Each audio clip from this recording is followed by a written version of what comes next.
Yep. All right. Welcome everyone to the Stitchy channel. We're here today for a fun time at the Cup Qualifier. Yep, that's right. This is the third quarter, I guess you could say, of the Cup Qualifier. So, just to give you a short breakdown of what that means is this is for the end-of-year tournament where the top 16 players in our community will play one final tournament to decide the champion of the community. We had our first two qualifiers, top four players get their invite to that qualifier. This is the third round of that, so another four players will be getting their invite to the end-of-year tournament. And should be pretty exciting. BT13, a lot of diversity in the set, and that's shown on the pie chart right up here. Yeah, we've got quite a variety. We've literally only repeated 5 decks once, so we have a great deck stack. Yeah, it's kind of surprising. Over 20 people. Not any deck being represented more than twice. Yeah, noticing I was expecting to have at least like 3 or 4 shine players. We only got 2. Oh no, one shine player. Only one shine player. No Royal Knights.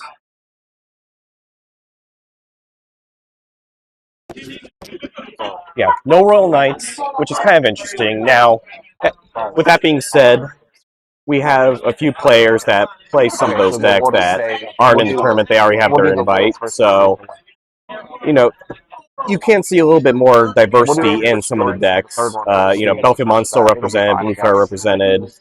Hunters had a pretty strong conversion rate so far in this set.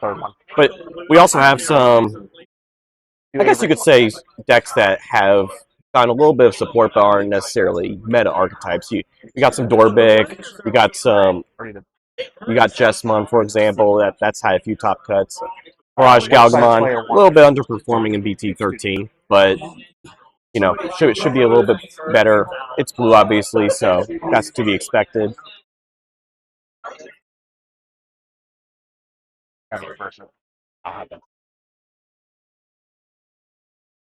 But yeah, it should be fun. At least for us, it'll give us a lot of variety. The last thing you want is to watch the same matches over and over again. With this pie chart, I doubt that will happen. No, that won't happen. No. But looking at the pie chart, we should be getting started here in a few minutes. But let me ask you, what decks are you excited to see play today? I'm very excited to see both a Digimon deck coming out, Steel Star, and then we've even got a Galmon X Antibody line coming out today. Yeah, so that's what popped out to me as well. First off, Gaiomon, it got some representation in EX4. The new Gaiomon, I'm a Ragnar player, so I have a soft spot for that. We'll see something a little bit different with that player today. But yeah, Dorugoromon. Now that's a throwback. I played Dorugoromon in BT7. You played the Dex version in BT9. I played the Dex version of BT9 at Gen Con. Yes, yeah. And you did very well with it. But yeah, I think pretty safe to say that was the deck that popped off the list when I saw this pie chart. Yeah, and when we looked through and actually looked at the deck list, it's a very, very interesting. Yeah, and then like I was saying, Hunters well represented, Bloomlord well represented, Blue Flare, Belfamon. These are tier 1, tier 1.5 decks.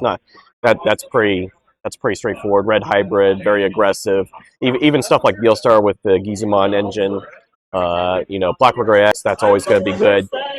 D Brigade can still be fast, depending on how lucky they are with their option removal and security. Same thing with Dorbrick. Very well pop off, turn 2, turn 3, OTK. Yeah. Mirage, I've been OTK'd from 5 security. If you have no bombs in there, they can just kill you in one shot.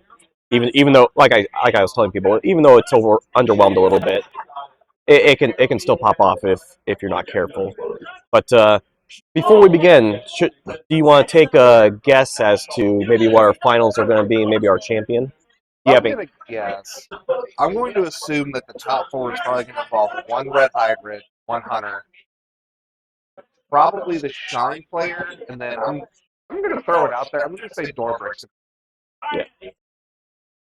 I've got a lot of faith going into Dorbrick for just the OTK potential. Yeah. I think Belfamon will be strong. The Bloomlord players are tough. Hunters, I think, is up there. I'll say Hunters and Belfamon with Belfamon taking it. But we're good to go, so let's get on with the first match. And it will be Nick Lambing versus David Kidd. This will be the One Shine Gray player One Shine Gray versus Alphamon. Yep. And this Alphamon just getting the new support from the Royal Knight set, being able to stop anything from 13 cost swing player, but not over the Digimon. Yeah, and I mean with Alphamon as well, with even the new Doro Gray, they have protection against DP reduction, so that will come up in this set, in this matchup. So um, just gotta get there though. Obviously, Shine Gray. I mean, if you can't get to your Alphamon, they can pop off. The one thing I thought was interesting with Nick is he's not running any UGs. He's opted for black memory boosts, which will help him search for his pieces, but he might have a little bit of trouble tucking his Oryumons later on in the game. He might have to rely on his BT13 Doorway to, tuck one in, not pass turn, and start going from there. But it's a bit of a risky one to do.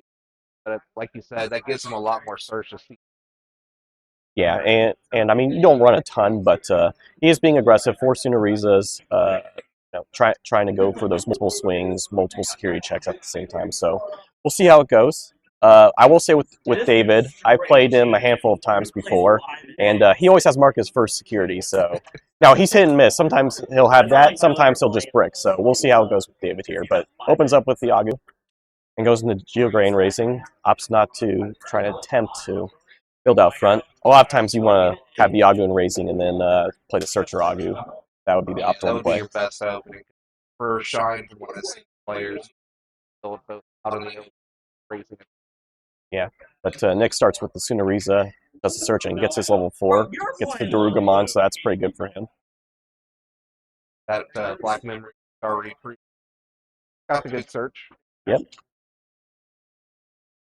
Oh, and Dave actually moved out already.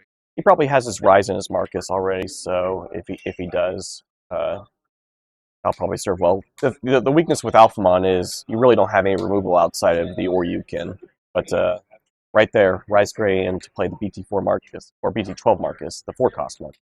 Yeah, the free Evolve Mark. Yes. And a Cool Boy comes in. Loving ring.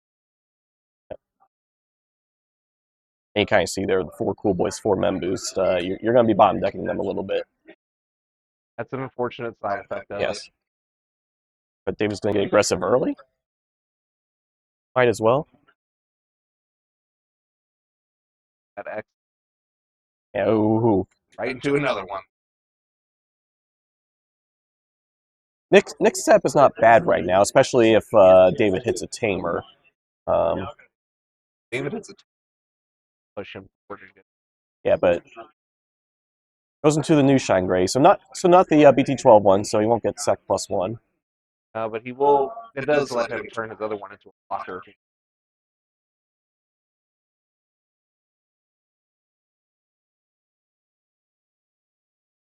We're already gonna start recovering with the Marcus. Goes to the top security, just dies. That's pretty good. Not a bad start for David at all. No. He had his line right away. That's why he did evolve to the Geogray and Raising. He already had the Rise. He could play out the Marcus. Again, with no removal, you're able to... Oh, and there we go. Burst already. Already bursting. Oh, boy. Oh, boy. Where he'll get the Marcus. He'll get his check and crash. Free check, free trash. Crashes is on punch, which I'm sure he will. That's brutal. And it lives. It probably would have lived anyway since it was 12k, but now the burst mode's going in. I mean, not much in Alphamon. For no, so you can hit the Oryukin. Like the Oryumon, the BT13 Alpha is 12k, but yeah, I mean, one check, only one Cool Boy, only one Black Mem boost to level 4. It's gonna be tough because, I mean, if you pop go to 4, if you Dex Dorugamon, you can go to what 5 and then pitch 1, go to 6. So he might have enough memory. We'll see. But just be pop off yeah, but the issue is that you're at what 6 security, and he has a Geograin Racing and a Marcus in the back. And his first check is guaranteed. Yeah, so I mean,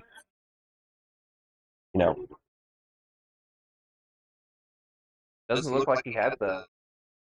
No.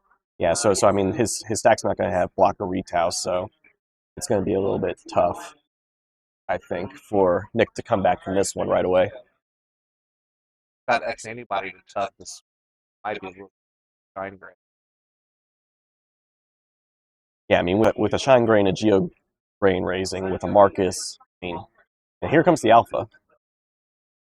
That's the or at least shine can't.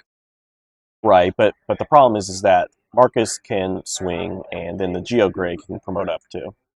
He has another burst. He Yeah, could always just trash and swing off of the mark. and it looks like with the Dora Gray, he tucked the Doramon to gain a memory to keep it his turn. Definitely still battle.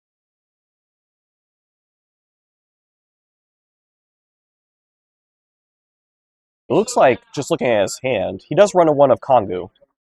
So, Yes. so that he does have it right there. So that could save the last checks from going through for Nick. Yeah, Also it has the would. Oryukin too for next turn. Yeah, it looks like he could save him for at least a turn. Yeah. That might be all that he needs.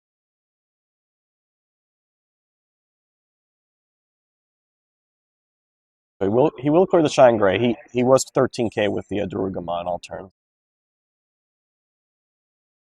It's 3 stand off the Oryumon. Before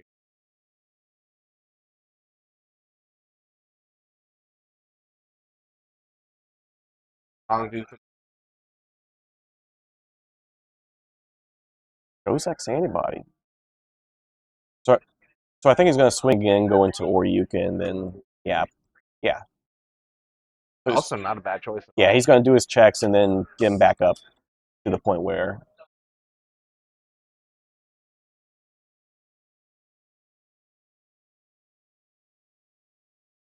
Um, but he will get to return. He should be able to return a decent amount. He can return up to 7. definitely got plenty of sources.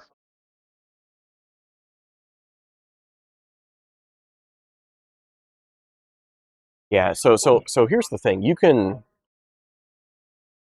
have the Sunariza, he'll have the Oryu, so 2 checks at 16.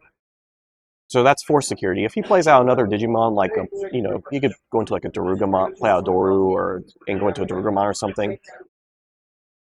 You know, you'll clear 4 security, and then you can just swing with that next Digimon for game, and then you can Kongu to prevent the Marcuses and the Geograce from attacking. He still has the alpha effect, Yeah, even without it being yeah. still around. So he can protect himself pretty easily. Be able to play out a body right. That extra stuff we're talking about. Zubagon Punch.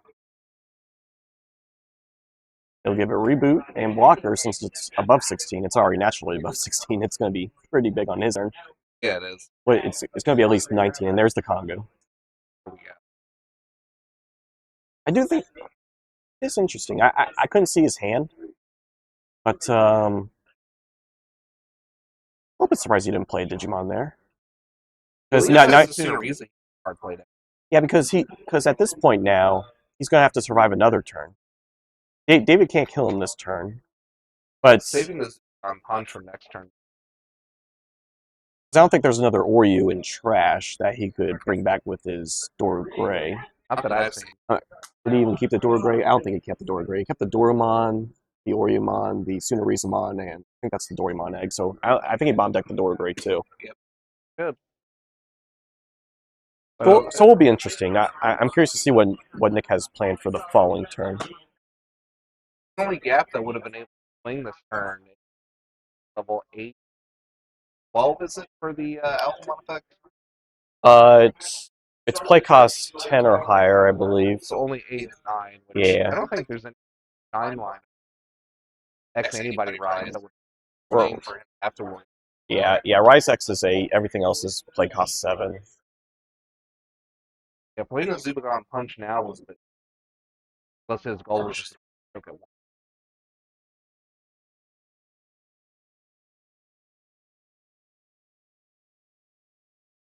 Definitely got to swing next turn to make a big impact on his. David just plays another Agu. That just doesn't even promote, doesn't even concede. I mean, at this point, one security can't really recover anything. So, let's see what Nick has in mind. I'm curious what he's thinking here. Got a lot of level 5s in the center. Yeah. Which, funny enough, I mean, you run like 7 or 8. there are not a lot of you run the 5 door grays that you can and a few Dex Darugas. He's at least bottom deck the 1 Dex because he returned it. Yeah, because he's already gone through 2, so he might have already seen all of his level 5s. Yeah, so what's in his hand might be all he sees. Yeah. Also looking at his hand, I don't think he has another level 4 to Digivolve on that. I think Nick has bigger problems than that. He has an Agu, a Geogray, and 2 Marcus' second swing next turn. Yeah, it's going to be real rough. Let's see. Oh, no, now you can't even set him to 1 memory. Yeah. And now he can get blasted back by get the Shining Burst. I don't think I'll kill him if I remember correctly. But minus 3K for how much tamer for Shining Burst? I think it's I'll say it's 2 or 3. It won't be enough though. Even if it was 3 for each, but it's definitely got a real. Yeah. I don't know. Because Marcus was 3, then yeah, I mean at least another 6, at least minus 9. If it's a level 5 or higher, he's gonna die.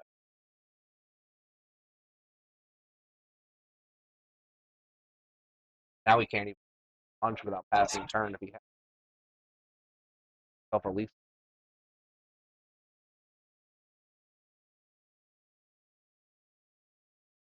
Again, though, four swings. That's pretty tough. Yeah, he runs 2 Zubagon, but only 1 Kongu, and he's already used up the Kongu. And we've already seen 2 Kongus. Not Kongus, sorry, 2. Yeah, so there you go. Yeah, pretty tough. I think he needed to play a rookie. Did he? If he had a rookie, I guess he did with the Sunariza. He just Digivolved in Raising. I think he should have taken the chance and played that out front. I think that might have been his only rookie, and he didn't want to play it out front in case he had like a 5, in case David had a 5-drop Marcus to just throw down. And of course, he did hit against. It would have died either way. Yeah. It would have left his alpha having more. Yeah. Not enough where I think he could fight. Yeah, that's true. If he didn't have and that's the thing. If he didn't have, even if he had the level 4, the Shining Burst would have taken it out. Yeah. So, I think that was probably the way to go, but the security wasn't going to allow that to happen for Nick. Yeah, David Shine definitely popped off with that early burst method. They Nick have a really tough. Yeah, so one game we've already seen the power of Shine. You see your line, you see your Marcuses. Pretty good. Yeah. I think he even topped that the second mark. Same body. Yeah, when you go burst mode turn 3 and have 2 BT12 Marcuses out, you're looking real pretty. You're running good.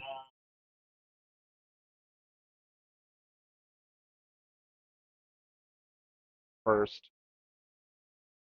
if I was Nick, I don't know if making David go first is necessarily good. Gives him the setup. So I don't think a lot of people understand the weakness of Shine Gray. Part of the weakness of Shine Gray is if they want their tamers for free, they have to do it out front with the Wind Digivolvings of Geo Gray or Rise Gray. The issue you can come into, now we didn't see it that game with David because he just had his full line and was able to get the BT12 Marcus out. And, why not? If you don't have any removal with Alphamon, then you're in a little bit of a tough spot. But if they build out front and they have nothing in raising, or if they have something very little in raising, they really can't answer you. But Nick has an uphill battle because he just can't. I mean, David can just promote whenever he wants, as long as he can't get Oryuken. Or maybe like Dexter Rugamon can pop a level 4. He does. Nick does run the one of BT9 Alphamon, so he can't be Digivolved. But Oryuken's really the big threat for Shine. Yeah, I mean, Digivolve a Rise Gray into Geogray, go into another Rise Gray and play another Marcus. Yeah. And then swing the Marcus and then just take him out. So we'll see a Really cool cool boy. boy with no rookies out. I wonder if that means he doesn't have any. No, he definitely doesn't have a rookie in hand. And otherwise, he would have gone to Tsunoriza. You wanted Digivolve, Doraemon. You wanted Source 2. But we see the optimal play for David, and he And will get. yep, getting that Geo and getting Marcus. He'll Digivolve out in the open. Marcus out for free. Well, that's the X4 Geo Gray. That's the one that Oh, that's the one that gains a memory. searches. Yeah. Yeah, that's the gain of memory one. But we do see the BT12 Geo Gray in hand, so he will be able to play one from hand if he wants. Yeah, because he had to hard drop his level 4 out. And there it is. So he will play one. It will be the memory center one, and that will kill the Darugamon because of the inherent BT12 Agumon since his tamer got suspended. So negative 5k to that. Negative 5k, and it only costs him one memory to do it. Yeah, and now he's going to go searching. Oh boy. Luck out. I I, can see at least one in there, I think. I think it's the memory center Marcus, but he got the For the BT12 free Marcus too. evolve, too. Well, nothing to pop. Don't really need to gain the memory, so might as well get the one that can Give you the Digivolve free you for evolves free. next turn, yeah. And now you're seeing the problem. You have two Geo Grays, two Marcuses, and nothing in raising for the alpha player. I do think Nick just had a really fortunate go for this. Not opening up with any rookies is not a good way. Unfortunate, but David saw his line, and now he has his 5. And I think he just top decked Death, which that would give him a decent out. If you have Death X, yeah, he has Death X, and you have to play it here.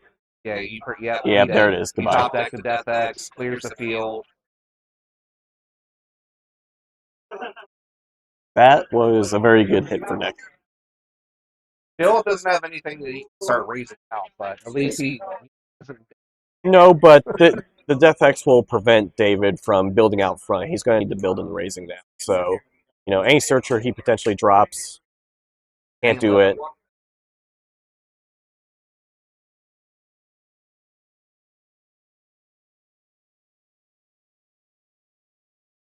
Nick's still not seeing a rookie. Nick wants to swing his Death X, but the issue is if he swings it, he can just get net. He can just get neg next turn, and then the Death X will be gone. Yeah, that's the issue I always have with Quartzmon. That's the issue you can have with any of your level 7s is, it doesn't take much for Shine Gray to be able to swing over you. Just one or two DP reductions and you're done. And it's real easy to get that DP reduction when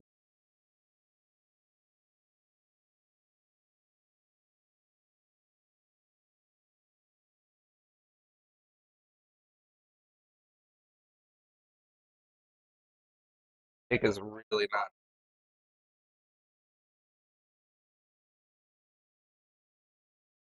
I don't think he has a rookie still. He didn't draw one. I have to risk hard playing a level. Oh, he's hard playing a level 5. He doesn't even have a level 4 to play out. So what are the odds that this game is over on this turn? He's got burst in his hand. It's up. I think he does have burst. I'll see. He's just going right away. He's got burst in his.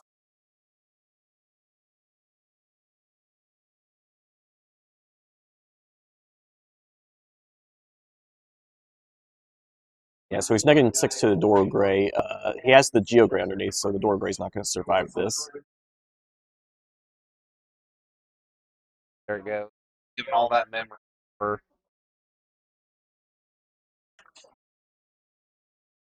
Free recovery. Yeah. 2 checks 6k, 6k to the stack. Barely dies, but got all those checks in. Burst just clear the. And let his Marcus die. Would Marcus die to Death X at the turn, or would it go back to being a tamer? I believe it would die, if I remember correctly. Oh, he's going with that one. He's not playing back out. Probably going to end his turn with the hard play. Putting him back at 1.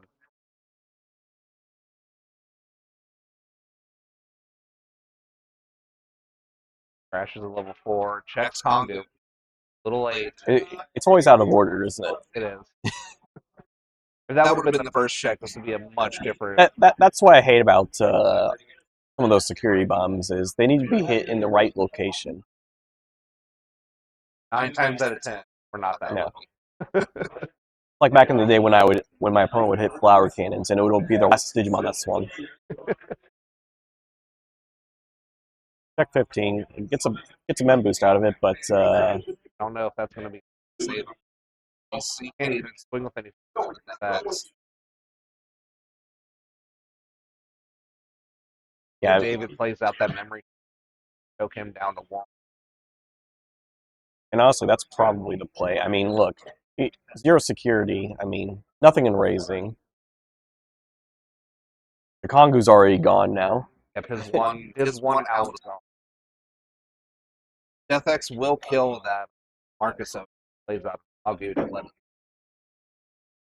which would give David a turn. If that's what he's going to do. Now the Augie will die and the Marcus will live. He can promote for one and get his swing for turn.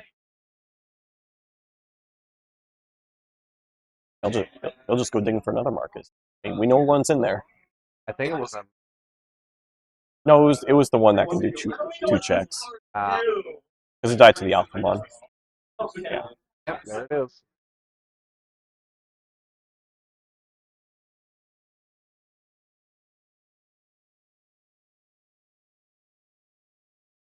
This is the power of Shine. Fortunately, to get that real hard break. Having a hard play a level 4 and a level 5.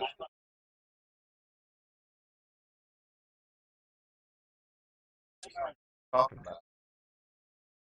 about. So Kongu, you can't recover uh, for the for the turn, I believe, because he was going to recover off the taking the Marcus out. Yep, but he did. He just randomly picked ones he didn't see.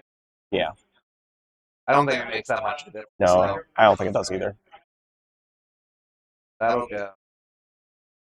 Marcus should pop here.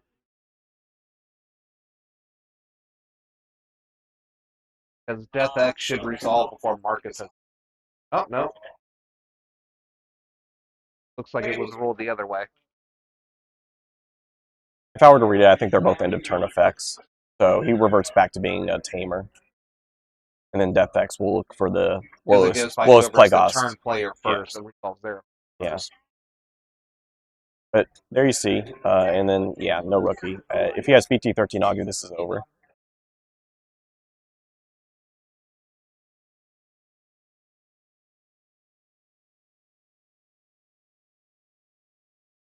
No. Oh, looks like David's out of rookies too. Oh, this? Nick finally seeing a rookie. Well, we might have an opportunity now.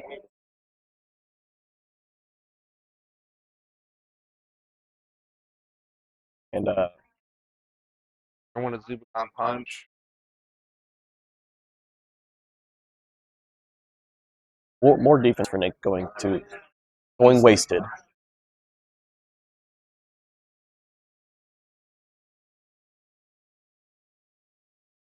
Crash one. Now he can Digivolve on swing if he wants.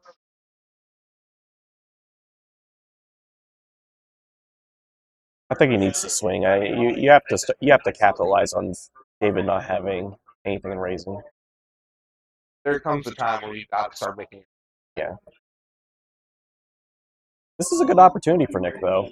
I mean, we both thought it was over last term, but it, like he might just be able to come back. The Congo might come in clutch here. Oh, but Digivolving.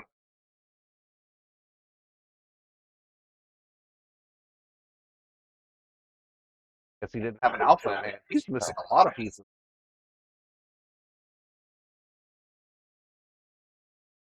Oh, and good drew a burst mode by them. No rookies. This board is perfect for David, except for that one thing of a rookie. Yeah, a little bit of an issue. At this point, it might even be worth just hard playing to green.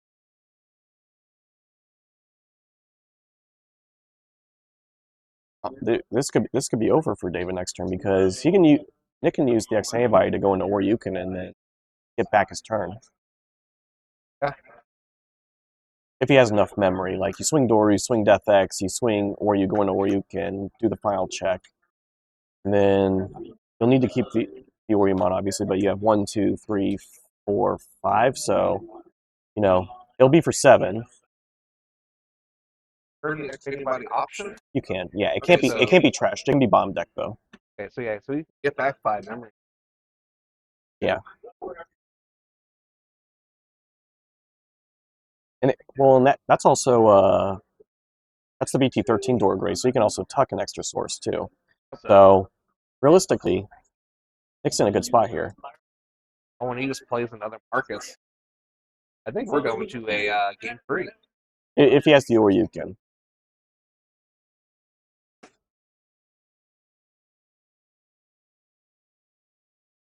And it will promote.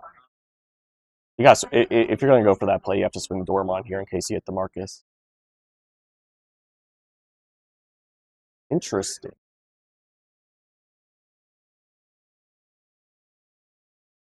He's not blocker or retail, but he can still to gain that memory.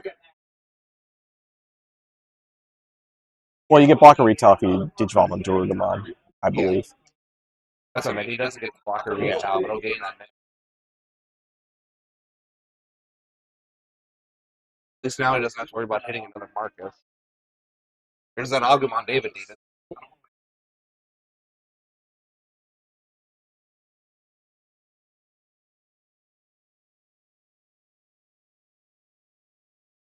Nick's playing it very safe. Yeah, he is. But again, if David top decks BT13 Agumon,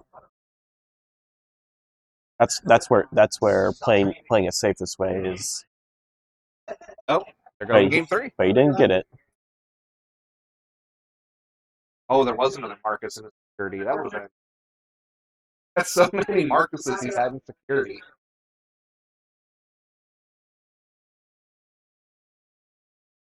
And Nick fought his way out of one hard brick and made a comeback.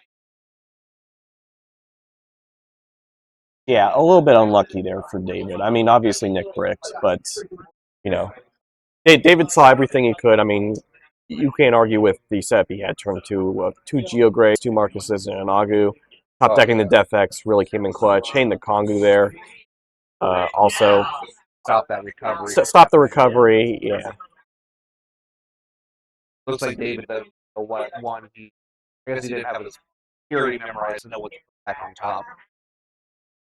Yeah, that's basically how they ruled it. He didn't realize that the Kongu prevented the recovery, so a lot of people just did forget random. That part of Kongu. I forgot that part of Kongu.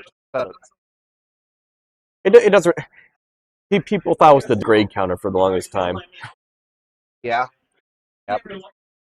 I remember that fondly. I remember when the card was revealed, and people just said, "This is going to be the end of set control." They say that every set. The end of the end of set control, or the hindrance of set control nowadays, is the tamer reliant decks, because there's not a really good way of handling those decks. The thing that most security control decks tech in that defeat the defeat's pretty old. You can't use chaos mode. People started using the Wisemon Black or Gray. Yeah, that just try, but there's not really a good way around it. You're sacrificing in one way or another. To be fair, this game in general does just need more team interaction. All right, but 1-1. David had two pretty good draws. I'm surprised Nick Mulligan had 2 cool boys open.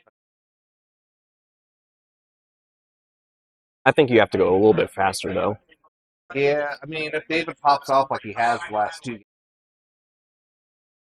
that is very true. Yeah, with Shine Gray's free Evos, I mean, if David has what he wants, searching with Cool Boys is a little bit too slow.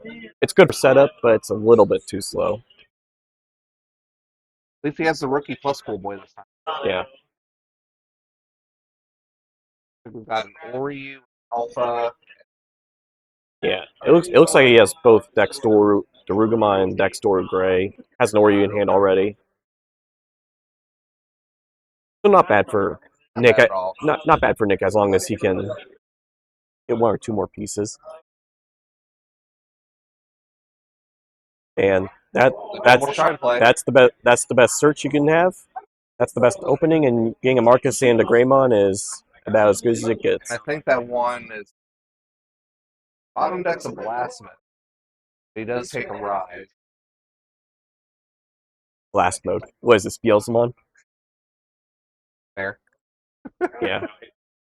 And he takes the Durgamon. I don't think he had the regular Dorgray, but that'll help him ladder up.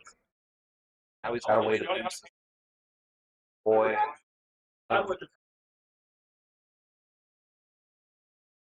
Question is here, is David just going to Digivolve out and Raising, or is he going to also promote? David's got to play with. Take his first. Or promote. Also chooses to go for 2 instead of 3. Oh, Nonans. Yeah. David's had a pretty good long run of luck with his Geos so far. You're bound to hit. You're bound to miss a hit every once in a while. Did pull the rise. Play the. Is passing over Nick a lot of memory setup. He's. Well, no, if he goes with the memory one, it'll just be for 2.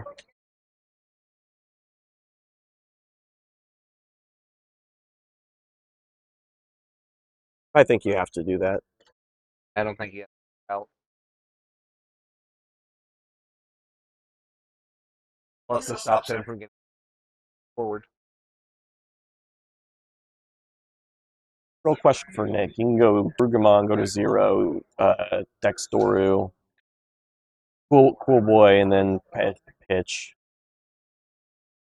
I think he's doing this to try and search, get an extra draw with his Cool Boy Found out. to his Dorogray, which he actually already his Dorogray, so. There goes the Oreo.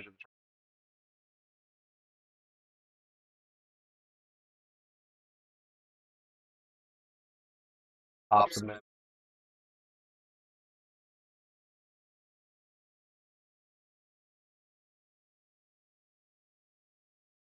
Yeah, so this is good for Nick. You know, has blocker retail, can't be DP reduced for the turn. He has basically all his pieces. Pitch the Oreo. I think he has the Oreo, or he tucked the Oryukin. He took the Alphamon. I think he has an Oryukin in hand as No, well. he put it in trash. Bottom deck.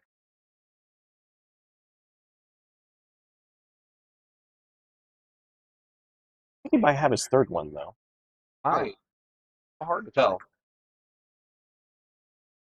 I mean, if he already has it, he might as well just tuck it anyway. Yeah.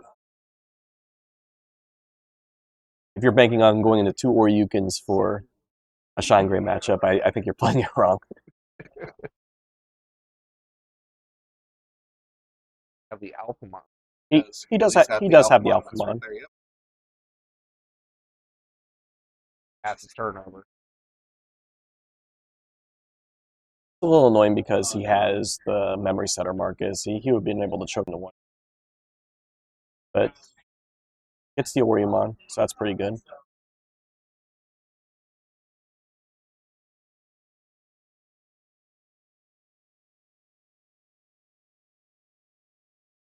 I guess he already gained the memory off of the Dorgray. But in either case, it didn't matter. He would have gone to 3 regardless. But yeah, Alphamon with Oriumon and Source. He can't even go up to Shine and swing.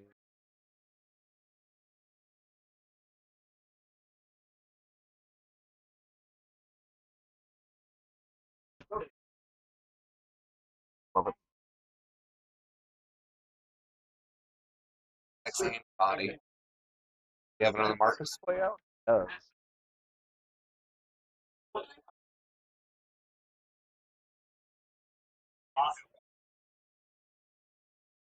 You have to prioritize your raising here. If he goes Oryukin. Yeah, then that whole stack's gone. Yeah. You can still swing right now, though. I think that's why he's banking on. Because what, you tucked 1, you said, what, he bomb decked another? Got Alphamon Ori in his.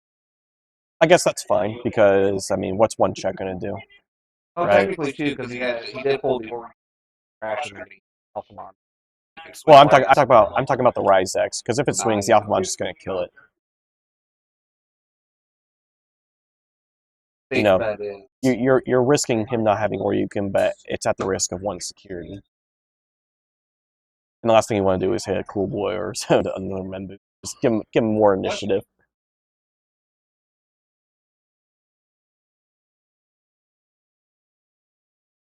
not a question. That was Nick and get run over. Protection is worn off.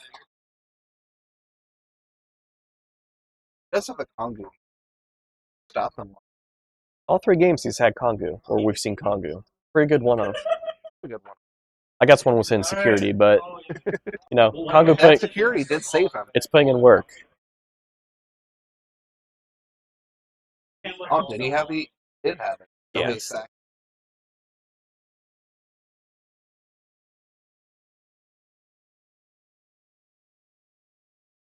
All was in turn effect. Yeah, you might as well do the Door to Grave first, just to get the memory gain. And Yep, there we go. get your draw too. Alpha's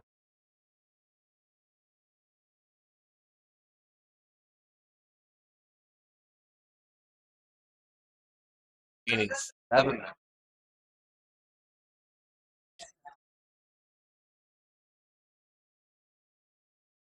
No sec plus one. I don't think there's any sec. Does he have the Sunariza in source? Uh, no, he has a Dory. He has the It's memory. Dorian or it's Oriumon, yeah. So unfortunately, it's just gonna. It would be 2 checks if you were to swing. But at least it's 2 safe. Yeah. Almost a miss. That's a lot of memory next turn for his raising stack.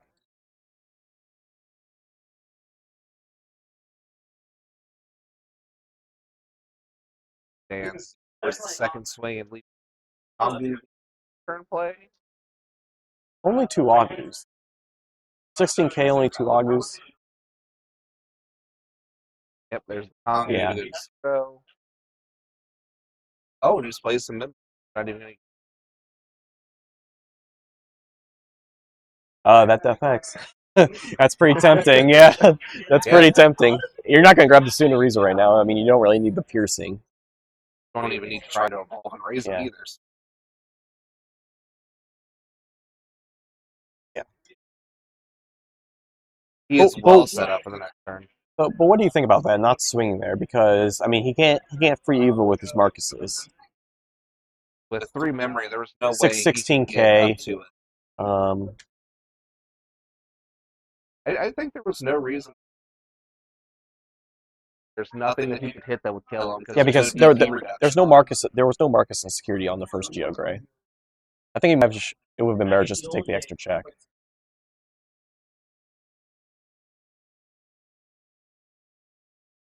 We know he has the level 4 dex because he added it. Yep. Powerful strikes again. Prime spot to make my shine and top 4 predict.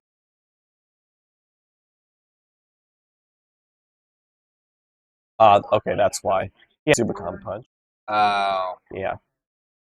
Yeah, he's real safe. Yeah. That makes sense. I was curious why he didn't swing there. Now he has game right now. We'll see if he can punch. Unless he hits Shining Burst. That Dex Darugama would go down. But he has the Doragray to protect from DP reduction. I saw he drew the 1 of Sec plus 1/1. So you can do that, and then Zubagon, you're at 5 memory. Well, that one also is. Yeah, they both give protection, so either one will work. Now that stack is safe, so if he Zubagon punches on the Alpha Uri, it's 4 checks. Let's just be safe. Let's clear the Agu 2 while we're at it. Yeah, why not? unit dish to gain the memory. Like it really matters. Yeah, because he still has the black. Another alpha. This feels like overkill. I agree. That's not an X antibody. There you go. Hey, Now we can't on punch, so it's not. He'll get us 4 checks then. Now we can't just punch and here to force.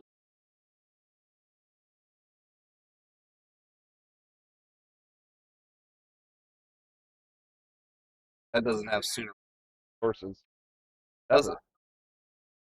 Check twice. yeah, it does have Sonorisa. Oh, so he still gets It was the one from Racing, yeah. 1 and 2, yep, Yeah. and there we have it. What a comeback by Nick after that hard break in that second game. I'm a little surprised he went for that strategy though, because if you hit a burst mode, yeah, that would have been bad. I would have just done the Zubigon punch, or you can do the 4 checks and then swing the door grade. That can't be deep pure deuce. Yeah, I feel like laddering past level 5 was just unnecessary. It put you at a bigger risk of actually hitting something. Yeah, because David runs, he runs a standard 3 burst, 1 ruin, so. Yeah, there was a high chance of hitting something real big. But either way, yeah, that would be the first match down.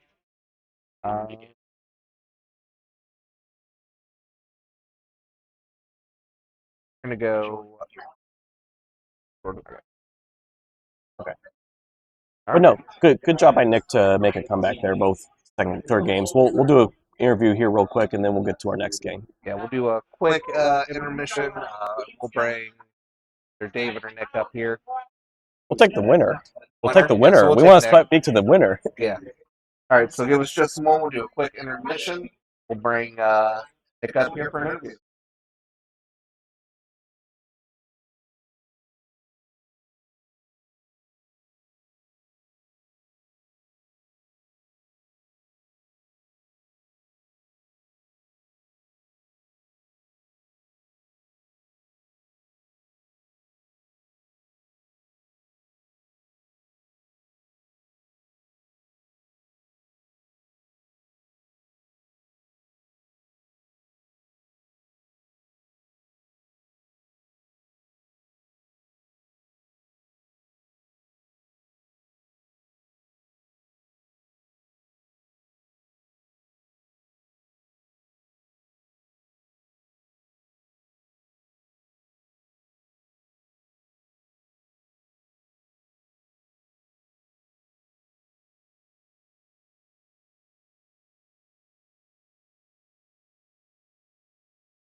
That's smart, honestly.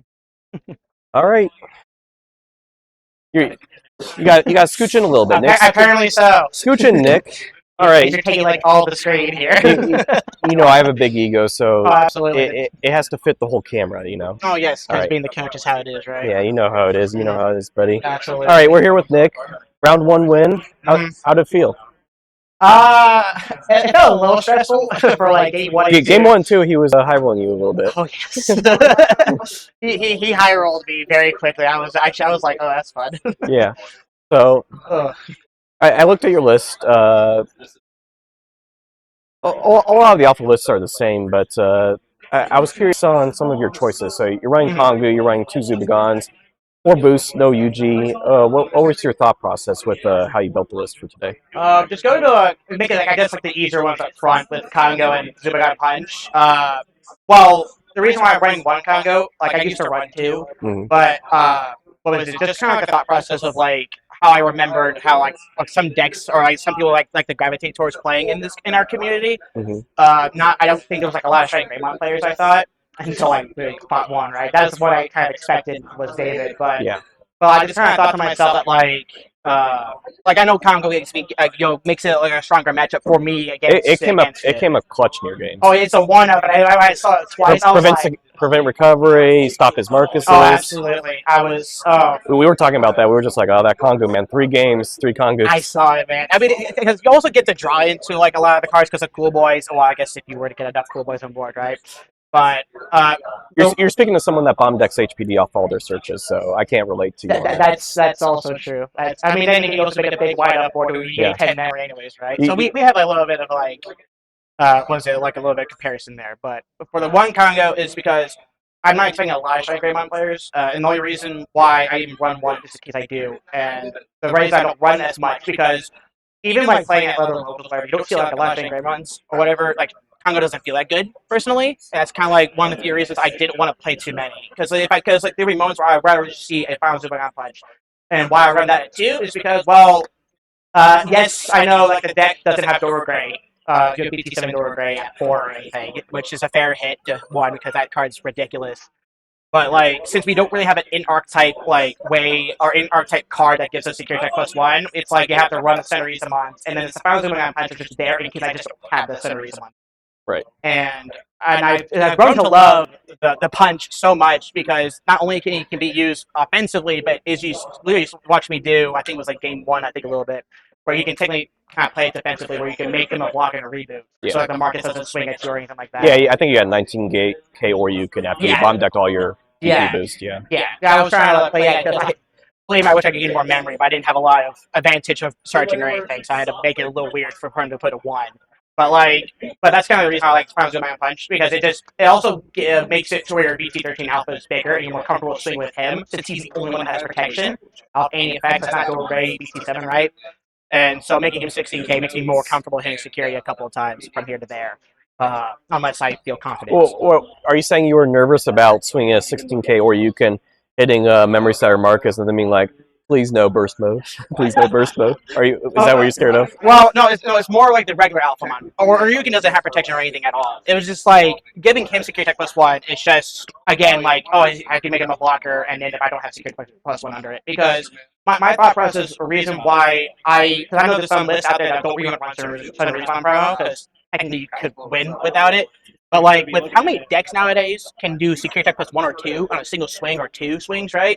Or they unsuspend so many times like Mirage Galgamon. It's like Alphamon, for it, in my personal opinion, for it to be good or at least even be mentioned in the same table, it has to do the same thing, right? Because like just not having security tech +1 feels so weak. You're telling me that you don't like the Reuploaded that gives your own big stack decoy, like you're going to protect something. That's why it's a one-up. That's why we don't like that card too much. I'm sorry.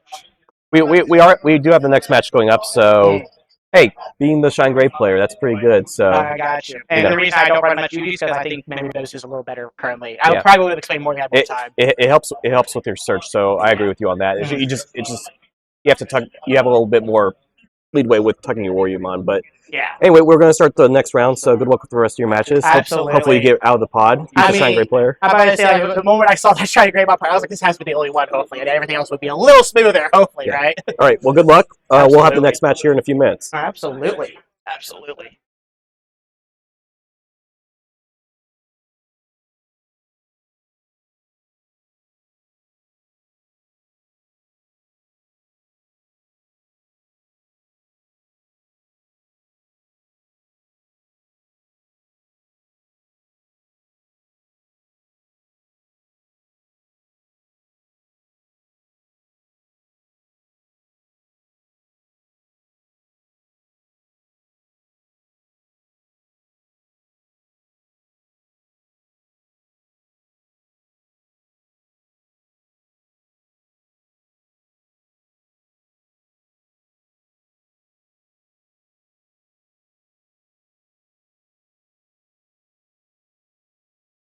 All right, we're back with round 2 of the pods. Got Jordan versus Avery. If I remember right, Jordan's playing blue player in Quartz hybrid. Yes. Quartz rush. Yeah, blue flare for Jordan. She's been playing it for a few weeks now. Avery's playing a deck that she's played for a little bit now. It's bad hunters, but essentially using the green, yellow, purple tamers to turbo up in the quartz. So yeah, he used level 5 Astamon to be able to do all straight up to it. Yeah, right. A little bit more quartz heavy, a little less reliance on superior mode. She's still running superior mode, but Can't not run superior mode. superior mode's pretty good. And I'll just give a friendly reminder to our viewers that we are in the pod round, so the top 2 players, I believe it is, advance. Top 2 players of the pod, unless there's a lot of high heavy going on. Yes, typically if you go X1, you might have a tiebreaker, but 3-0 definitely you'll advance. But we'll start off with Jordan. She'll go into the EX4 Gaussmon raising. Doesn't look like she has the blazing though, so she'll just play another Gaussmon and draw another card. A little bit of a weaker start for Jordan. It looks like she's a little low end heavy there. With Avery, we'll start by crossing, do a little bit of a search. Let's get Liz and Avery again. Well, for round 3. It's like Digimon. Bring Liz out. But she actually hits. I can't relate. And already we're starting off a little weak this match. 2 Gaussmons, not really a blazing, no Kiriha, no nothing. But the best thing about that first turn for both players was Avery getting the Yellow Tamer out. That Yellow Tamer's CP reduction really does start putting Jordan in the primary. Yeah, Avery would just start popping all those rookies. Yeah, and this is what I was talking about. A little bit low and heavy, but being able to draw a few cards. No blazings, no tamers. It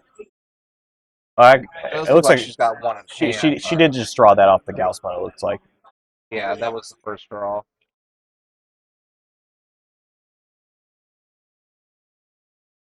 Draw power off the end. She has plenty of blue flares out.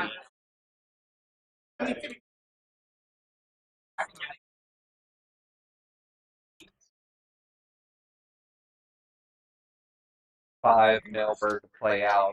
Yeah.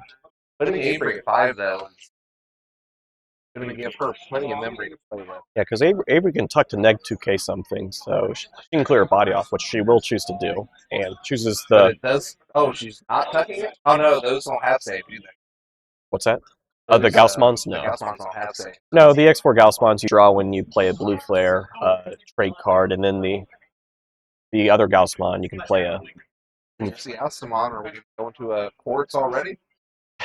We're going to see a hybrid quartz turn. What is this, 3? I think she's thinking about it. Oh. No, go. Oh, yeah. Yeah. Here we go. Quartz already.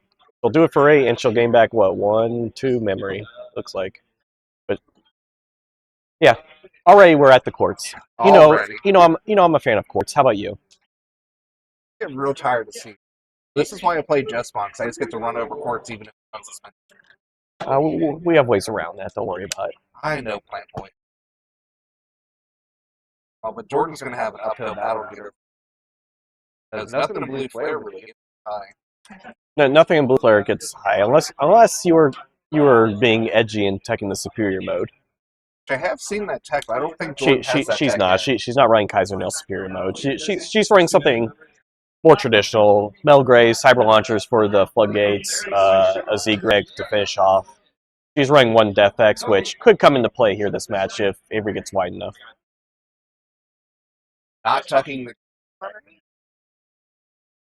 I thought she had the red Greymon in hand, but I guess she's not to. If I remember correctly, it has to be a blue Greymon. Oh, for that metal gray, it has to be a blue gray? Yeah, the other Greymon, the other Melgray from BT13 can tuck any Greymon. In Jordan, technically, as long as she keeps getting set to just sit there and keep cycling her swings by just hard playing. Plus, she plays a good amount of rookies to keep taking advantage.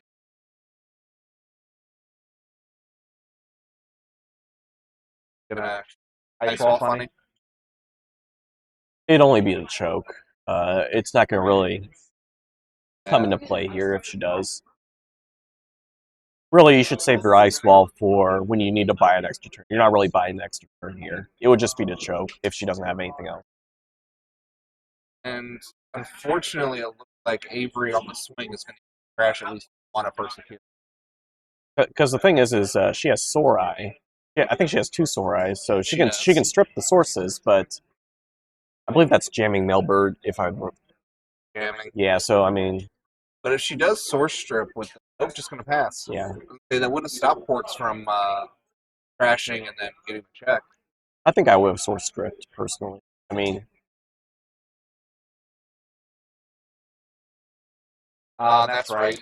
Avery can just keep popping those little boys with just that yellow tamer. Which that lets play out. Like that's the jamming. it is. It gives the lowest level on play lose two memory when attacking. I believe. So a mini ice. Basically ice ball, yeah. The old-fashioned way. There in there. So we'll trash. We'll trash one, and then that's the metal ray she was wanting to see. That's the one you want in hand, yeah. She can't use her tamer to get anything out from the crash. Just already across from the crash. The card economy in both players' hands is very low right now. We got one card right there, and Jordan I think has what, 4 maybe? I think she has 5, but 2 of them are Sorai. Yeah, Sorai, Ice Wall, two Sore Eyes, and an Ice Wall. Looks like it is effect here. A Zig that won't unsuspend. Yeah. It'll gain you the 2 memory, but safe bet here. Right. Horses. Yeah, you don't want the courts doing anything. What's she going into? Oh, she's gonna cross to Melgrave for 3, and just stun naturally. That's fine. Otherwise, the Gumdramon could swing. Yeah. And this way, Quartz can't swing and spin the metal ray. So technically, go to Seek for free.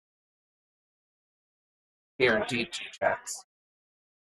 I think what she's banking on is just being able to do 2 checks and then maybe top deck a rookie, and do a final swing after that. Ooh, oh well, that's a big hit. That's a real good hit. The issue is she doesn't have too many cards to cross with. She doesn't have another Melgray in hand, unfortunately. She does have the 2 Sore Eyes. Oh, which looks like she's gonna really happy. Yeah, that's what she's gonna probably have to do. Looks like is that Greymon? It looks like. Yeah, it looks like one of the Greymons. Still got Z. Yeah, Zig won't come up here with the Quartz one. Unless she wanted to draw off to try and get that rookie. That's true.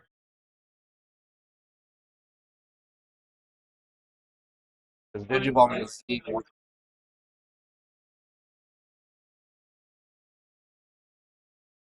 She can use the Greymon to recover the Metal Grave. But she'll choose to search instead.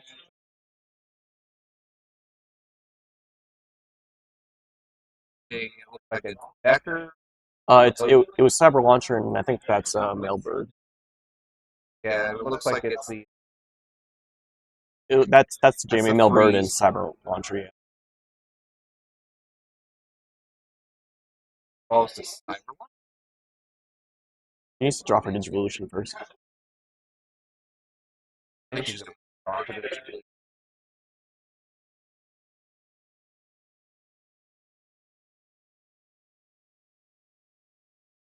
In either case, she'll be able to bomb deck a level 3 if she had Cyber Dramon.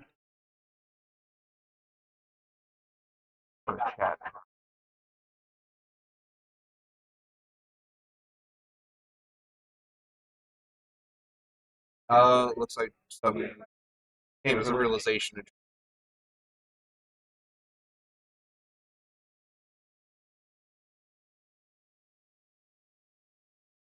She didn't freeze the courts again. I think Yeah, she had the sore eyes, so she definitely would have been able to freeze it.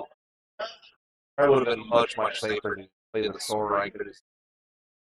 Or even play the Ice Wall and then evolve.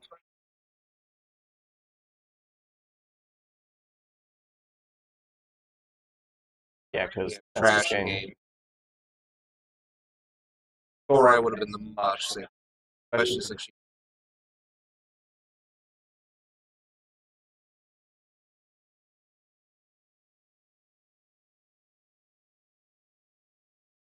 See how round two.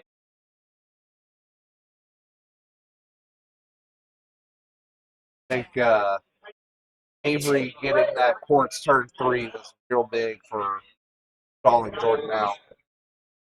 It was, but Jordan didn't really have a great hand. When you play that many rookies out front the first 2 turns, it's not a good. It's not a good condition. I mean, if you see a blue player with 4 cards in hand, it's not great. And then 3 Soras and an Ice Wall out of 5 cards on one of her turns, like That was not great. See if round 2 goes a little better for Jordan. Avery's game. Yeah. Now Avery did turbo on the courts pretty quickly, but she didn't have the best sports state either. You know, she wants to get her tamers out relatively quickly. Which I believe she only had the one yellow tamer the entire game. Yeah, she only had the yellow tamer. It's possible, Jordan. Yeah, that's very true, Gregory. That it's possible Jordan just forgot that she could have added the metal gray back to hand. Thought about the searching a bit. Yeah, because I don't remember. I think the courts still could have tapped down the Kyriad, but you would have been set to 3. So hypothetically, if you would have had, I mean, she had a Mailbird on board. I think she had a Mailbird on board. She would have had at least a Greymon on She board. had at least one Mailbird that was on board. I think it was the Yeah. big one.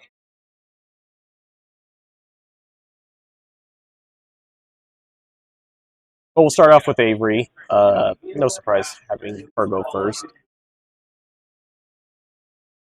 We'll get a little bit more search on. That'll be Selfamon versus We'll start off with a tamer early. Hunter. That'll be pretty good.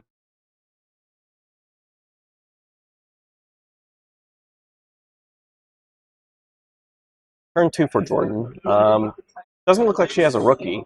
Oh, who needs a rookie? Who needs a rookie? Yeah, exactly. She got set to 3. Let's all right. Go big, get 2 checks. Didn't even need jammers.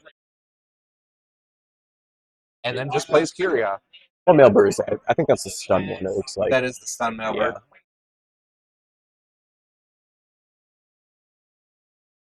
Now, do you tuck 2 Digimon to give neg 4K to that? The Greymon underneath is 4K. Yeah. Yep. I mean, at the very least, Avery could just evolve and then run. What's going on? Minus is 4K. It's not dead. Yeah. It will be dead. Yeah, because Avery's just going to Digivolve and swing over. Yeah. Oh, just play a clock. No. Oh no. Quartz 2 Electric Boogaloo incoming.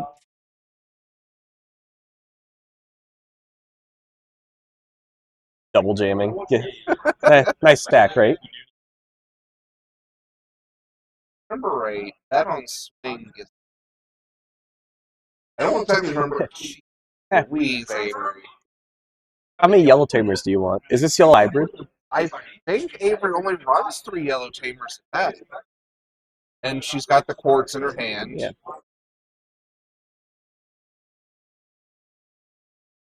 And nothing to tuck that should tap Avery's. It was 1, 2. She should have gained 3 memory. I think she went to 9 first, right? She went from 4 to 0. It would have been for 9. She didn't reduce it. She didn't have anything to tap to reduce, so she did gain the memory. It's just supposed to be suspended. Yeah, that tamer should be suspended. This court should suspend everything.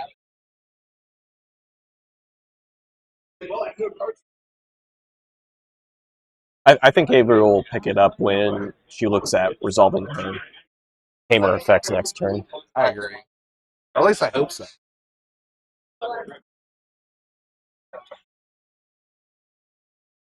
decision of what to do from sources. Yeah, I mean the jamming's not going to be a factor. The plus 2K is not going to be a factor here. You're going to be DP minus an Asta's effect. Oh, and then hits another quartz. she has jamming though.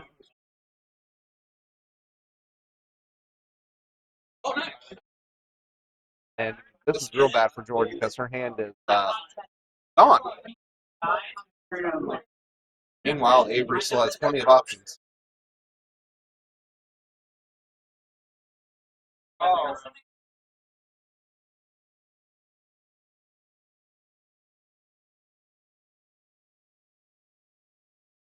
I guess she did. I guess she. Well, we should bet on that.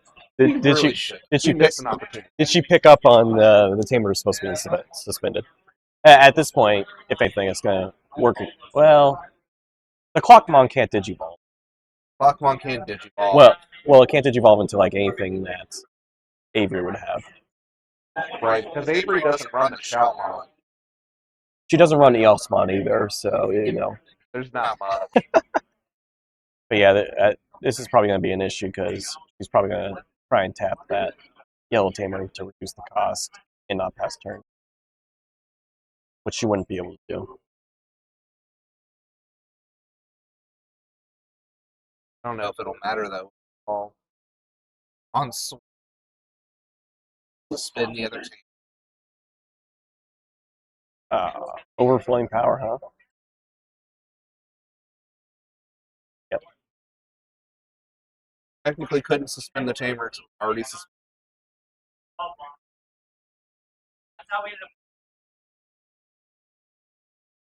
How much does Avery have? It's 9. 9. Well, it'll be 10 when Quartz that Digimon can't swing. She just crossed into that this turn, didn't she? Or did she arrest her Digimon? No. No. She can't swing with that. Oh boy. I'm not misimagining things, right? She just crossed. No, she just crossed into gum.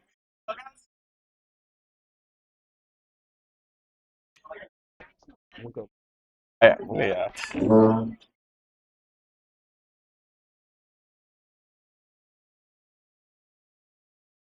I think Avery crossed into that. I think Avery crossed into that this turn. Unless I'm misimagining things.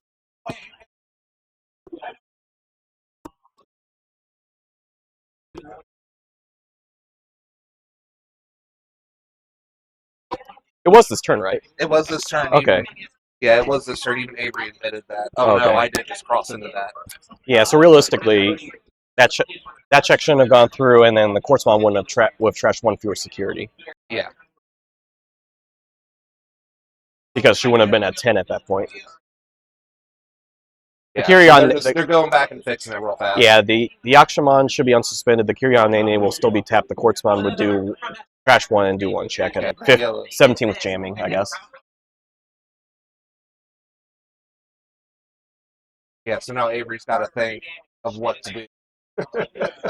4, 5, 6, 7, 8. They're trying to rewind it back to where he did the play to go and Digivolve into 4. Did you tell her about the Yellow Tamer? Yep. But she unsuspended the Yellow Tamer.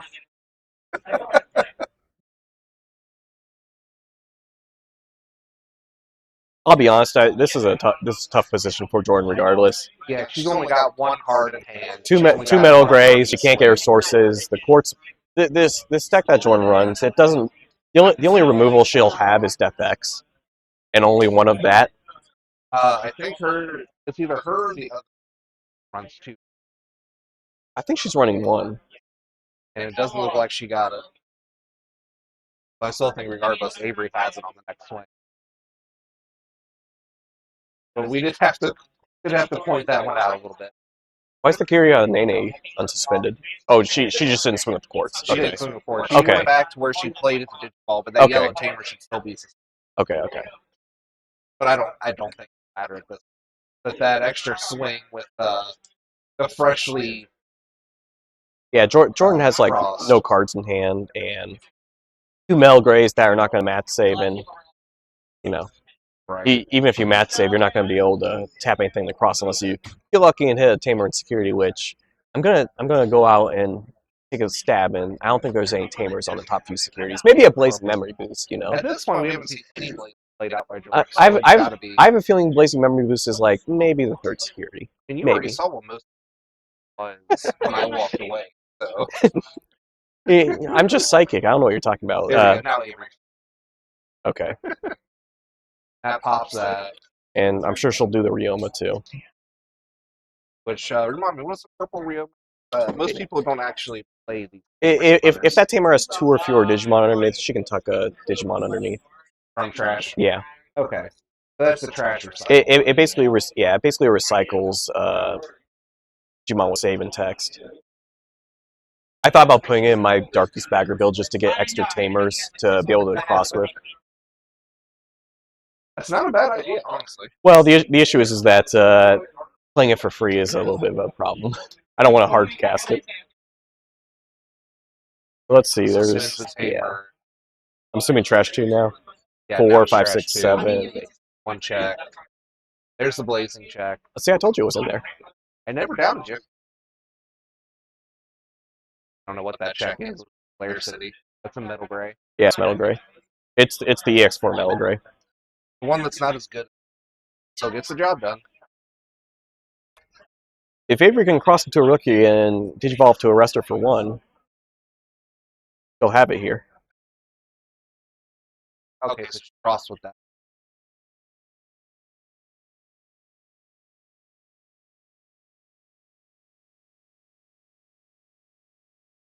I don't know. Avery does run the rush 1 or 2.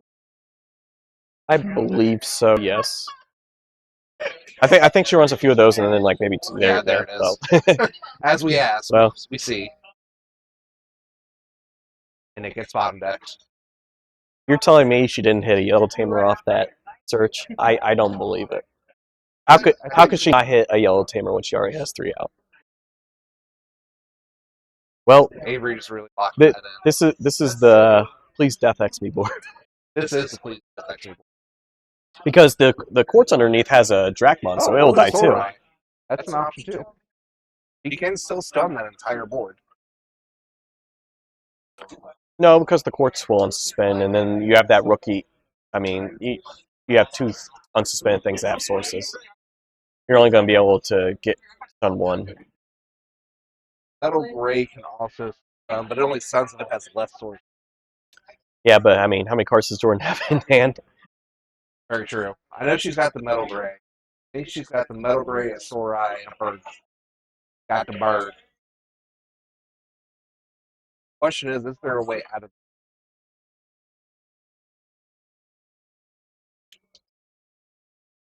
She'll be able to stop the Psych Bomb basically, but you can Sorai one of the 2 Digimon.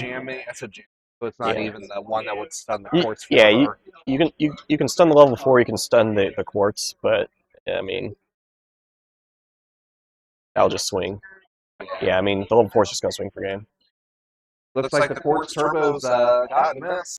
So we'll go to a quick intermission. We'll Avery up here. We'll get right back to it. Avery.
All right, we are back from round.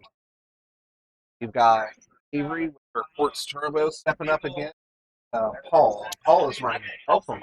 Yeah, so a few quick things. We were going to interview Avery, but this is the final round of the pod matches. Four-man pods. So Avery won the round, so Avery should get a real nice interview after this. yeah, we'll just interview her twice if she wins. If not, she doesn't get to grace us with her presence. Diva. we want to see her win legitimately. That's what we were trying to do, right? Right. Yeah. Yeah. Yeah. It's totally right. Yeah. There wasn't any confusion at all going on. Yeah. But let's see. Going into this matchup, if Paul can Belfamon stops his wings off Avery's entire field. Well, so with Belfamon, you know, he'll be able to get to 17K relatively easily. So it'll essentially have jamming for this deck. The issue is obviously, can you see your sleep modes? Can you see your Ostamons? Can you see your rage modes? How long does it take Paul to get there? And then Basically, does Paul have luck on his side today? Yeah. Getting started. Yeah. I mean, the rage mode will be good because he'll be able to pop all of her small stuff and everything but quartz, but yeah, it can easily get over and 17. even if Avery has something that can swing with rush or bring out of raising, he'll be able to potentially sleep mode back and stop that. Right. I'd say this is a pretty good matchup. It's just, does Avery see quartz before Paul sees his rage mode? Yeah, and I'm curious. I don't know if Paul's running any one of techs of Zwart that potentially. If I remember right, Paul runs FX and You know what? That's true. DeathX he does run, so he does run a copy of DeathX. I don't know why all these people are running DeathX I when can never imagine why that it could have something to do with a local player that loves his plants so much. People hate me gardening with Bloom Lord so much that everyone just throws DeathX into a deck. And for whatever reason, it works. Well, I'm just saying we've seen a few matches where Jordan was running it, she didn't see it, but it would come up clutch for her. Oh yeah, it came up clutch for Nick with Alphamon even Shine. That top deck was real strong. Though that Paul's already starting that search engine. Yes, the old choke play.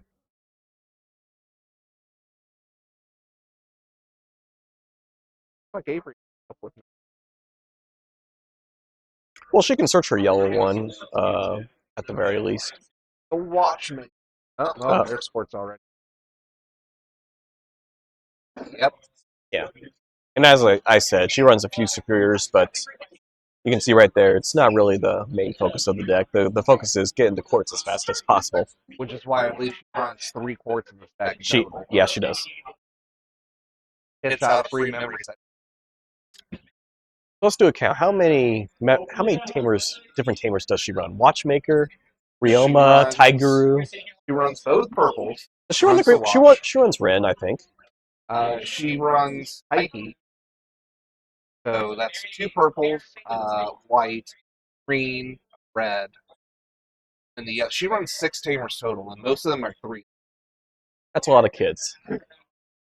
Oh, well, kid's an old man. Watchmaker, I think he's past the kid age. Well, let's just call this deck cheaper by the dozen. We'll call it the Brady Bunch. Yeah. This is the one where she can play if she has it in hand, which she does. She has the red. I believe she's gone on record saying that's the worst one. So it is. Just give a 2K boot. That 2K might actually come in handy in this match. I think the only time we've ever complained about that tamer is how the Uerata was basically Ren. that was held for pre-release. No, you don't get plus 2K with your U. Yeah, but he has enough to go ahead and play out to the next one. I believe does draw 2, pitch 2. Yeah, it's draw 2, trash 2. Same And then as there's the Lay, Nidhogg. same as Lay Devi, same as Yeah, you just don't get the Graceful Charity from Blue Digimon. Marimon. Yeah. Speaking of graceful charity, There's the Nidhogg to put it through.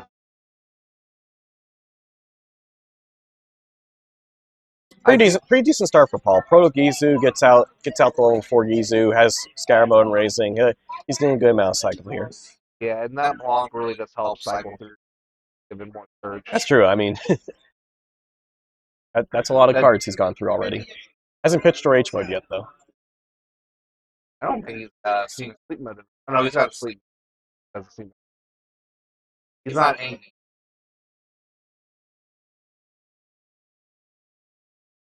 I guess the real tell is how lucky is Caulfield of Icemon dying security to 100. Well, he has the XT in hand, so he can just kill it off if he needs to.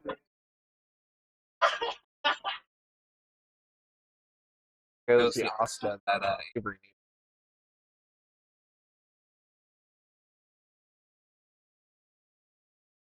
I think you just take the check in case. I mean, I think that's what he's kind of debating is just if he wants to pop it right away. But I think you just take the check, especially against a deck like this with a bunch of tamers, a bunch of level 2s. It's very likely. You know, Icemon jamming mode. You probably live 2/3 of the time when you swing. Yeah, Get the free check. Paul's going to get a draw 3, ditch 2. Then Jimmy Mara, draw 1. Lewis and Gobble to draw 2, ditch 2.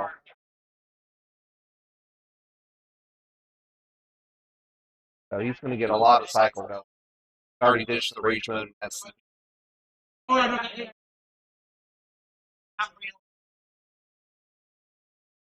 for the koala. Nice Fescomon. That's the blocker one too, which is funny enough. Which is pointless in this matchup because the yellow tape pop it every time. Which surprisingly Avery hasn't seen yet.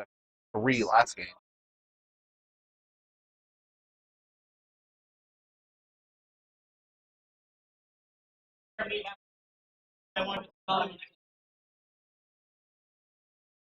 Although it could have stopped the Quartzmon from getting memory back. Yeah.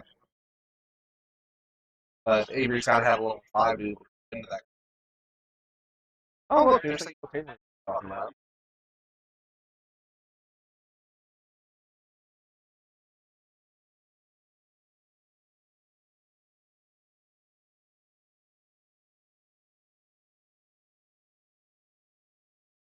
That Yakshimon's gonna be 8K now.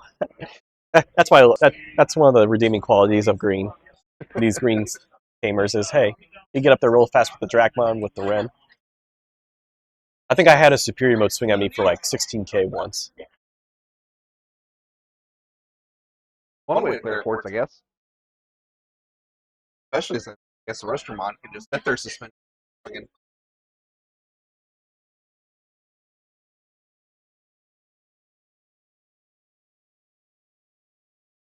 Given the one he did an extra security check. Well, no, I think the Yakshimon got it. She gave the extra security tech to the one with jamming. But I guess that makes sense. Ooh, and there's the Asa tucked underneath.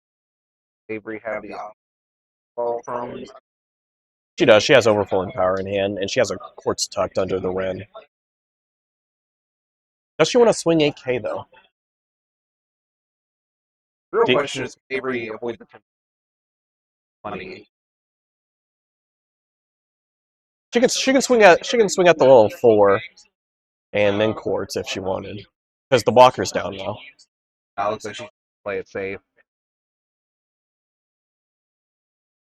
She'll go into the Asta and then go into the quartz.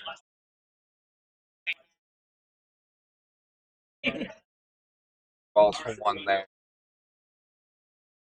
Balls for the quartz because she wants to play out.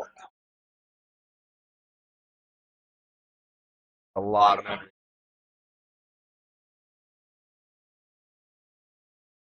Yeah, so if the quartz taps, probably 8 cards suspended, so she's very close to 2 security trashes. Very close.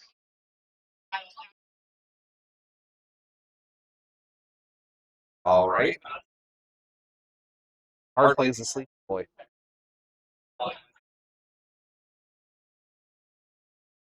I mean, not the worst play because you can stop at least one check from the courts every turn, but The courts can't tap it. That's good. And with courts, you don't want to swing anyway because then the rage mode can just swing over it. I mean, you would get the trash too, though. Well, 3, 4, 5, 6, 7. I think it's still only trashing one. No, it's only trashing one. You might be able to get 2. I mean, she's at 10 memory, so if she had Tamers to play and suspend and Digivolve up, she could potentially get up to 10. She's definitely got the memory to work with. The question is, does she have the cards to spin to actually make use of that memory?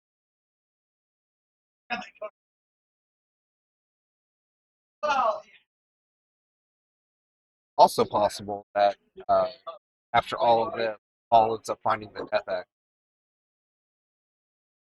He cycled through a lot of his deck already.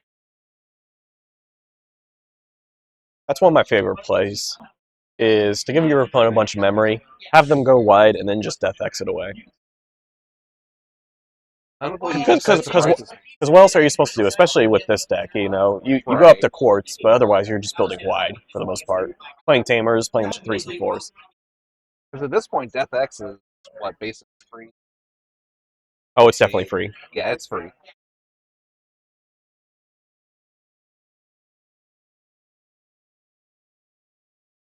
Entirely sure what she does. I think she just crossed with Psych, going to Psych. Yeah. Yeah, so she's going very wide.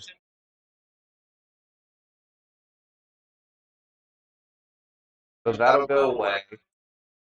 He'll get the draw, it'll pop that.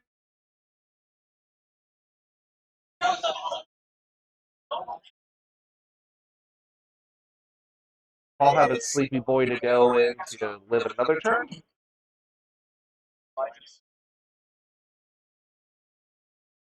Well, Avery doesn't have blocker, so she only has 1 security left. So how many? Paul's at 17k, right? So No, I think he has too many cards in hand. he has more than 6. Okay.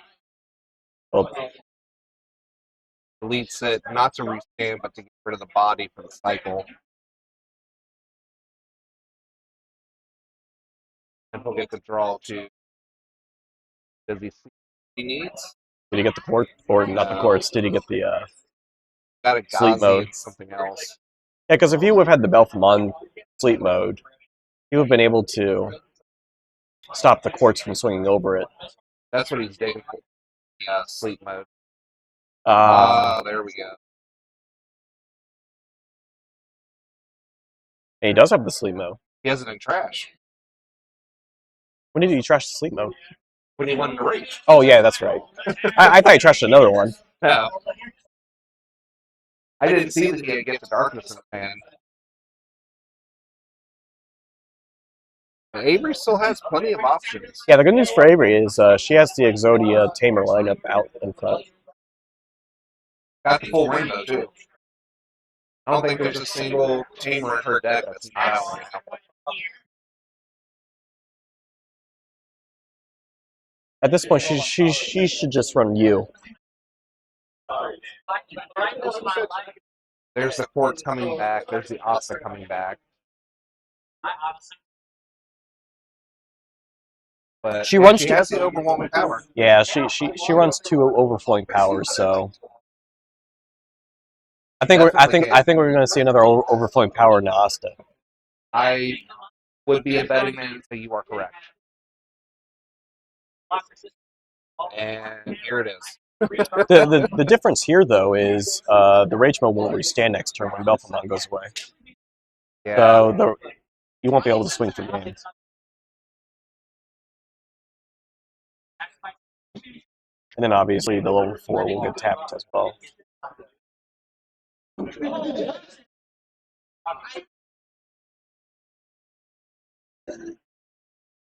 Quartz. Avery's going to get a ton of memory.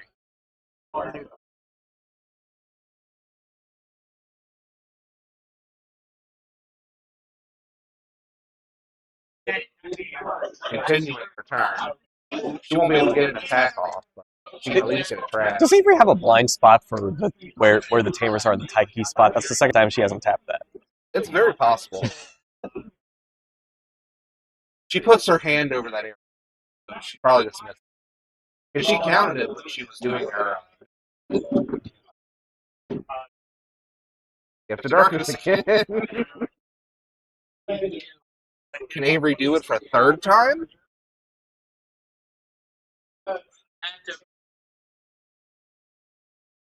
The issue here is she's out of overflowing powers.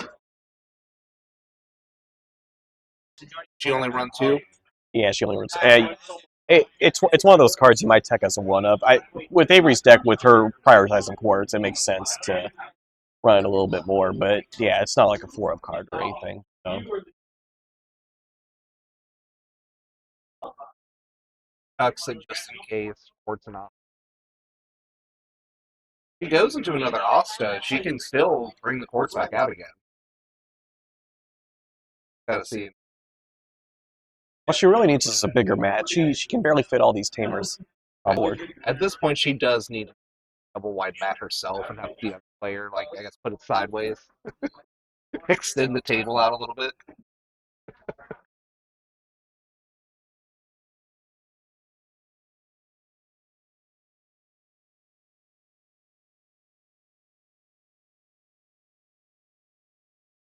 Trying to find an out.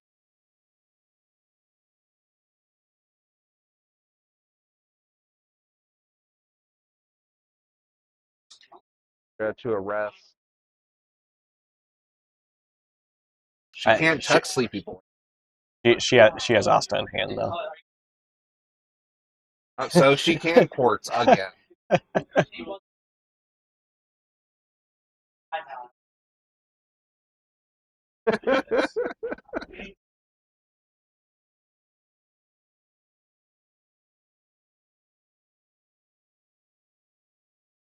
And use her turn again.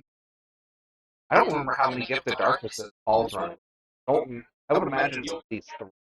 Because it's the main out for the.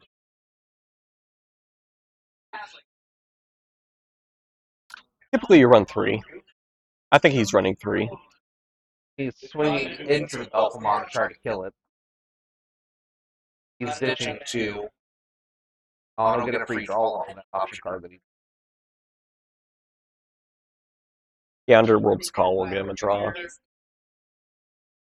That stops the attack, but he should technically still have trashed his security, which I don't think he did. Yeah, There is 1, 2, 5, 6. Should have trashed you.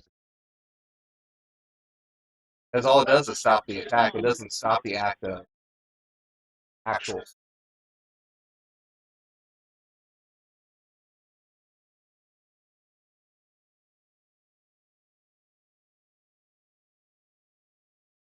Here we go. I'm trying to. They caught it. Yeah, I'm trying to figure out. Is Avery supposed to? Avery supposed to tuck sources to reduce the cost? I don't know if she did. Sources to reduce the cost? Yeah, from like under her tamers. She has been.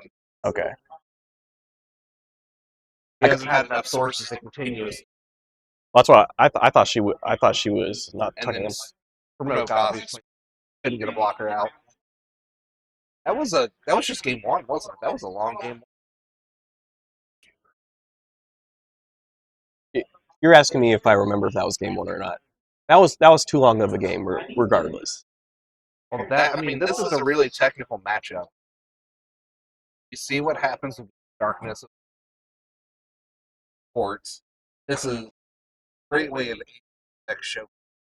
I can go to Portsmon 4 turns in a row. So please, killing my.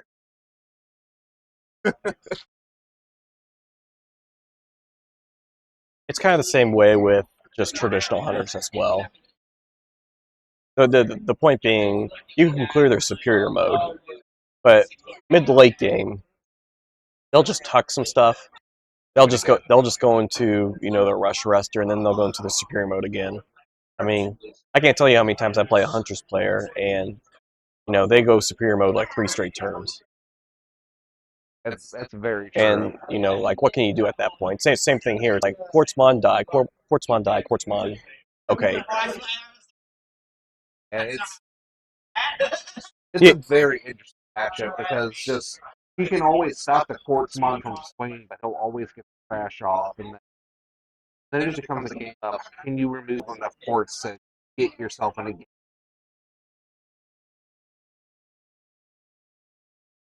It's Yeah. a very, very technical matchup between these two decks, and I absolutely.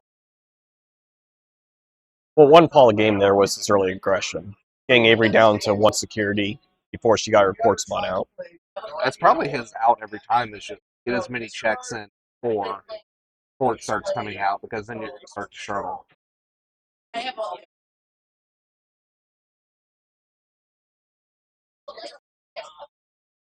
Think Paul can do it a second time? We'll see.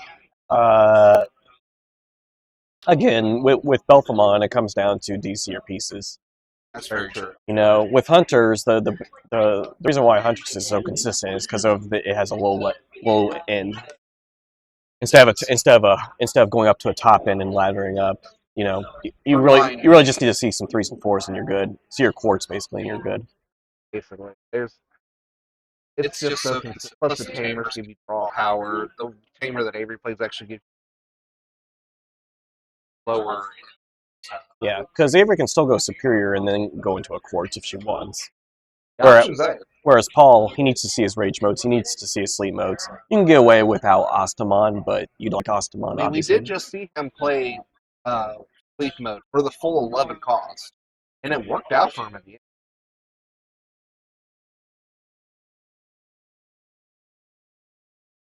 But remind me, Pokemon's still level 6 and higher? It only kills level 6. So the tamer can't even kill level. Yeah. He needs Gift from Darkness, yeah. And specifically Gift from Darkness from hand, because if it's in security, he has to pitch a level 7, which, he's not running Zwart, he's running the Death X, so he'd have to pitch Death X. And do you really want to pitch Death X? Not in this matchup. I would never want to pitch Death X. Yeah. I think you would rather, have the Death X out, and, especially if you compare it with a sleep mode to stop an attack. Right. Force Avery to play some small bodies each turn. Here comes the generic opening.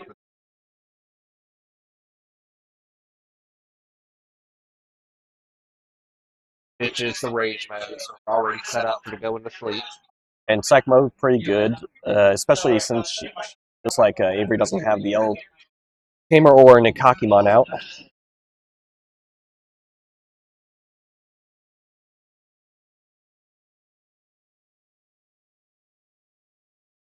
I think they're just going over, so she talked to give a Restaurant plus 2k and then use the source to go into for 1.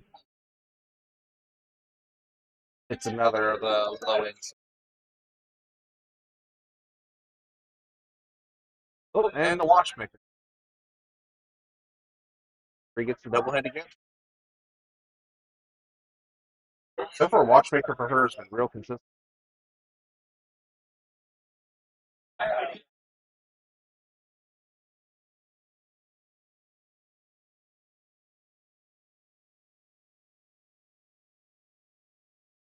Go in the scatter.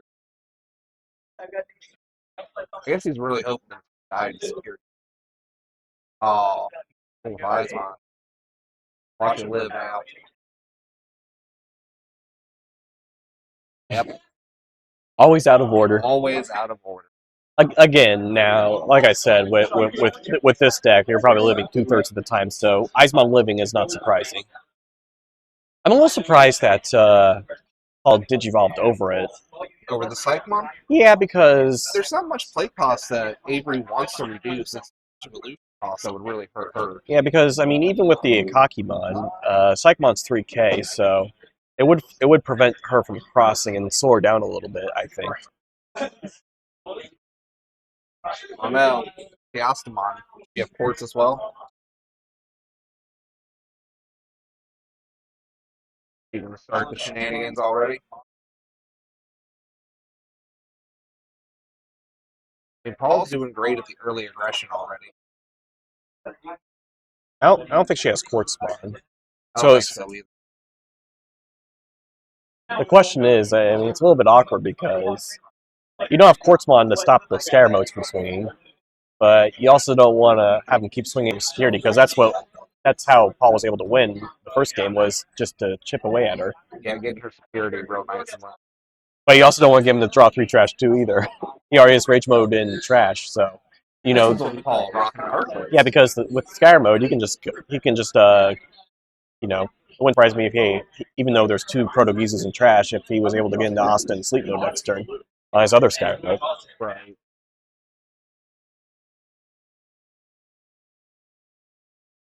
Now the real question is too: does Avery just bank on digivolving and brawling the courts? Nope. No luck there. Is she gonna play out the pencil?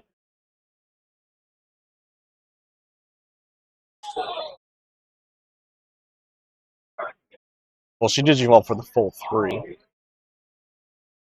Yeah, 'cause she wanted to play out the pencil, not touch it. Yeah. Gives her an extra body. That's not the card she wanted though. No, we all know what she wanted. No. I'd rather digivolve in the course than play out a level 4 Lord. She did take the option of killing the Eyes Mom.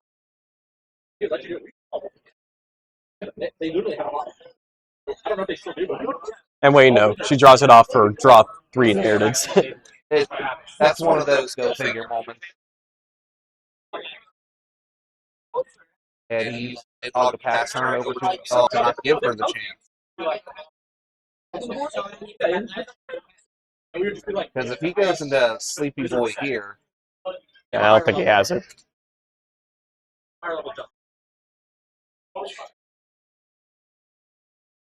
there's a Rage mode.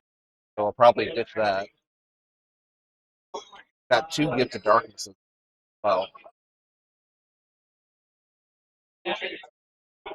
Ditches the awesome.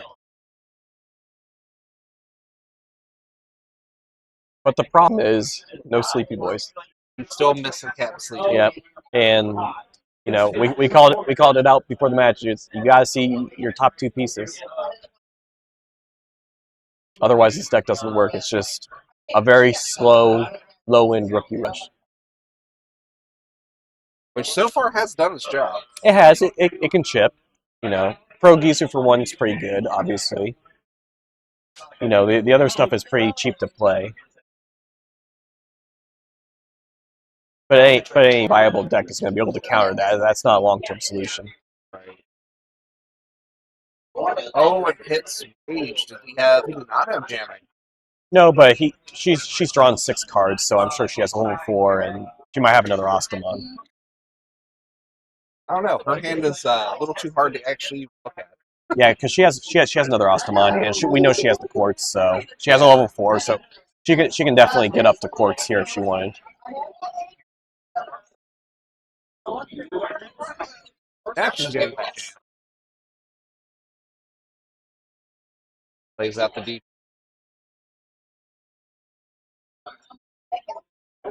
Paul got excited. Thought that was for play cost.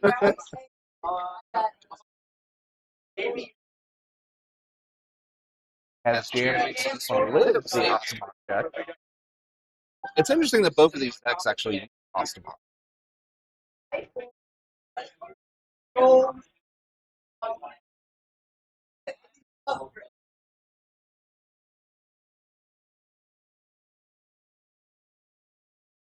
Question is, does she go ahead and commit to going into Quartz or just No. Yeah, this is the correct play. Because with Quartz, I mean, we know that Paul's Gift of Darkness. We know he has 2 of them, but you don't want to give him that much memory. He's not really threatening anything right here. He only has a system on Blanc out. Probably going to be a C. Yeah, you know. He just doesn't have enough memory to do any search. Yep. He was just missing Sleepy Boy the whole time. Yep. And like he said at the start, he has to see it. That's what happens when you have to see one of your pieces. Now, you run a 4 of it, obviously, so 4 times than not, you'll see it. But the question is, do you open with it? Does it take you a few searches to get to it, or do you just not see it at all? And in the matchups where you don't see it at all, That's where it really hurts. you know, unless your opponent's struggling, it's going to be hard to win. We're gonna go into a 3 and we'll see if see which one of the Astamon pulls out.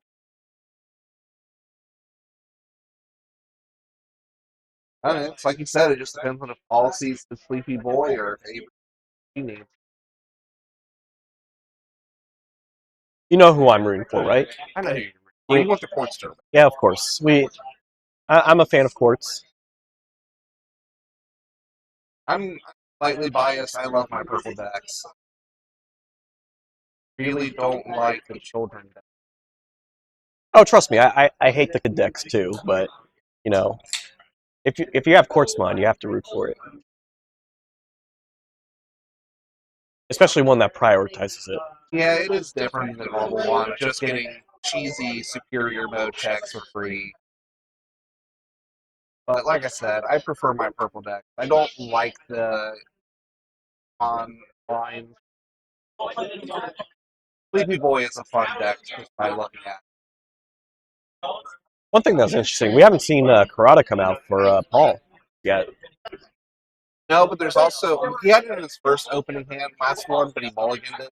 It doesn't really come into play too much, other than giving him full power. But he might not run 3 of it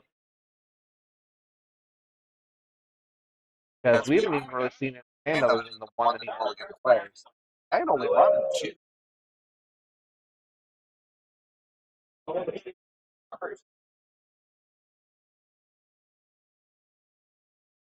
Watch now, we'll see if we pick up the same fight just to prove us wrong. You know, that's how it works. He's running 4 Karadas. Turning 4, Yeah. and we've only seen it. Lucky though.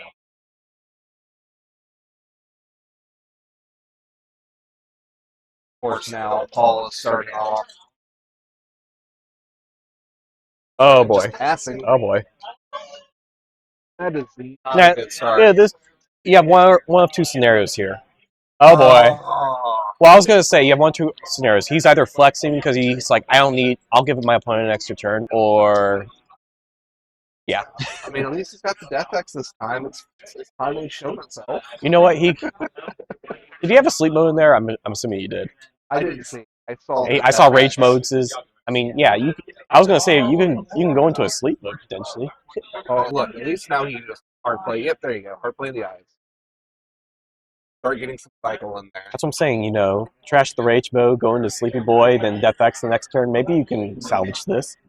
It's real possible, especially if you're going up the board like how she.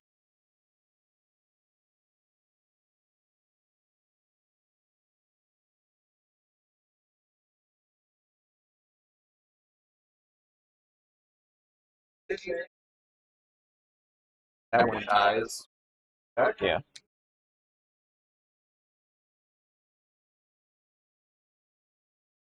And out comes clock.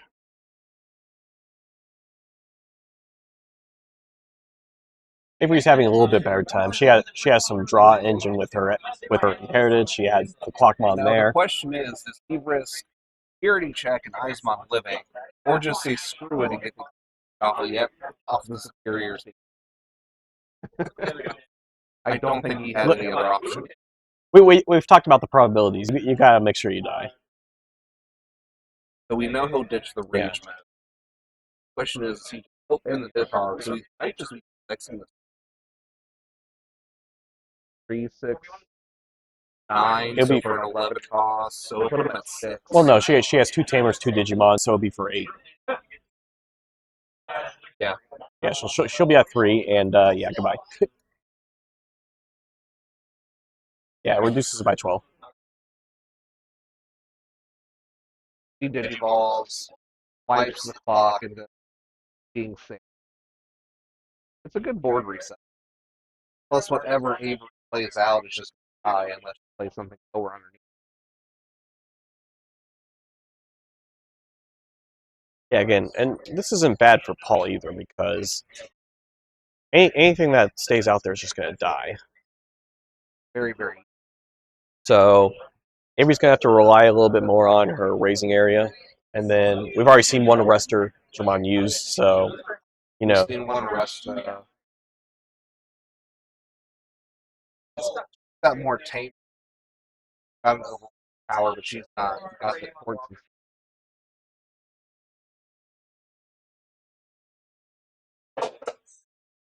Whatever she plays here, that's in a lower memory. Yeah, she does it to. I think she got the arrestor Jermon back, right? Yeah.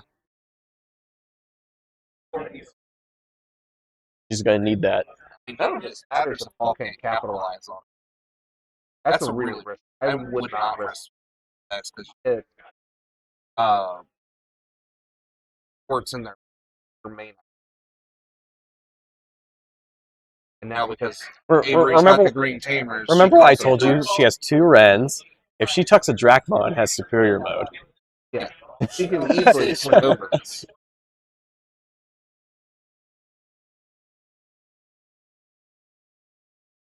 Unfortunately, I don't think Paul had a choice. He can't necessarily just sit there.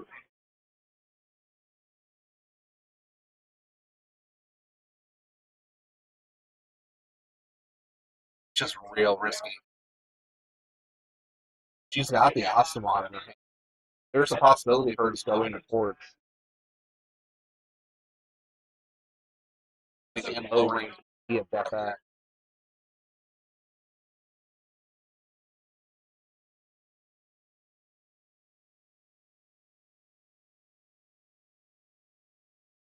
Yeah, the Kaki mod would reduce it by 2k too if she went that route.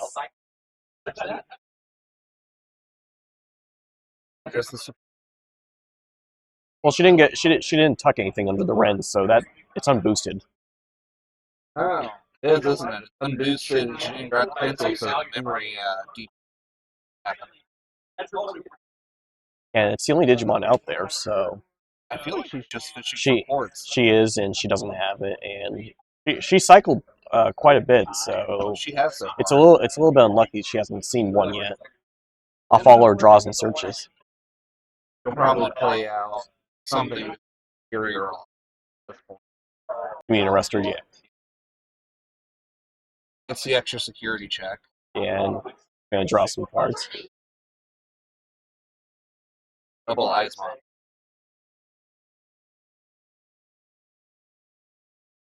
Well, she did draw the quartz there. The problem is it's the only Digimon on the field, yeah. It's the only Digimon now. Death X can swing over it next turn. No, because Asa could bring out the pin. Offer.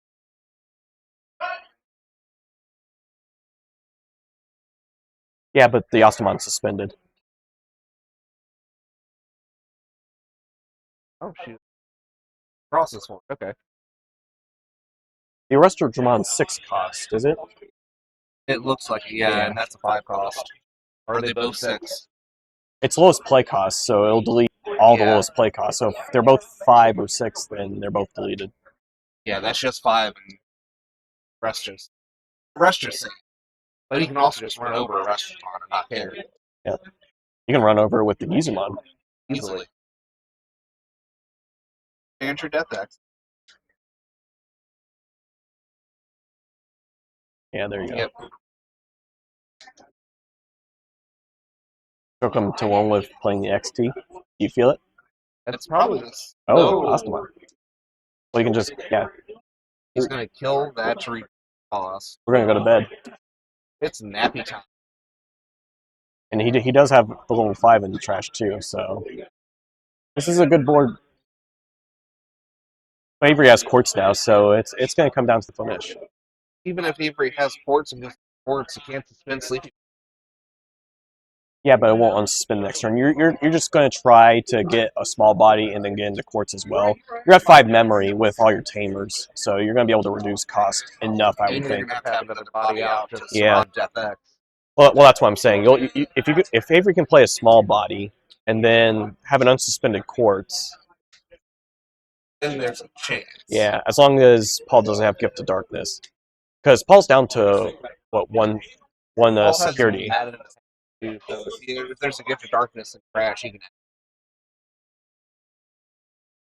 Trying to see his hand, not being kind of. Because looking at Avery, she has enough small stuff. There's a small one right there. Because she can just play another small body, and then Digivolve for free into her level 4, and then go into a level 5 with Asta, and then have the small Asamon body will play play. other free body for her. Well, you want to go into Quartz. It's either that or go into Quartz. Oh, you it's not you a want to go blade into effect. Quartz, yeah. It reduces. No, that would be amazing if you could go into Quartz and play on a small body. I thought that's what it did. Well, no, because then you'd have Quartz and a small body out, and that would be really good And value. she gave superior rush here. That's true. Does she? But the Belfamon can stop stop an attack, so Superior Mode's not gonna negate that, and she has a blocker out too. Well, the blocker could get tucked, but she wouldn't be able to swing for game with Superior Mode anyway, because DefX will pop it before it tries to get a check through anyway. Doesn't turn player resolve into turn effects first? Yeah, but so Avery would get stung first. You'd swing, but you have to resolve all effects before battle. So she'll use her. She could use her end of turn to attack, but then DefX will kill it before the attack goes off. Our local judge telling me Yeah. I am wrong as always. Reduce the cost by 1. Sportsy boy. Well, she might play out a small. She has to keep that stack alive, so she has a Quartz in hand, so she can play out a small buy and then Digivolve to Quartz. Question is, yep, there it is. Yeah, because she has to do that, because otherwise Quartz would pass turn and the Quartz would die. You can't do that.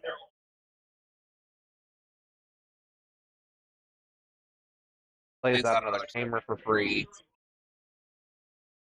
Hey, reduces the Quartz cost. That's very true. The small buy she played plus the extra tamer, that's one I one just less memory. realized what Paul's been. Why Paul actually wants that. Got the match added back to hand. FX.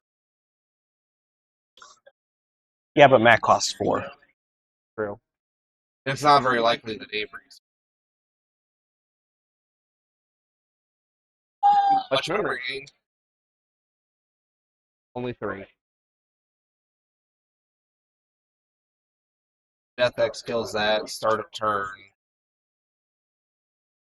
Of course, Sleepy Boy isn't. Yeah, Pokemon start of turn for deleting. You can't reverse that order. Yeah, it purges down at the end of turn, and then main phase delete 5s.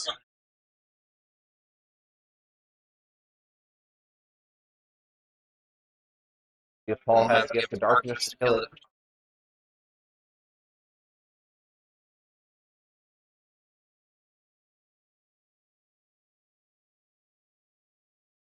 He's got to fish for it because he's getting ready to play the Blanc belt.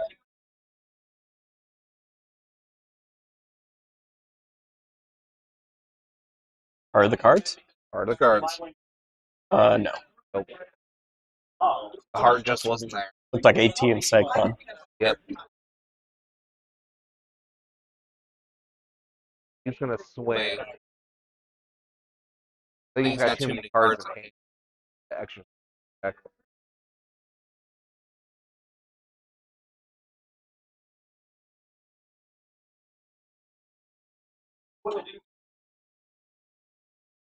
Here's the Terrestrial Superior. Delete for the cycle effect.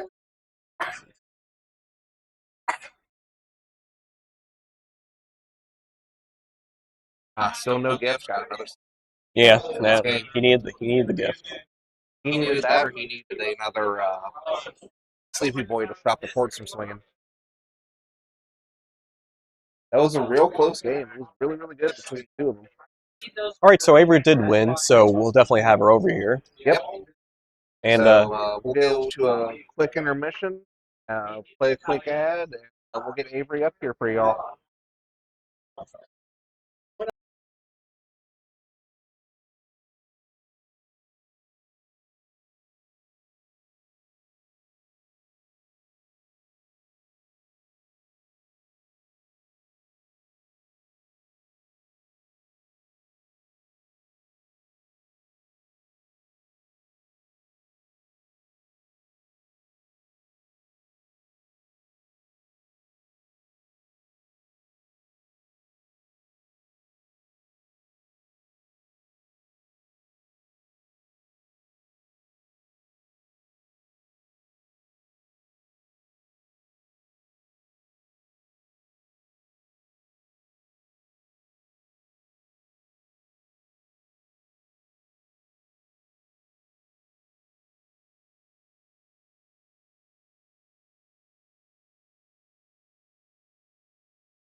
All right, and we're here with Avery for a fun little interview for her 2 matches. Hello. So first off, against Blue Flare, what were you thinking during matchup? Um, so the matchup with Blue Flare is really weird because I got to go fast. Yeah. I got to get into ports really fast, and it's not always possible. It looked real easy. I got very lucky. I got very, very lucky. Just like jumping shark and going into the match against Paul. It's like, wow, how many times can Avery Quartz met? Apparently, three times in 3 turns. A lot, yeah. And then be able to do it another turn if you would have lived. Yeah, if I have what's the option? Overflowing power. Yeah. And at least one Ryoma, I can do it Every time. pretty much. It was kind of disgusting. It's just like Paul's like, I got the out. It's gone. Do it again. Next turn. But can you do it again? He's like, yeah. But can you do it again? Yeah. Oh, you have a Gauzy in the back. That hurt. Yeah, I wouldn't have been able to do anything about it, but it hurt. All 3 games against Paul were real close, and they were really, really good. Yeah, that was a lot of fun. That was the one I was most worried about in our pod. Because we had Bloom and Blue Flare, which I have a pretty decent match into, because they play a bunch of shit. Fair. I did lose the Bloom match. So you're 2-1. Yes. She Look, the outsped camera's your lucky area. Apparently.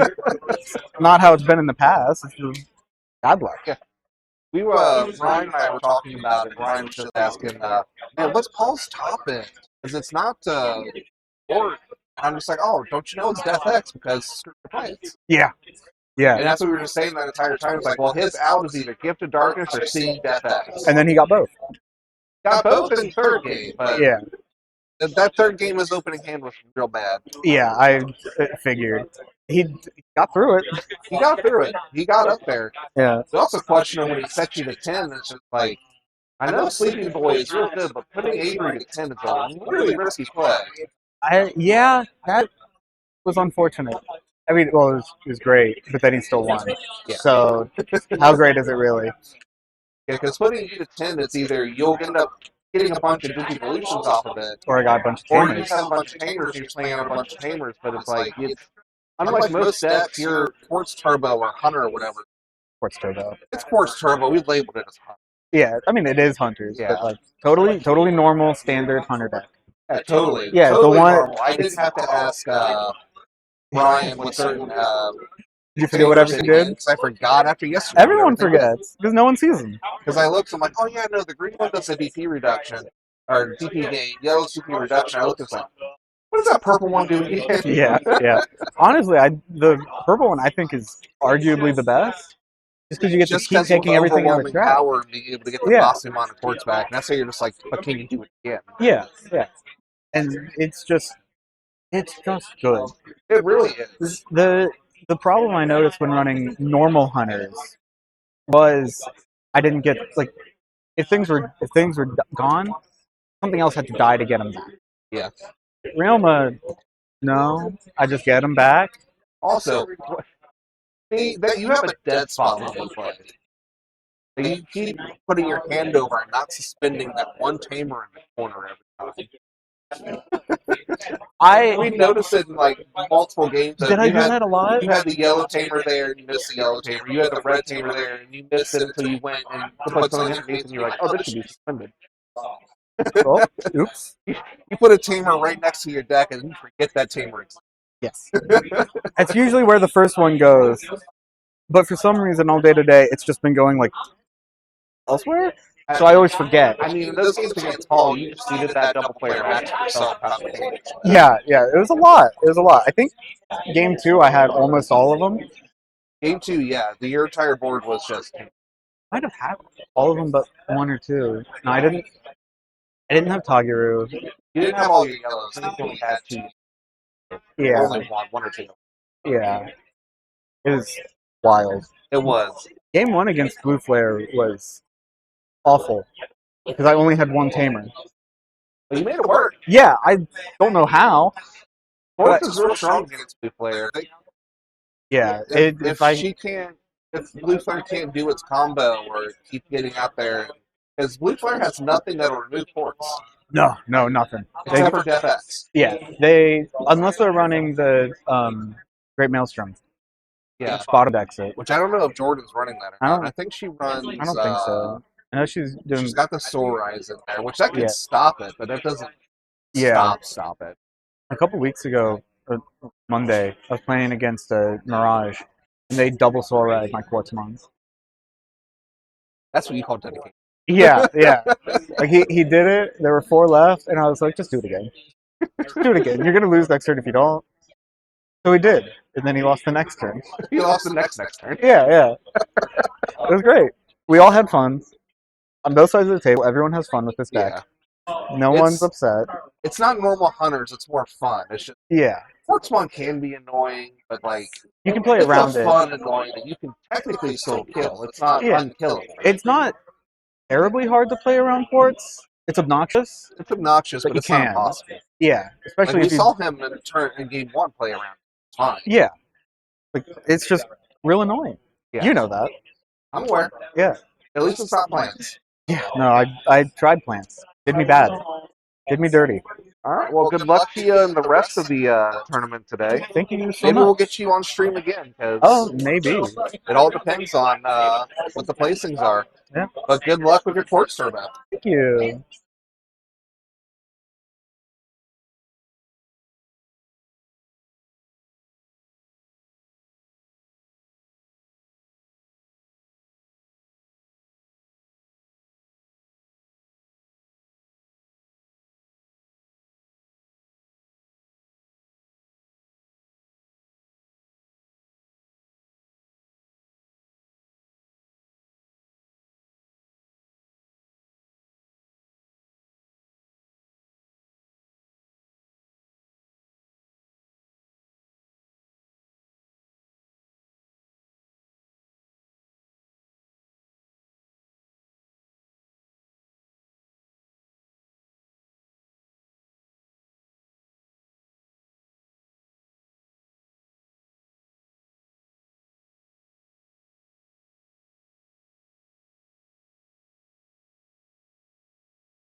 All right, welcome back, everyone. We're going to do a quick deck breakdown of what we have going in the top 13. We did have one that ended up having a bunch of 2-1, so an extra person got in. Yeah, nice and even 13. Yeah, Lucky nice, number 13. Nice and even 13. There's not going to be anyone that's going to be biased about who gets the buy. Not at all. But it looks like coming into this, the Jessamon players stayed around. Shine is still around. Both our Belfamon players have stayed. Yeah, so I mean, looking at this, there were five? There were 5 decks that had 2 of each. It was Belfamon, Blue Flare, Hunter, Bloom, and Red Hybrid. So Yep, and only the Hunter and Belfamon stayed at the 2-ups. yeah, We've still got a Crossheart. Alphamon still sticking around strong. Red Hybrid can still come back swing. One of your Garden Boys is still left. yeah, and I gave him some spice. Yeah, it is Jace. I gave him some spice. Yeah, the other Garden player I think was Liz. She was running a little bit more of a Rose variant. Not much, but just Not a little much. bit pop in. Yeah, she had one Rose and one Rose burst mode. Yeah, she wasn't running any like Cherrymon, so even like a matchup against Blue Flare, that would be a little bit tough to overcome without having a redirect. But yeah, looking at this list, I'm honestly surprised that the Jessamon player made it through because his deck list is a little bit of an older variant of mode. a little bit. But the one thing that doesn't surprise me, I think I called it out, Belfamon and Hunter. Oh yeah, Belfamon Yeah. we both said was going to be up there. Yeah, I'm not surprised that both those players ended up making it. I'm so sad my road pick of Dorbrick isn't around anymore. Yeah, and I think my 2 that I was hoping would do well just because you have to give points for creativity. Yeah. The Gaiomon X and the Dorgormon list, no. Both of them dropped. Nope. My Shine pick is still there. Belfamon's still there. Yeah, Shine had a little bit of an uphill battle after we saw the Shine player round 1, and they lost a close one. Theirs was real close, but he still managed to get his way out. He won the rest of his matches, so he was able to get out. But yeah, I mean, not surprising, Yeah, this spread is not very surprising to what was left. The Mirage is still really strong. Shine is probably still the #1 deck in the meta. Plants is strong. Hunters will always be strong, just because there's no tamer interaction. We started out with diversity, and we still have that. Obviously, a few of the 1-of decks got eliminated, but again, to our original point, 3 of the 5 decks that had 2-ofs had someone drop out too. So I think even more so, you still have more diversity than probably what you started out with. Yeah, we're still going real strong with diversity. We still got a Black War Gray X, a Jessamon, Alpha, a Crossheart, of all things. We've even got the Red Hybrid still in here swinging. With Red Hybrid still is a really strong early game as well. Yeah, Red Hybrid, I joked with the Red Hybrid player yesterday. I told him that we had 6 Machine Dramon players playing. He got a little bit nervous, but he made it through pods. It's fine. He's comfortable now. We've even got just color-wise, we've got a real good diversity. We've got a black-red, a red-white-black, Cross and Hunter are rainbow. Alphamon's pure black, Mirage is blue. We've got almost every color. We've even got blue in here. We've got a green deck. Should we consider Shine yellow just so we could say that we have every color? No. No? Shine isn't even really a red deck. Shine's a gray market. Let's be honest. I guess it's red base. It's red base with the egg. If David was running the yellow Coromon eggs, the yellow base, I would call it a yellow deck. Yeah. But we are going to be going to a 30-minute break so we can get the next standings up and going. It's a 30-minute break to do deck checks and give the players a little bit of a break, and then we'll go into the, I guess, was it just the knockout round? I guess you could say. Yeah, this is the actual ladder climbing where it's just going. Once you're out, you're done. Yeah, whereas the pods were round robin. The top 2 players would advance. This is going to be a knockout round. And of course, one pod did get 3 people going through, which is why we have our wonderful 13. But yeah, we'll let them do the deck checks, give them a little bit of a break to get a little bit of food and bathroom breaks, and then in 30 minutes we'll come back with knockout round, and it should be fun. It should be very entertaining. All right, we'll be back here shortly.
Yeah. All right, everyone. Welcome back. Here we are for the first round of the top cuts. We've got Tommy playing Red Hybrid, Michael with Desmond.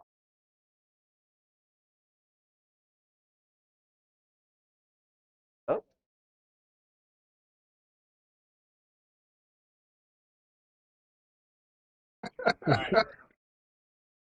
We were just giving the heads up to the floor guys to get this thing on the road. We've had a long enough break. I agree. But yeah, Tommy, he's been playing Red Hybrid for a while now. He's had some pretty good success with it recently at locals. So I'm going to say from playing it where I'm normally playing Jetsmon, playing Red Hybrid is probably my worst. Not much. you know what can stop it? Sportsmon. Anyway, we got Flamemon. Flamemon, playing Flame. You know, At the bottom does a Gravity Crush. I always joke with Tommy too. His one of Blitz Omni, it always goes to the bottom. It does. Yeah. I've noticed that. But Michael's playing Jessmon. It's a little bit more traditional. It's not necessarily the GX Turbo variant. You can tell by the Greymon egg. No, it's in my opinion what would be called system. Older build, but you do see he has the lower end Huckmon lineup still in there though. But the top end's a little bit different. Yeah. Top ends. I don't remember in his list. Yeah, he's using 4 of the BT13 Huckmon, 4 of the Bao Huckmon, 4 of the Savior Huckmons. He's just not using Chimera to take advantage. Yeah, he's only running 1 Chimera, which is pretty standard in non-GX builds. Yeah. He is utilizing 2 of the BT13 Jessmon that you commonly see in the Royal Knights deck. Yeah, I haven't had much success when I've tried that in my build. It's nice to be able to play that to evolve in X antibody option for free, but it's not needed. Oh, and we go for a swing into a tamer. Normal Red Hybrid shenanigans. Here we'll probably see Huckmon run into a brick wall.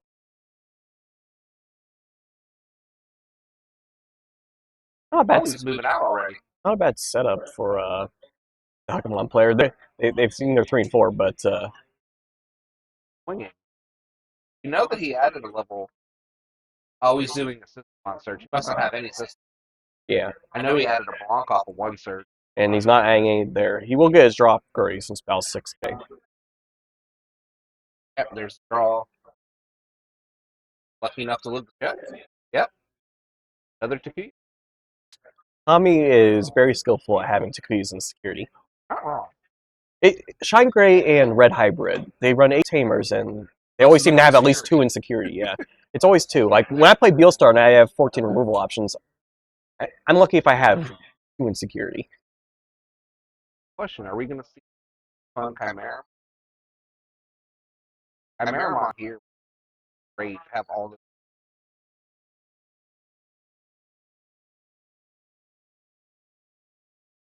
Free Digimon? Not free, it'll be reduced to 1 cost. Yep. Yeah. Might as well. It's 1 extra memory. 1 memory in a hybrid matchup is... Yeah, I mean, he can double evolve his tamers. I guess that's what that allows, but he could probably... done that anyway, Yeah. just from the... Check the game. You need to be 10k though, so I mean, he'd have to level up a little bit, but yeah, same point. Lots of draw. Must have the brain grade to delete the Blanc. To that, you want I'd either 30 weeks. Get unlucky enough to hit a... This one is the security plus. Get the deep eye. Well, That'll get the deep eye. no issue there. That's going to be plenty big. I think you just swing risk not hitting the GX. Well, now you don't even have to risk hitting the GX. Yeah, now it doesn't matter. Because what are you, +4, +2 off Takuya, +3, so do the math for me. I don't have my calculator. The 2 off Takuya puts it at 10. 11, the 3 13, puts it at 13. 17? Okay, right? I think that's the inherited you play at Takuya. If I don't. He gets from Master to Disciple. Still not I playing would System imagine Mons. adding the Huckmon trash. Yeah, Genku definitely going to trash. Hey, Ops for the Genku, Bow you Huck. want to Another one. All right. There's the GX. Yep. Here goes the Chimera. That happens a lot of this. Oh my god. Wow. Wow. You know, we did And notice after all that, only sisters. Yeah, well, finally got some sisters, but you know, we did deck checks before the round. Might not have been very shuffled. Yeah. I warned people to shuffle their decks to make sure they don't brick, but you know, the plus side of that is you know, you might get you might get a cracked security. He can digivolve the Jesmon essentially for free, so yeah, he had to do that to kill that.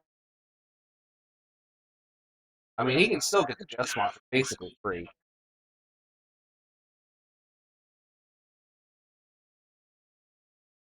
That's the level 5, which the amount of stuff in his hand is very likely. Got the system. I believe was all he was holding out. Yeah, I mean, three disciples. You've seen him play a cycle. We just saw him draw the Savior He only Huck. runs 3 too, so that's all of them. That's all of them? He doesn't run 4. Like coming back. Yes. Leaving battle areas being like top under Tamer.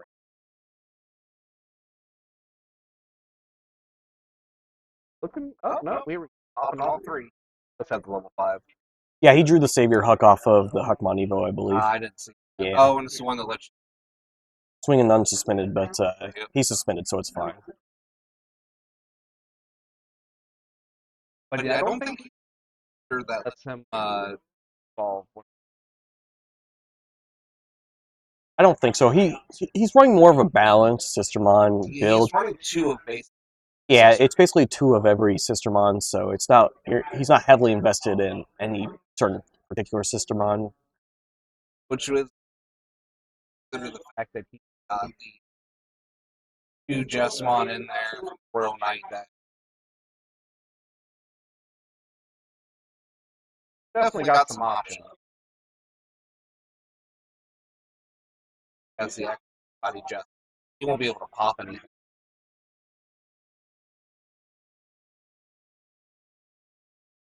As he's popping 8K. Yeah, it's 6 plus 2 for every other digit, so it'd be 8. Now, granted, he doesn't have the DP. I don't know. Well, he picked up GX. He can tuck Ganku. He'll be able to pierce and do a lot of damage, and then just hold off for the turn. Oh yeah, he's. I think he has Reboot Seal in hand as well, so He has one of every sister in hand. Yeah. Except for the. Yeah, I know he has the Gain of Memory Seal too, so he'll be able to do a chunk of security and maybe potentially stave off attack. There he gains. He'll get to swing over. He'll get to play out another system. But he'll get to search first. I thought you said he was only running 3 Disciple. Clearly it's 4. I thought the list said only 3. I'm checking now, it actually is 4. Huh. You do want to run 4 because... It's pretty much a 4. You don't have a choice. Yeah, it's like when you would run Cool Boy in the X-Anybody decks. You run 4 of it for a reason. It's because it's 2 cost. Let you check the top 3. There's the... Not like now. And that'll be 3 checks once he peers over that. At 17. It is. He'll do his Emperor Grey effect, though.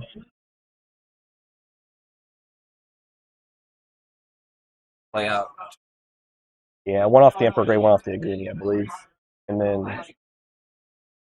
There's nothing he has to worry about hitting security at that DP. No, because with this red hybrid build, there are a few that run maybe 1 or 2 removal options, but with this one with Tommy, if you're running Gravity Crushes, and potentially red mem boost, atomic infernos. You don't have the deck space for removal options, so he has nothing to worry about. Jesmon reboots, has blocker. Sistermon set blocker. It's a little bit tough right now.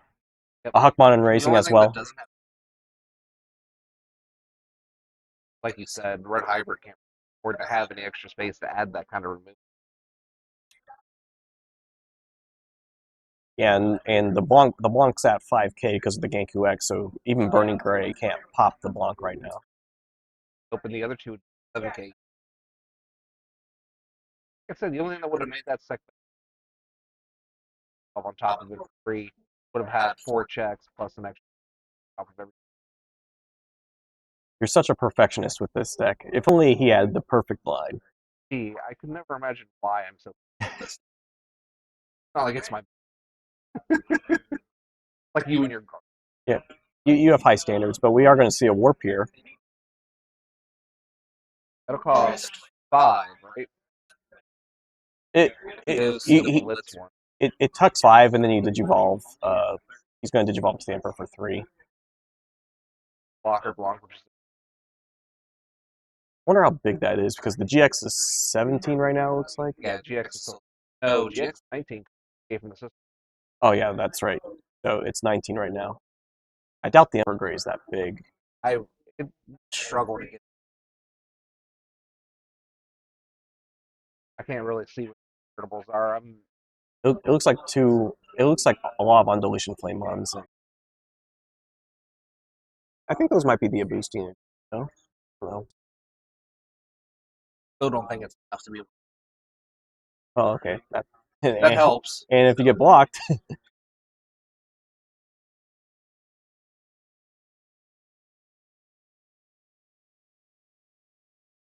Yeah, I think he's big enough because it's 14, 16 with Takuya. Probably has 2.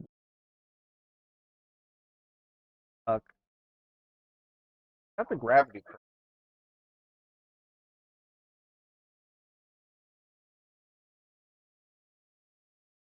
Well, and the GX can still block, is the problem. So he doesn't gain. Gravity crushes. And it looks like this will be game right here. Runs into first round. Yes. Red Hybrid aggressive early, Jesmon being able to do the combo and stave off a turn and do a two turn OTK is typically what the deck. Once you have GX out, it's really hard for Red Hybrid to be. Unless he has a bunch of atomic infernals. Which he did. He played 2. One on the Eldamon, one on the Emperor. But then again, GX also just had the option of not blocking either. Yeah, not carrying.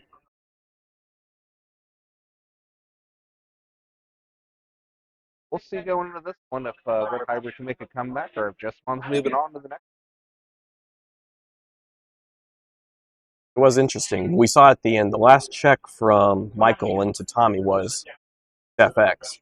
So, He has an out. Yeah, he does have an out. It's just something that Michael will have to be aware of because if he builds his board too wide with Sistermons, the last thing you want is him to drop a Death without passing turn and then go into like a Warp Emperor Gray to blow up the GX. It would be real bad. At that point, it wouldn't be a GX. Yeah, and you wouldn't have anything to potentially there would be no decoy, yeah. Because all the systems are and lower. FX, I'm just surprised he actually checked in the FX. I mean, again, it's good into a lot of the matchups that we're seeing here today.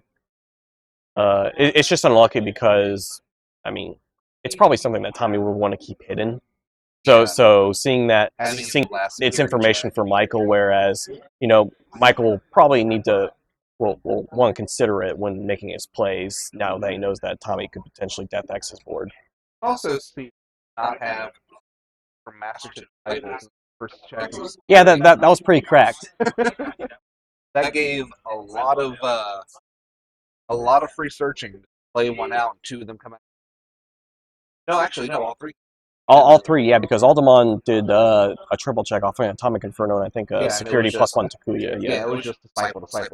Yeah. I mean, it does happen. It was a very skilled security by Michael there, very very high skill. Like he Yeah. also took him long. Just be as such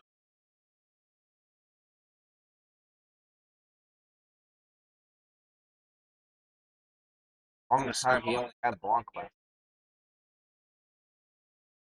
Do you still like the BT7 Huckmon in your Justmon deck? No, I don't run at all. I run 4 of the new Huckmon, 4 of the Searcher Huckmons. I have to fit in Solar Mons. Just a lot of the meta right now. Annoying decks, yeah. Royal Knights, cross decks, yeah. And That, Blue Flare. we rely on Master Disciple to get some stuff in Sisters and Trash, yeah. Oh, I run for Huck. Yeah. I think that's my entire rookie lineup. And Michael again being aggressive early, swinging his Balhuck to try and search Sisters and then draw off Curry, but 0 for 2 on getting any searchers. Yeah. Yes, Mons at the bottom as well. SX and regular. Yeah, that's that was probably the worst search you can get, and then you just die too. Yeah. I mean, the early but you really hybrid. It's also really risky not see. You need to do whatever you can to get up your line, and Fortunately, I- Ganku to the bottom. yeah, I would think that, between his hand, he probably doesn't have Sisters, and then, he was probably missing his 5-2, so, try and get hit on some Sisters, try and get an extra draw. Probably has a Huckmon to go into next turn on the eggs, so, I think that's probably what he was trying to do. Yeah. I think here, that already got one of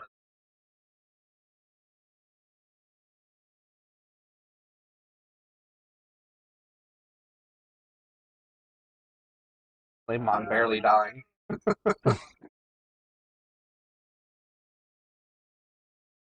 Looks like Tommy's got plenty in his hand.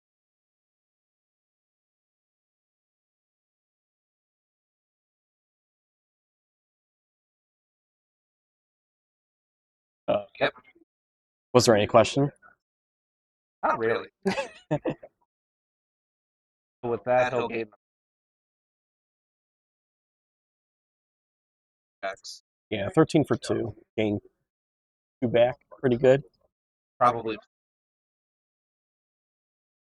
He has a few of the security Takuyas, so he could easily choke if you want to. Got one cycle out. Oh, well, there you go. Very about it. Falling on that Huckmon.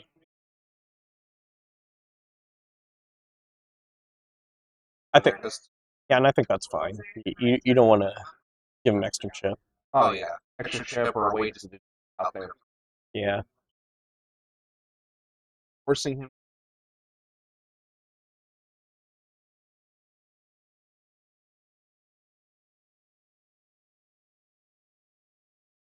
Bottom of that. Yeah, he couldn't pick up a Gankui, bomb decked a few Jess. Bottom deck 2. Didn't see what picked up there.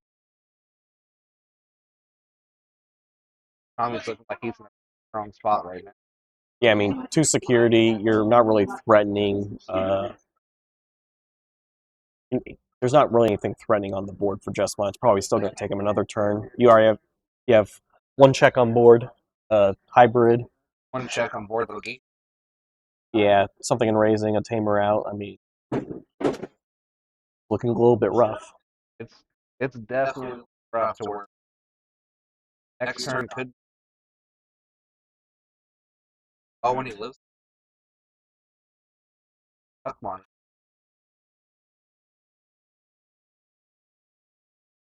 Might as well. No reason to leave bodies there. Yeah. And all of his systems sucks well. For gotta find a way to bodies. having one rookie and one.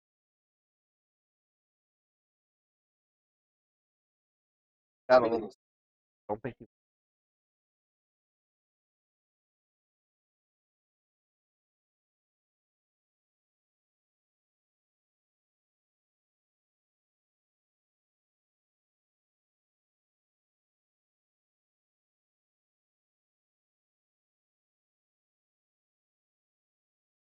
I think this one's a red hybrid game.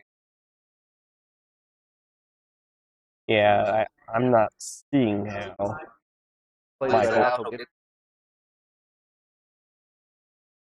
Well, it's the free evo for the bow huck and then the evo for the CL, but the problem is that still don't. Oh, well, it depends. What sister does he have in hand? Does he have the Blanc in hand? that was the case. He should be playing that. Then he'll get involved with that system.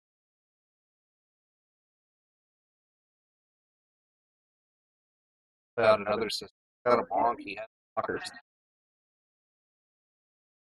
If he goes to that just one of them.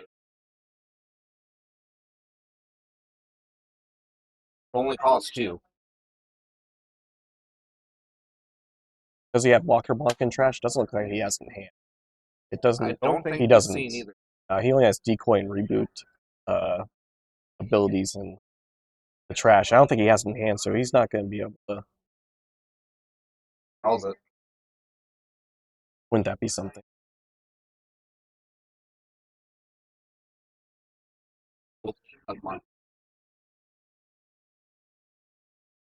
All he can do is play out that just for.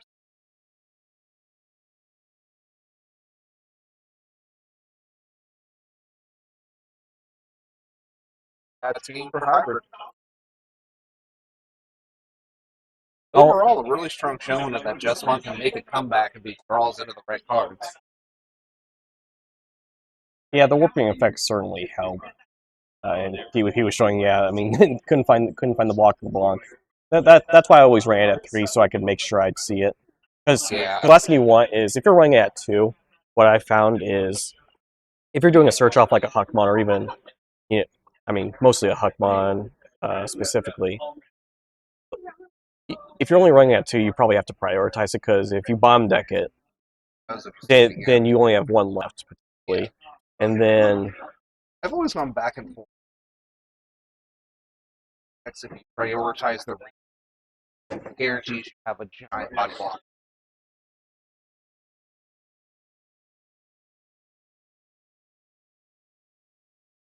Let's see. Now, if you're Justmon, probably want to hybrid play first.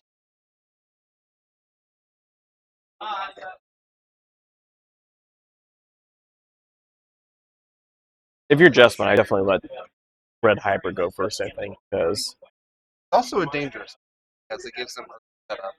yeah, but at the same time, Justmon's a piece reliant deck. You run your ratios are on the lower end for your 3s, 4s, and 5s, so giving you an extra opportunity to draw into that because you're not going to win. It's very hard to win if you don't get into your top end with this deck, specifically GX.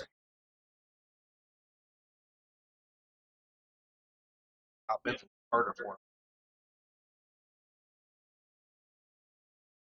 Looks like they both like their opening hand. Oh no! First. Hmm. All right. If he swings, he has to draw Sisters off that Huckmon this time, right? He's over 2 so far. Oh no! Oh, you have to grab run 2. Yeah. Will not get it back. Yeah. But some people, when this deck came out back in the day, they only suggested running 1, which I didn't agree with because I always told people, well, what if it's insecurity? Or what if, Exactly or what if you have to bomb deck it because you need your other pieces? I mean, running 1 is just that's the card 1 to draw 2. Claim. I don't know. Should we make that on whether or not he I think he has to see his sister. If he goes 0 for 3, that card's getting cut tomorrow. I What don't think he has level 4 what's the to go point? into. It's a 4 cost. Yep. Grab the Searcher Huck. He doesn't have a level 4 to go in. Yeah, and that's why I suggest going second, because you're running 7 to 8 at best level 4s. So if you don't see it, give yourself the extra draw, have the higher probability. But the good news is if he does see it, There's one. there's one, yeah. If he does see it, he has 2 disciples set up, so he'll be able to go a little bit faster. Yeah. Especially if Tom keeps that number 3 memory. Here he can Digiball for 0 cost. 5 for, which looks like.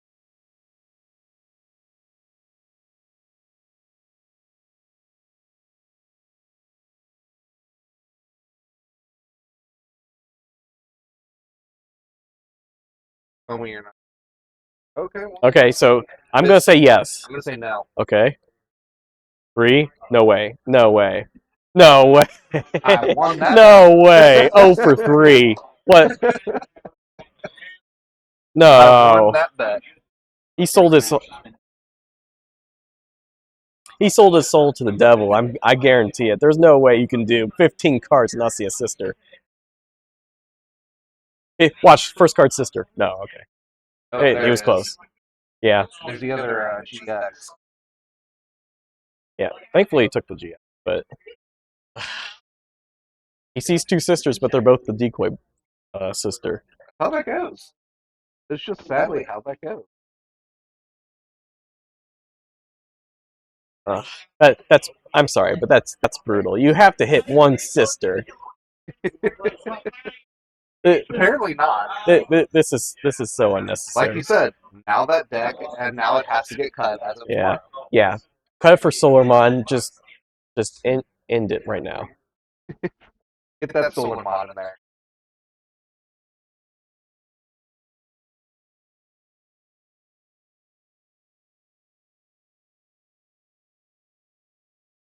Speaking of solar, we see Tommy get the solar out. Which I don't really think that matters here for him. He probably just wanted to draw.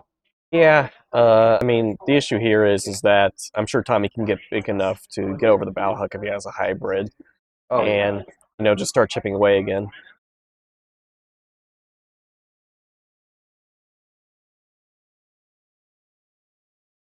Yeah, and here it comes.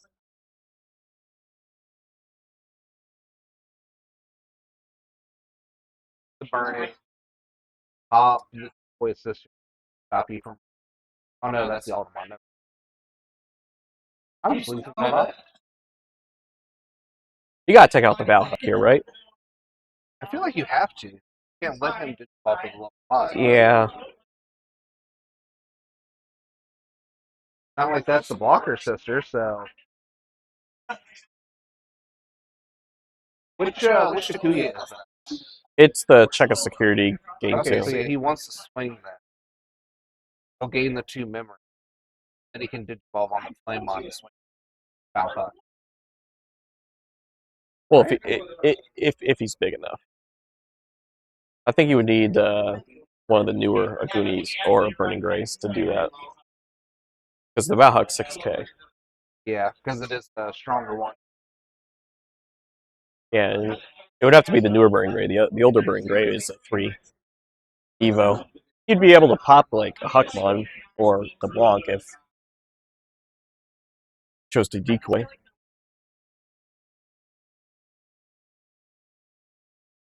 He's also got enough to where he could probably just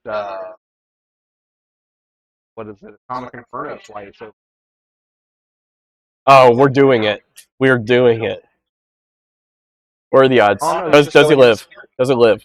Master Disciple and Security again. Go. There's a Chimera Mon. Does it live all 3 checks? What is it? 8K. So it'll go over the Savior Hawks. Yeah. That's a pretty good chance of getting over everything. Second check. We know Okay. the GX isn't it. Okay. Yeah, we're gonna hit the last one at 8K. Oh, the new one's 8K. Okay. But it did its job. It definitely. The thing here is because he hit Disciple, if Michael has Savior Huck, I was gonna say like if you digivolved your Solar into a Goonie from the two, the Disciple would get the Savior Huck and you could potentially start the combo off here. I've seen a blocker block. You never know. He could hit off his Huckmon search again. You can't Eventually, go 0 for we 4, know it's not right? in security. We know it's not in trash because he didn't see it. He can't go 0 for 4 for It- surely. If he does, I'm just gonna give him the game out of pity. Would that work? We'll get to play out. Is out the. Okay, there we go. There it is. There we go. Yep, that's.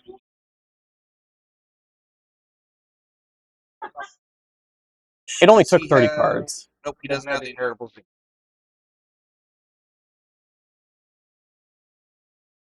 That'd be X anybody in this condition. That would play out as.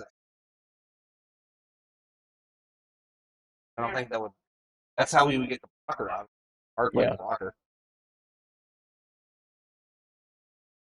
Oh. I told free you. tamer. Two tamers are guaranteeing security with Tommy. Not wrong. I think You're right. You're right. I think you have to go Just X to play the blocker bonk to make it 5k to get over Burning Gray, because otherwise he could hypothetically go into old Burning Gray and pop the bonk.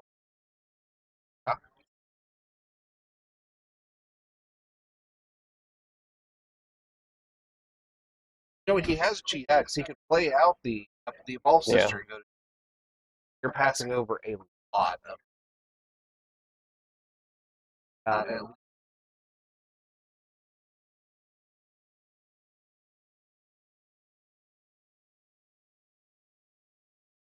He will. Yeah, he I was definitely gonna say can by trash. now he has. Play out. He won't get to play one out on swing though. Got the old savior, but he does get the. Yeah, he was going to restand with the reboot anyway, but he will restand off the Savior. But he gets to search for more sisters. There we go. Oh, that's not a sister. 0 for 4. I'm so confused. He does have a really low sister count. He might have all of his sisters in trash. Hey, you're gonna make me count. I should count. I should count how many sisters are in his deck. Another tamer. Oh, there goes Gravity Crush. I know he's got a Gravity Crush in hand. Got more than enough. So here's the thing: if he can warp into Emperor Gray and blow up the Blanc, Only the G. Block. yeah, and then you can swing your Solar. Yeah. Have enough hybrid here Oh, or trash? I'm sure he does. He just needs the DP boost ones, which we see at 2k off right there. Oh, Or that. oh, okay, That's the thing too. yeah. The That's one a of big Death game. X. We did talk about this. Yeah. Not a blocker. Yeah. Yeah. We have it. Like I Yeah. said, Red Hybrid is one of Jesmon's hardest Yeah. matchups. The one of Death X definitely came into play there. We hinted at it. We saw it when it came in security in that first Yeah. game. Like, that's going to come up later. Yeah, even if he went Just X and just played the Blanc, he would have only had one extra sister, I believe, right? So Yeah, the Death X the Death X still would have yeah, would have wiped the board. it still would have wiped the board. Yeah. All right, we'll give us just a minute, and we will get Tommy up here for an interview.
Exactly. All right. We are here with Tommy, Red Hybrid, Savant. That's me, brother.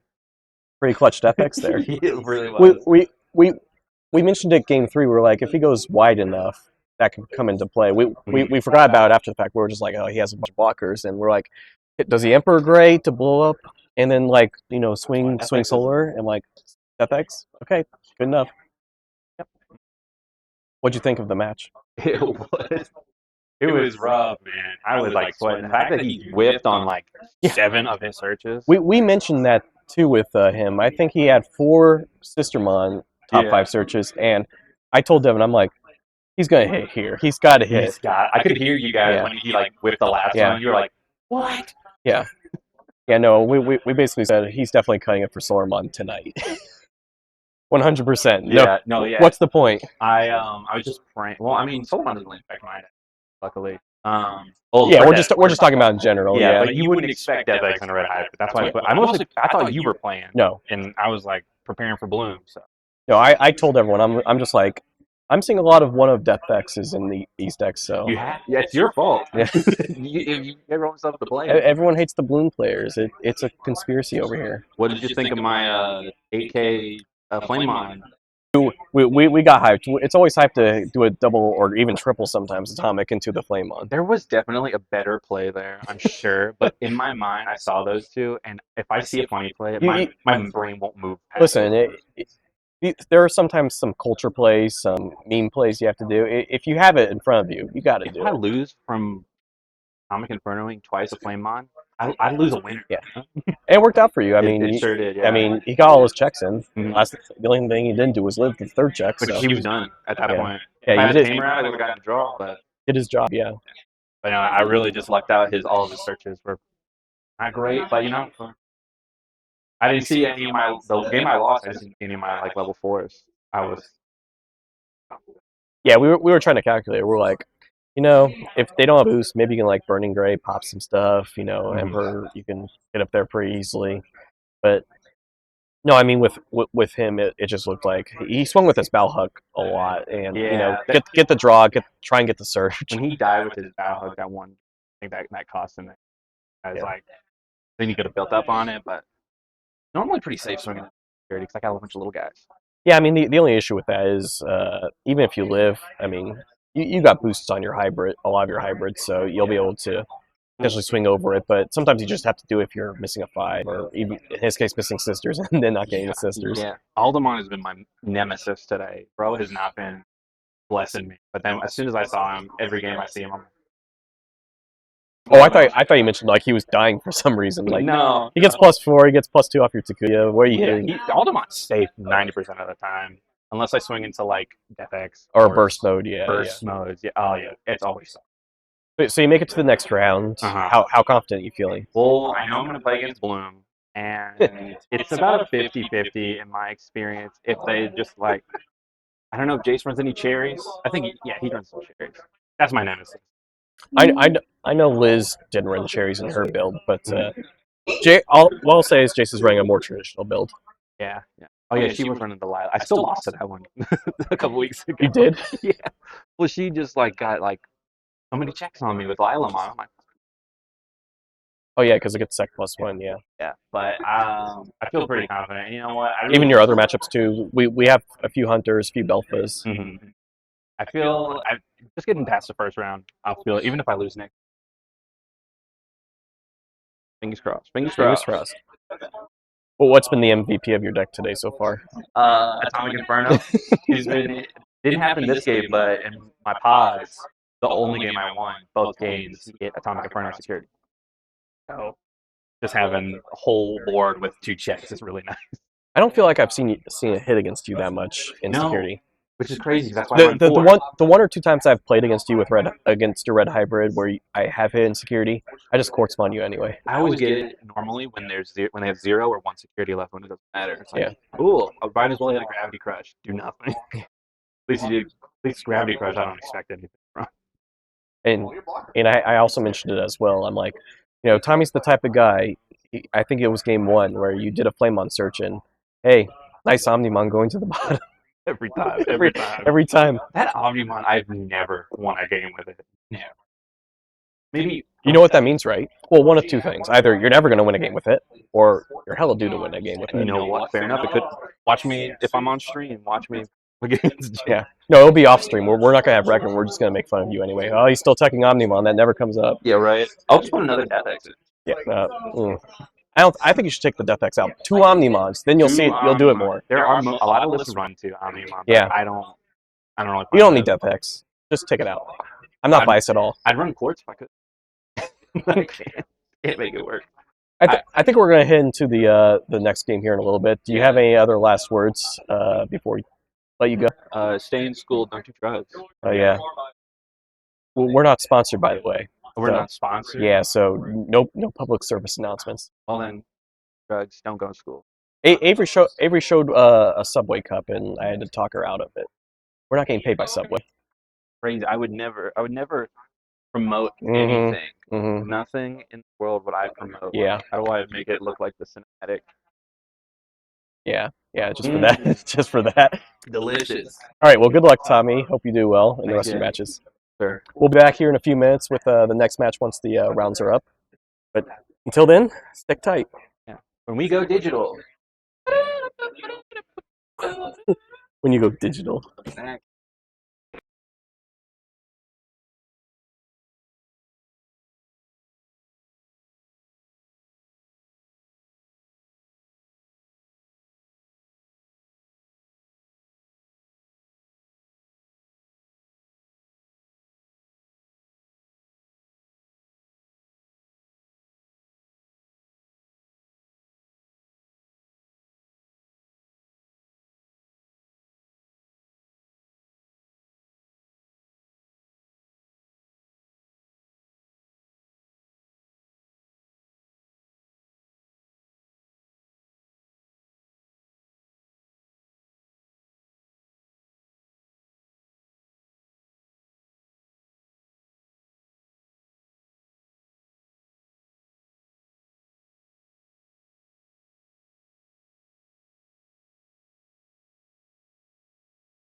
All right, welcome back, everyone.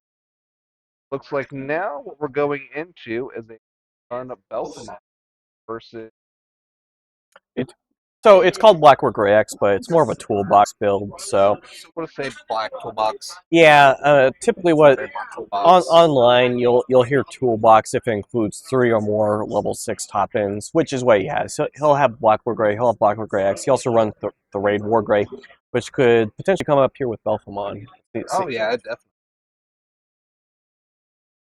But I guess this also still just comes down to does Belfamon see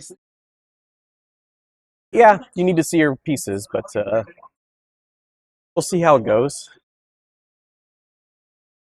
like the box players?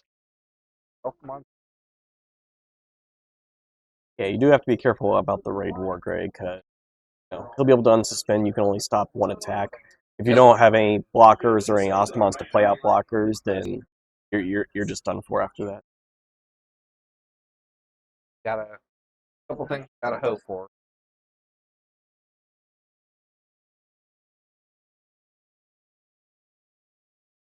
Like Gray one's going. That's a very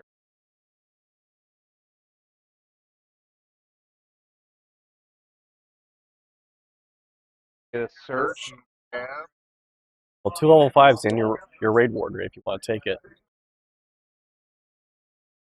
Interesting.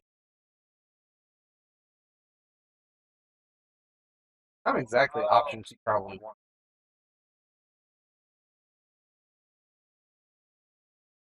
That's probably the case as well. Otherwise, you would just try and level it up. Purple Mim boost. Wow. Our glare suddenly What do you take? The Sleep Boy? plays that for one. He drew another Sleep though. Great. Get double.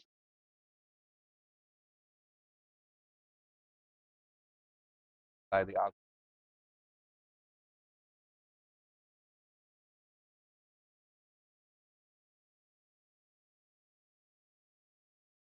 Oh, these are X1 old Gray. Yeah, This so one when attacking, you play a tie, right? yeah, it's a tie. So I mean, he's heavy on the 3-drop BT12 tie. So That makes sense. that's what it's utilized for. I love that. I'm a fan of all the classic alt arts. A lot of people hated that set, but I thought the classic alt arts were very nice. It had just the best nostalgic. I mean, you can get a box of that stuff for like 25, $30. I mean, if you just want to crack something for fun, that's the best set to crack. Yeah.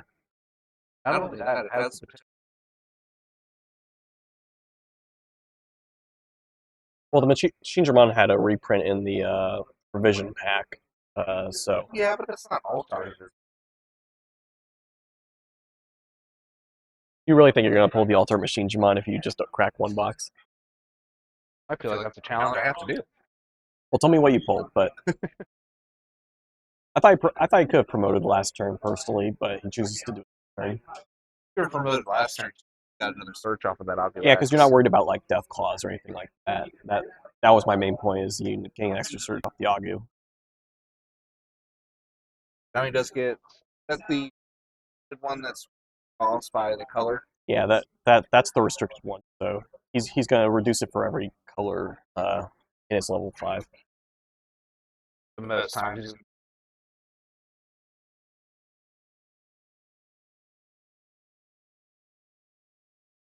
Yeah. So reduced by 1 since it's just a mono color. He will get 3K and sec +1 because you have XA Mind Source. And So he'll get this.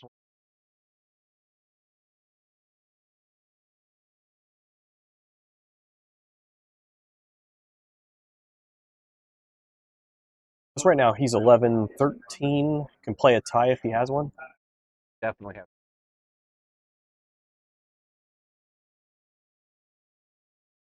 Yeah.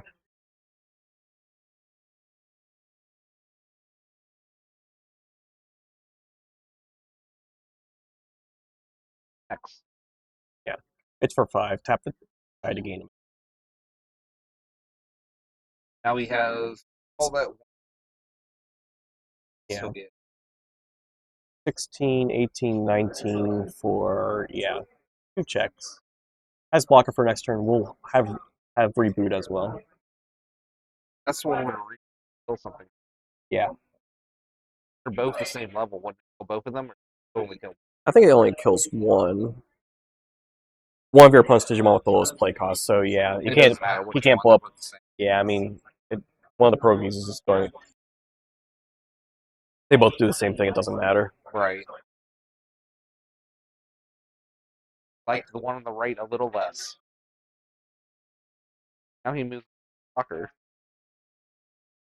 That would have been nice to have last turn.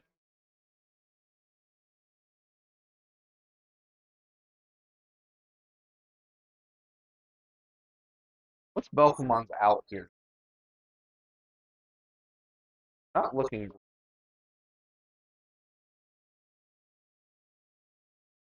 Yeah, you got to protect yourself. He has redirect and blocker right now, so Right, so we can stop both of them from through. he can, yes. Jake doesn't have a rage mode in trash. I don't think so. Yeah, we know he has the sleep mode. That's the issue. So we had one game where they didn't see find the sleep mode. Now we're struggling to find a rage mode. Here he'll get to draw 2 and 2, but still no rage. And he finally sees his ATs, which he couldn't recur when his pro Gizu got deleted that one time. Gets to do it here Now he though. gets to. You gotta see it eventually, right? Hope we found another sleep.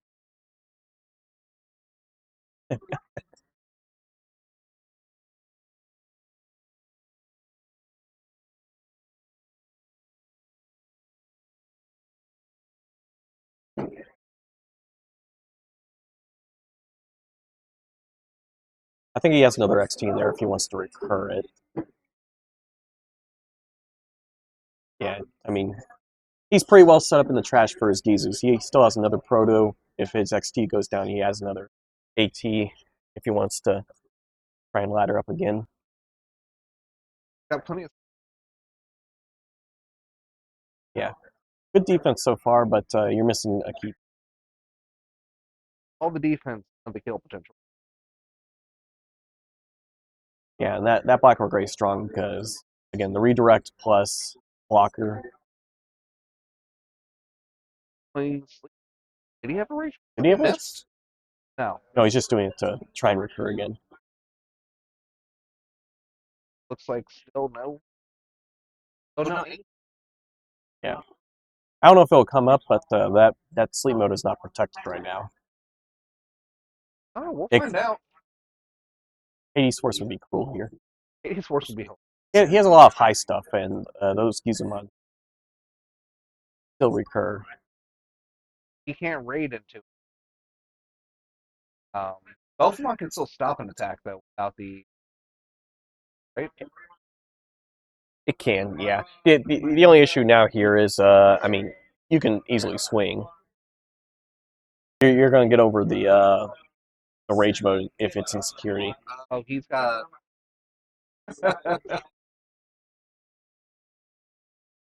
Got the X. He can. Question is, want to. What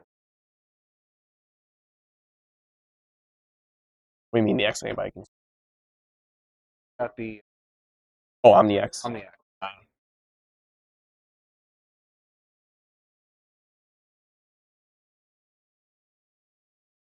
Does that Greymon play out the tie time or It's when attacking, yeah. not a restriction of you have a tie out? The restriction is it has to be a play cost of 3, so he can't play his memory setter tie. Okay, so we go into that.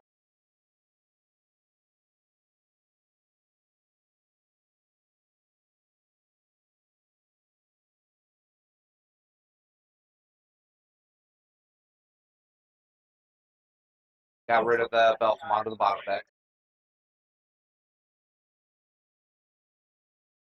This is Black X bottom for the security. Oh boy, and the boost goes away too. Crash.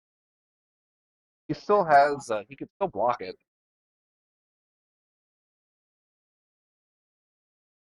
I don't think to because you're going to trash next turn anyway if you don't get rid of the Omni. Because it would just be a waste. Because if you don't have a blocker, he'll just swing trash his XA by swing free game or bottom deck it.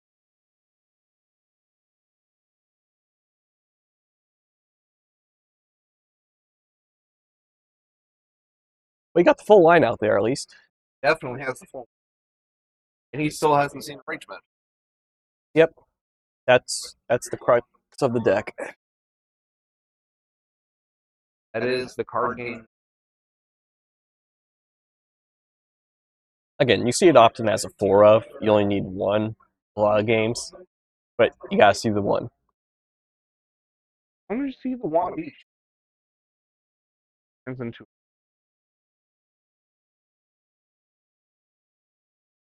I think he has enough for another AT. Yeah, looks like great for another 18.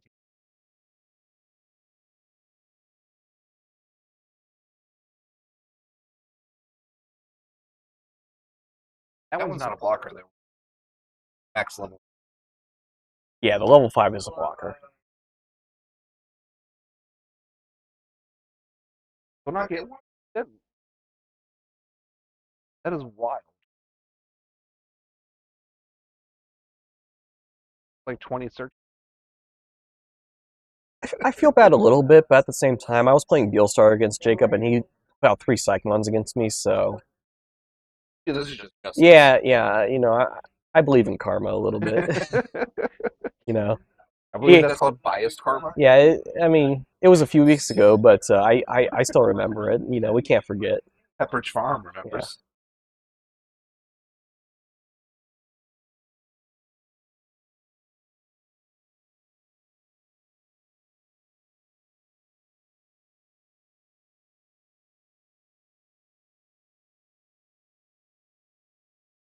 You can hard slam a sleep buff if you really want. And I don't think it'll. Yeah.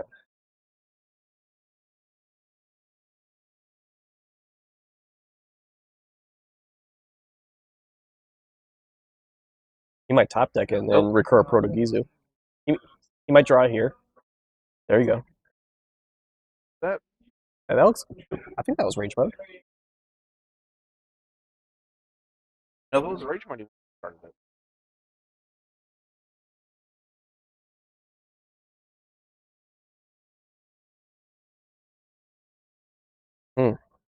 I could have sworn that was a range mode. It could have been. Yeah, the other side was dark, so or it looks dark. But yeah, I mean, he has no blocker. He has 2 swings. He can stop one attack. Yeah. Because I don't know if he has like a Digimon blocker he can recur or something.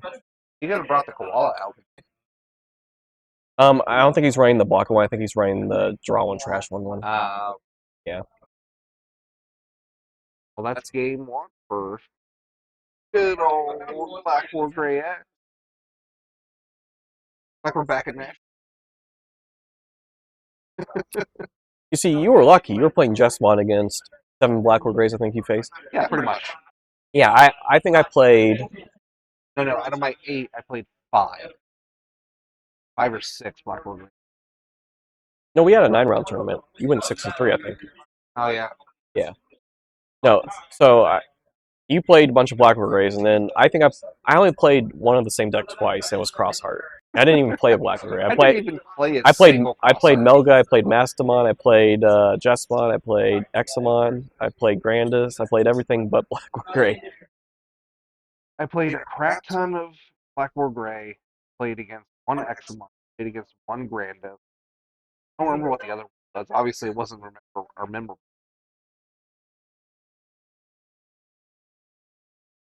Just like when I did the regionals just here recently. I played in 3 days 11 Shine Rainbows. Everyone else was like, I'm not seeing Shine Rainbow. I'm only nights. Didn't see a single row I played that entire time. Yeah, but we'll see. We'll see what happens here. Game 2. Strategy for Jacob. Find a rage mode. I think that's.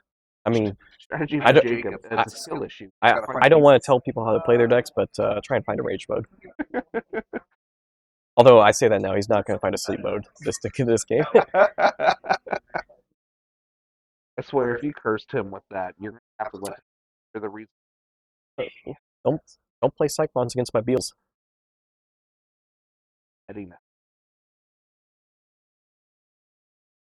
Rich Farm. Remember?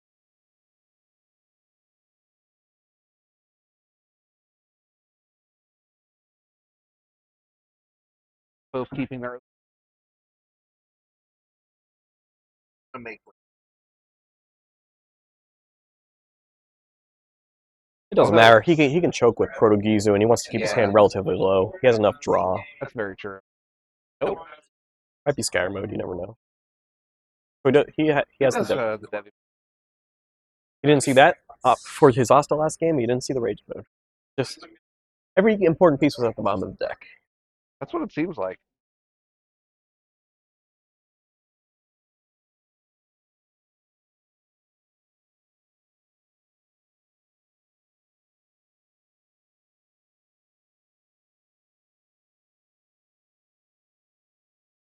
That's what we call value. Yep. On deck's tie, but I think he already has it.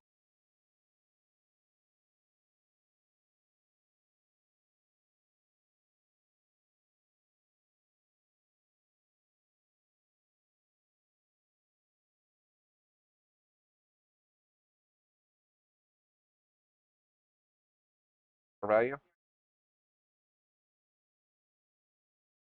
I don't think so. No Karada to trash. Although if the Alphamon player earlier is off of, you could go the entire game. Yeah. Deck and not. Yeah, I don't think we've seen a single Karada all game. And unfortunately for Elijah, he's missing a 4. No, he played Corrado last game. I didn't see it. Not. Not sure why he swung there. I think he might have forgot that XT was a blocker. But he'll go to the Gray X. Of course. Yeah. Yeah, I saw he had the Gray X, but I was like, he doesn't have a regular level 4, and of course that's what always happens, right? You digivolve Agu X, you draw Agu next turn. You digivolve to Greymon X, you get your Greymon after that. Without any questions. And then people will get intimidated like you predicted it, but no, that's what happened. At least to me. That happens to everyone. Yeah. Same with the people. Happens every time.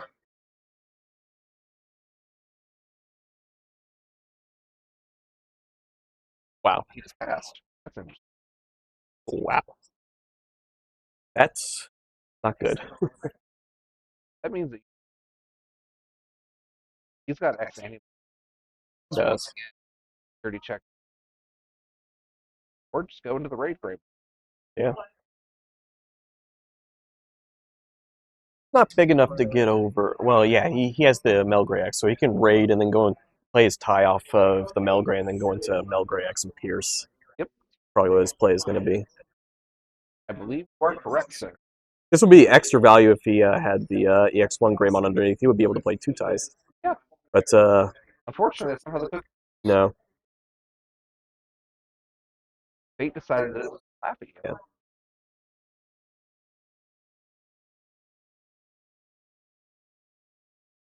Yeah. He'll be able to gain a memory and draw off of it, though. So between that and then, playing the BT12 tie, you're going to gain 2 memory and draw 1 off of this swing. Yeah. So not bad.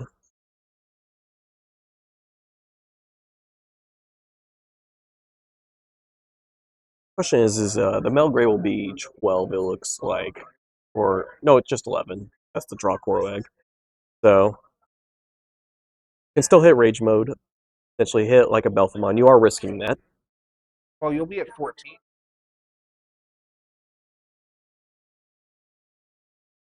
You talking about Melgray X? Yeah. That'll be 11. I thought 11 was what you were counting him out. No. It's going to get +3 off the Melgray X if he goes into that. hitting a sleepy, angry.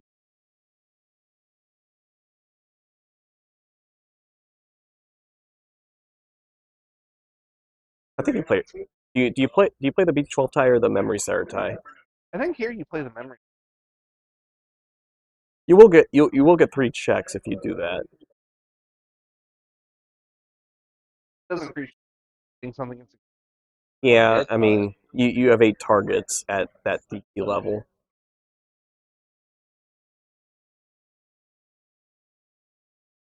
Oh,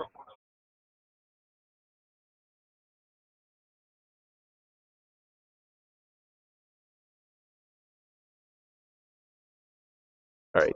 So he does play the memory Saratai, so or yeah. Yeah, it also means it can be memory corrupted. Yeah. I think that's fine. But the question is, will he live all 3 of these checks? First check, second check, third check. Yep, he lives. It's pretty good. Question is,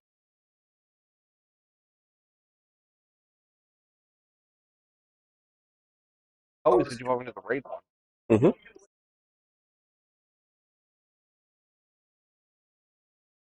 He does have blocker for this turn, right? Because that's just part of his solving.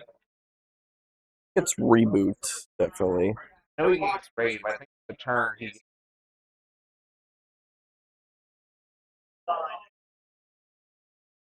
No, he just gets reboot. It's Reboot. yeah, it's plus 3K in reboot. The blocker would come if you like played his like BT12 tie. He doesn't have that. So he's going to asset. Yeah, so like his war grade right now is 18K.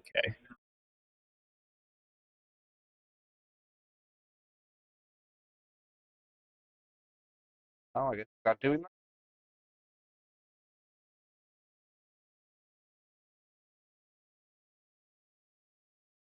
I guess I'd give darkness.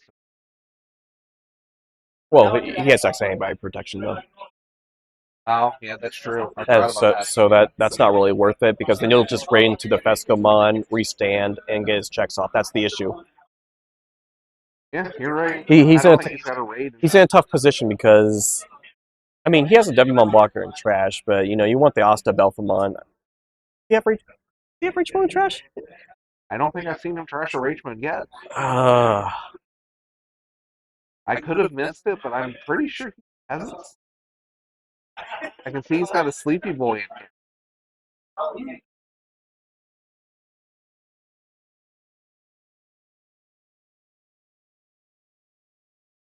Now Rachman. yeah.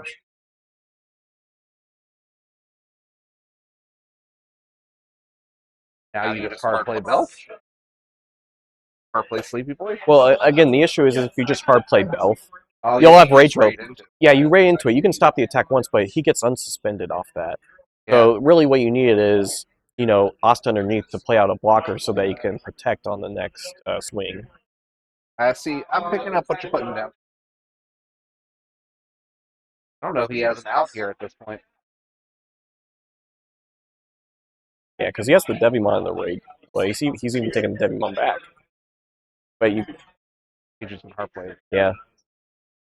He hard plays it, but the problem is Once that again, raid raid target. into it. You got pierce target and everything.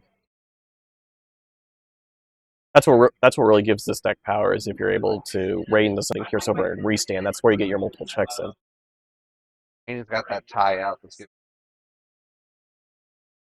I think he's okay. He lost his boost, so he's what 12 with piercing. Yeah, just 12K. So He could die. you need to hit one of his. We say it again. One of his rage modes. Or Death X. Runs it or Zord, you know. Yeah, but he's definitely gonna. You gotta go for it here. And change target to that just to kill it. Piercing for checks. Mm-hmm. Does he hit the top end? That's game. Nope, that's Astas. game. Well, then we will get Blackboard Grade X player up here. We'll get just a few minutes.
right, we are here with Elijah, What's up? the Blackboard Gray player that just got to walk all over Pokemon. He couldn't find Rage Mode. That game one was pretty depressing. I thought I was going to lose every turn, and then realized he just doesn't have anything. Yeah, That one was rough. He had no protection, so just all right, bottom deck it. No one. Sometimes that's the card game. Unfortunately, it is. It's interesting. Out of the two Pokemon players that have played today, none of them have played their. None of them. They You know, go for sometimes 4. as purple deck, you have some of the most consistency. So God will like attack you. And none of the famous red bricks for you. Oh no. Which I mean, in the Greymon deck, the red bricks are kind of made up. That's one of the reasons I still like to play it. Yeah, and You have so many the searches. interesting tech of using EX1 Greymon to play out. Guessing you're really heavy on the level 3 black ties. I do play the full playset of the level 3 black tie. Good way to give everything blocker. For sure. I mean, that's a lot of what my build is based around. Lots of search effects, lots of 1 and 2 ofs, and just trying to use X antibody and when attacking sequences to cheat into my big stack. And like we noticed, the normal curse of any X antibody deck, I'm going to evolve to Greymon X, and then I'll draw the Greymon I was looking for to go first. That's great. Yep. Which made up for by at least it was the broken Greymon X. Yes. Which I think we got that in both games. I did in fact draw that in both games. Another unfortunate thing for the Belt player. Yeah. Because that's a really strong Greymon. For sure. And like I said, it's just Pokemon never had any protection against it. Nope. It was it was just a pretty rough game for him. Well, congratulations on the top 4 cut. Yeah, absolutely. Think you're going to be able to win the next 2 games? I guess we'll Shine player left. I guess we'll see. I think Shine and Bloom I know are here, and I think Alright. those are both pretty. I think those are both pretty even matchups. I know both the players are pretty good, so we'll see if fortune favors me. We'll see what other deck I play against. It looks like they're still deciding on what's here. Got a little bit of time to internally panic. Well, like I said, good luck to you. Yeah, thank you. May the odds be in your favor. Absolutely.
Oh, there we are. All right.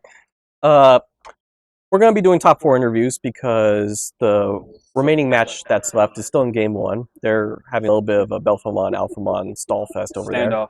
Yeah, so we're going to do interviews with the remaining 3 people that have advanced to the top 4. We got Jace here, my favorite person in the tournament. I'm not. Why is that? What are you playing again? The best deck, Bloom Lord. Oh, yeah. Yep, yeah, easy. Right. So how's the tournament gone so far? Surprisingly, I've had some tough matchups. Like Black or Gray X in my pods was really hard to get over, and then I just played hybrids. And I was a little scared game 2, but I finally saw my pieces and busted out 3 Bloom Lords in 1 turn. Pretty good. So let's keep that momentum going. Is what I'm hoping for. Bloom for free is pretty good. So you've played what? Black or Gray X. What else have you played? I had to buy, so that was. I put in a good word to the man up top. Oh, thanks. Podcaster's favorite player got Yeah. the buy. That's crazy. That's crazy. I feel like I earned it though. Yeah, he got a bye because his opponent just conceded right off the bat. Yeah, he saw what I did to the pods. He saw the deck and he's like, "Yeah, I'm beat." Yeah. And was I the only Bloom playing today?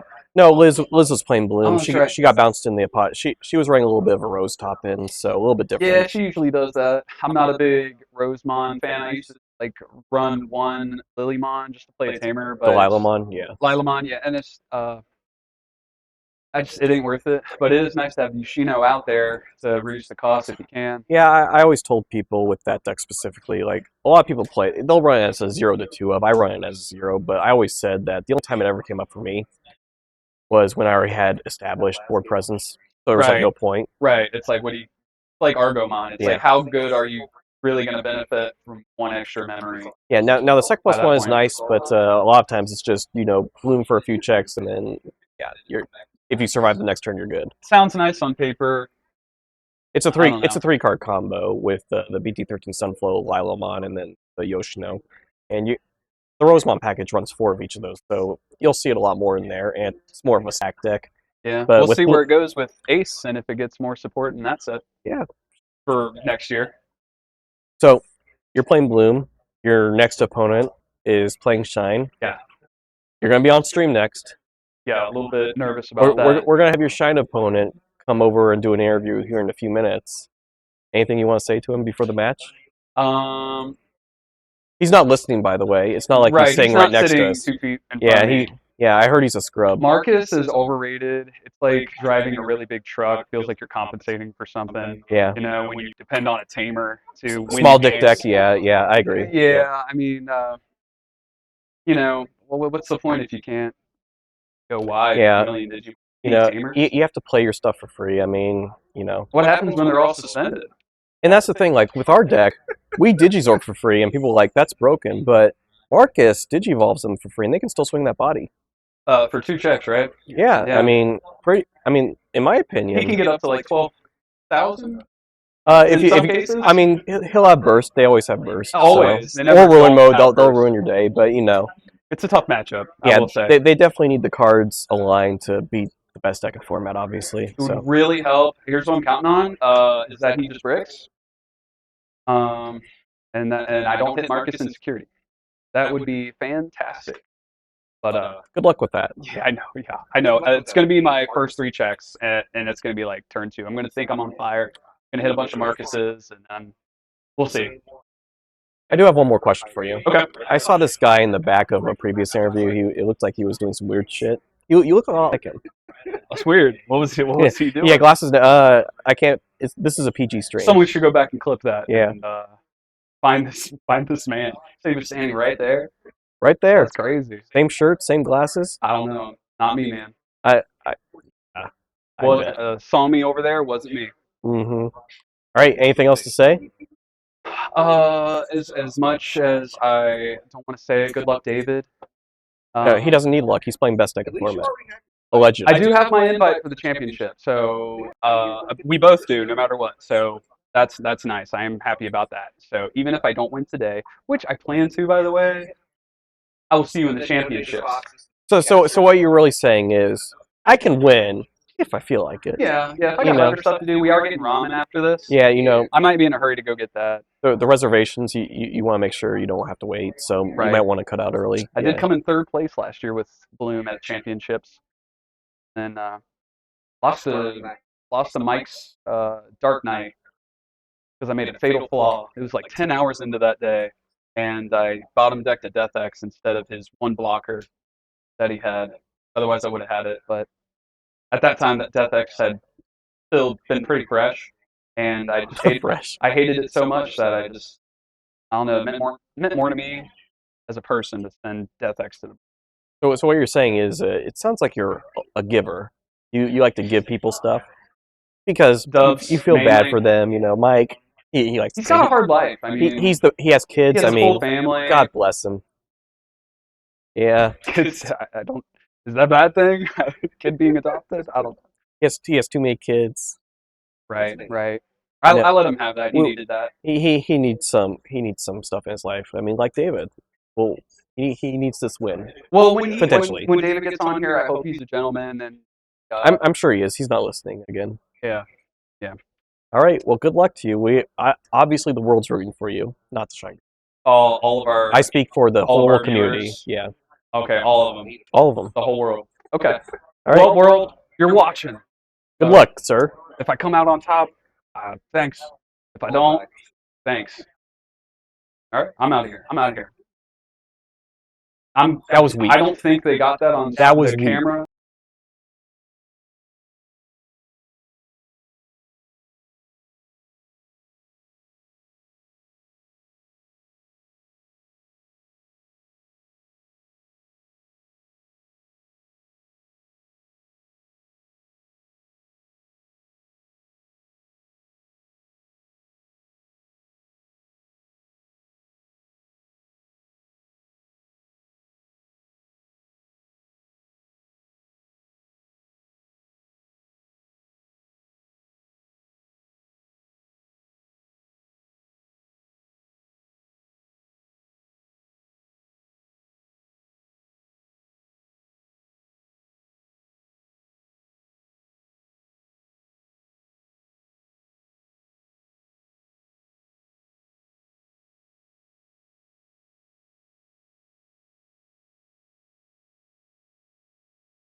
All right, now it's my turn to interview someone going into top four. The Shine player today. It's me. Got David here, What's up, everybody?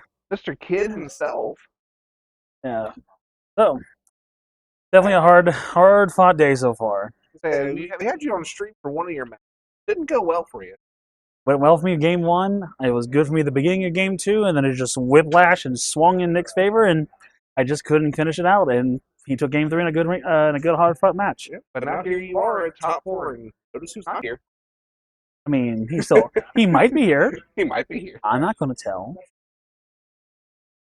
Maybe a little bit. So, what all have you played today? We saw your one stream. My one stream match I played against Alpha. Alpha was definitely a very competitive match, having Congo and the new BT13 Alpha, which is a very hard combination to overcome. But you only got your Rise X antibody. It's the only thing that's the 8-9 rank. Yeah, just in that really weird sweet spot, but it was rough, but it was still a very fun competitive match. And then I went back into the pods. I was able to just overcome Mirage, beating Mirage in a very competitive match too, and Red Hybrid as well. I was able to outpace them. They had a really good game two. I was able to secure game three. We were able to escape pods, and then afterwards I played Blue Flare. Dreaded Blue Flare. How much fun was that? Surprising, I didn't get stunned as much as I thought I would. I think it's just because I was more scared. Shout Walker, you're a good blue player. I'm sorry if we keep hyping on your favorite deck. I'm However, not. however, though, with blue hybrid, not blue hybrid, blue flare, Surai was the main problematic card because that stops the Marcuses. And Marcus is the key point of the focal aggression of the deck, while Shine just plays more of a support role and is usually the ender in the game. However, I was able to take game one pretty easily. Game two swung in his favor. Game three was very close. I thought he had it, but he did not have the metal gray. He played a tamer, then passed. And I was able to just keep the Agumon to make Marcus swingable, and then just swung out and won. Nice. My next game, though, I went 2-0 against an old dominant force, which was Crossheart. Crossheart was able to outpace and outtempo in game one. Feel really bad. Game two kind of bricked really hard. I just had everything I needed to have, and just continuously DP reduced anything that hit the board for more longer than a turn. And seeing more than 3 Marcuses in security when I check with Geo Gray is just kind of a. It's just like the match that we saw on stream with the Justmon player. Red Hybrid checks 3 in his security. What are the first 3 checks? For Master Disciple, for Master Disciple, for Master Disciple. It's time to have a play cost reduction of 3 at that time. But going into my next round, playing on stream against Jace. Jace is a really cool dude. He's very keen to gardening. So it's gonna be a very good and fun competitive match. However, Looking forward to burning that garden down. I don't fire. I'm just gonna wilt it. It's gonna wilt. I'm gonna wilt it to it's nothing but a barren landscape, and then a kid's gonna come and stomp on the grass, go up to the gardener and punch him in the face. He may Do the whole Russian method, just salt the earth, nothing can grow here ever again. Stomp the yard. I know Jason wants to talk smack. Life might find a way until but fighters always say I have a plan to punch in the mouth. He may be punched in the mouth by a kid named Marcus. Marcus does do some good punching. Marcus does some good punching, but I do have to watch out though because Bloom does have Quartz. Quartz is a very scary card and slows the game down tremendously and does not allow Marcus to go. My only key against that protection with the cherry mon to redirect you. That's also a very scary thing too. I just gotta rely on my DP reduction, get the right stack with the right inheritables. But it's a game. You never know what you're gonna draw until you draw it. You just gotta play it out. He may brick, I may brick, but I just hope for good competitive games in the end. I'll talk shit all I want against him because he's right there. But he's a good buddy I don't know of what mine. you're talking about. I don't see anyone there. Yeah, I see some plants. Jason's a good guy, but I gotta knock him down a peg. He thinks his plans are gonna overrun the place, and I'm gonna just make them wilt and kick him out of the top 4 while I ascend and climb to the finale. Well, we'll see here real soon if that's going to happen or not, because you'll be on camera live for everyone. True, and if I lose, then it's rigged. No, if I lose, it'll be a good. I'm just hoping for a good. He did get that buy at the beginning. I know he got a buy, man. Look at that, man. He thinks he's all special because he got a buy, and he's. Yeah, he has the rest. Yeah, well, everyone else is slugging it out in the trenches. But no, I hope for a very good competitive game. Even if I lose, I do want to at least take it 2-1. We have a full 3-game suite, give a good content, have a good matchup. Hopefully no bricks, so we can at least keep playing and just the better man win in the end. May the brick gods be ever in your favor. I don't want them in my favor, man. Brick gods against my favor because they're going to brick me if I'm in their favor, man. All right. Well, good luck to you in your last one, and then if you end up going to a proper handshake. This is how you do it. Oh wait, hold on camera. This is proper handshake. That's okay. It still wasn't on camera. That a pathetic fist bump that failed. I believe Ryan.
All right, everyone.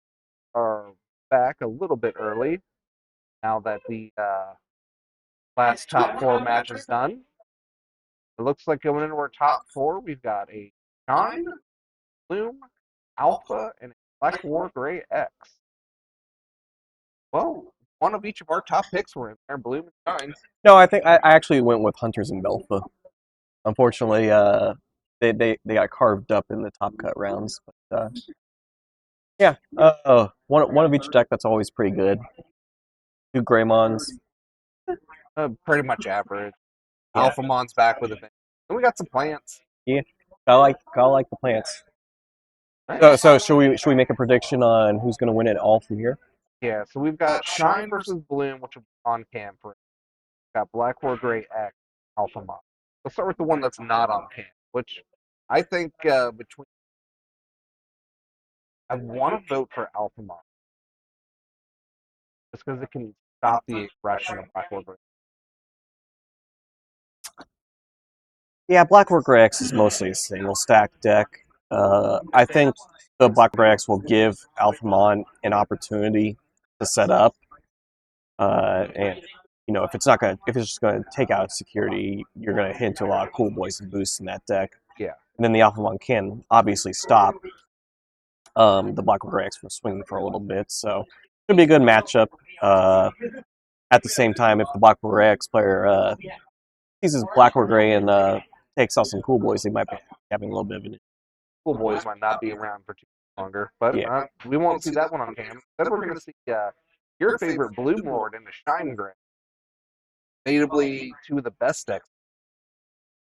Well, it depends on who you ask. I'm a staunch believer that Bloom's one of the better underrated decks. Let's just say. Yeah, that's very fair. Yeah, a lot of people think Shine Gray's best deck in format. I personally disagree with that, but It's you know, definitely top three. it has the highest potential. Let's put it that way. You see your pieces, incredibly hard to stop. But Bloom Lord, if they see their pieces as well, it puts up a pretty decent matchup against Shine Gray. A lot of people think it's heavily Shine Gray favored, but if they see their pieces, you know, you establish a board, it can be pretty tough to break for Shine Gray. Even though you're playing a lot of small bodies, they can delete all that stuff pretty easily. But Yeah, there's a lot of DP going on, which is why people favor. Yeah, you can build a decent board, and then obviously port small into Marcuses. Yeah. Make them pay for their evos. If you can get like an early Hydra on a Geo Gray out front, that really slows down the tempo of the Shine Gray players. So it has its doubts. Should be a good match to see. Well, let's get in. We are ready to start here, going into the first round of the finals. Yep. So both players are already set up. Shine Gray will go first, and this is another reason why you got to root for Bloom, right? The side stacking. What's your opinion on that? Look, I'm not gonna lie, the side stacking really. He only does it in, but that's still just enough to. It's one of those things like I grinds my gears. Yeah. Oh, And but it looks like Jace might have bricked already. he has Tori Carabamon, so Wrong Egg, and then Green Memboost, Testabomb, Deck, and Agitar, which is the main engine of the deck to find your rookie. So already the Shine Gray player, and because of that tempo loss, he gets to play as Marcus for free, basically. So, Not starting off strong in the play. but if he can level up to Agitar and Raising, that will be pretty good for Jace. The question is, did he see it? Which that tells you right now, probably didn't. So that is just trying to make sure. Yeah, but next turn he will be able to get up to 5, so he will be able to do an Agitar play. And then you have a memory gain from Yoshino too, so you have memory to work with next round. See, he's get that swing and freak ball into Rise. He'll get two. Got another Rise to play, or another Marcus to play off the Rise and memory set Marcus. David's already out there. Multiple Marcuses runs them.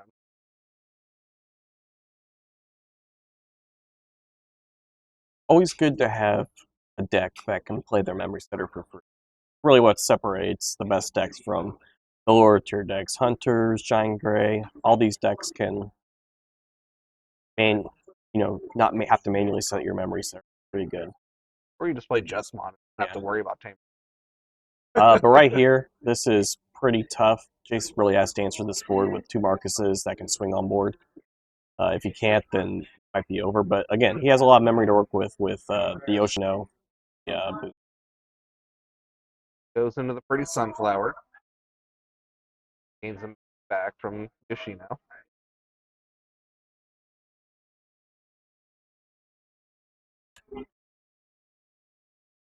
I think he's passing on the suspend effect, which, yeah, it looks like. Just to get that free Digisorption to 5. But it's also not good because if you had something to play, he would have played it just to, suspend that. He should have gained a memory for the Bloom Lord though. He did. He only forwards. Passing it. He was at 4 though, right? Yeah, he went from 4 to 0. It's a 5 even. No, it's a it's 4 4 even even? cost. Yeah, so he the Shine Gray player should be at 3 because you'll gain a memory for every suspended plant vegetation fairy. Yep, there he goes. Yeah, he just doesn't restand because he doesn't have 2 or more suspended. So yeah, it would have been for 4, gain a memory. Don't restand because you don't have 2 or more suspended on board, and then Quartz put him down to 3. So yeah, good to answer, but exactly what you said in that. Take all those Marcuses. yeah, but here's the problem though. He needs to pay for that. But here's the problem though. He has Joe Gray and Raisin.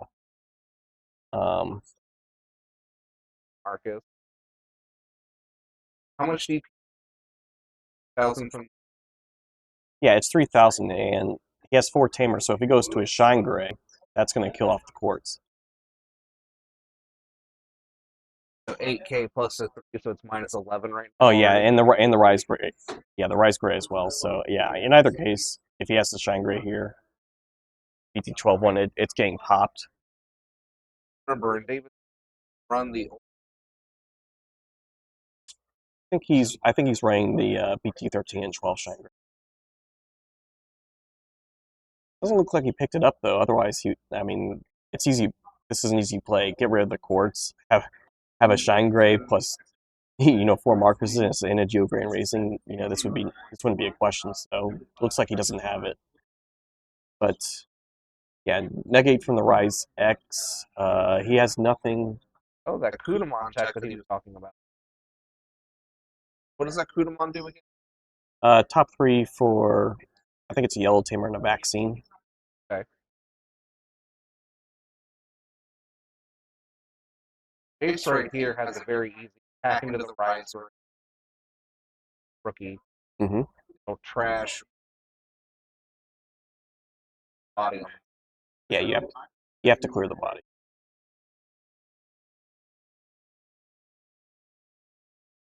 Yeah, because the last thing you want to do is that shine. Get an unsuspended Marcus off a hit, even though he has 2 out.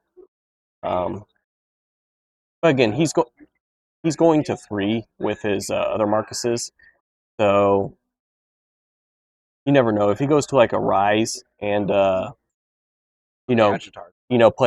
out another Memory Center Marcus and then goes Shine, he can still clear off the Quartz. No possibility.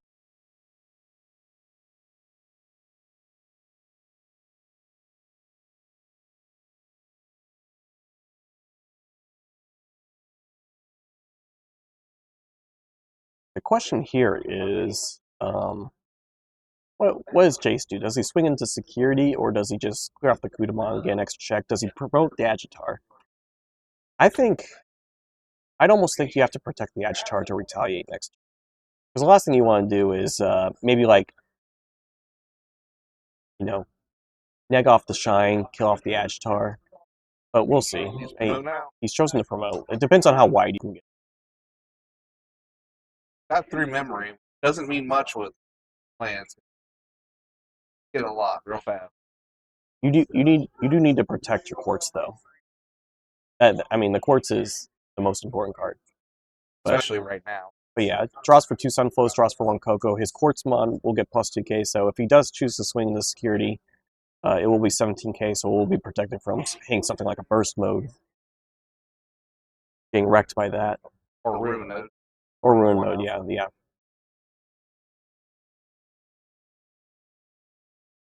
Why? But seeing all this Marcus makes me a little happy. You could also just not suspend the quartz mod, but No risk. Well, I guess it wouldn't be. yeah, but again, the thing is like it's tough. You're basically predicting what your opponent has, what they can do. Grab the Agitar here, or we bomb deck one and you. Or do you, It's an Agitar, 2 BT13 Sunflows, and a Promomon. It depends on what's in his hand. Like, I don't almost prioritize the Agitar. He's going to 3 anyway, so you can have 2 out. Sunflow. Or is it probably to the bottom. Could have an Agitar in hand. It's curious, so I'm curious if he'll swing. Because if he swings, then, you know, Shine Gray can just run over it next turn. If he has the Shine Gray out. He might not have the Shine Gray. I mean, he didn't have it the first time, but you know, depends on if he drew it or not. Even if he has the Shine Gray over it, his neighbors will retaliation next turn. So if he swings with Quartz now, or the Kugamon.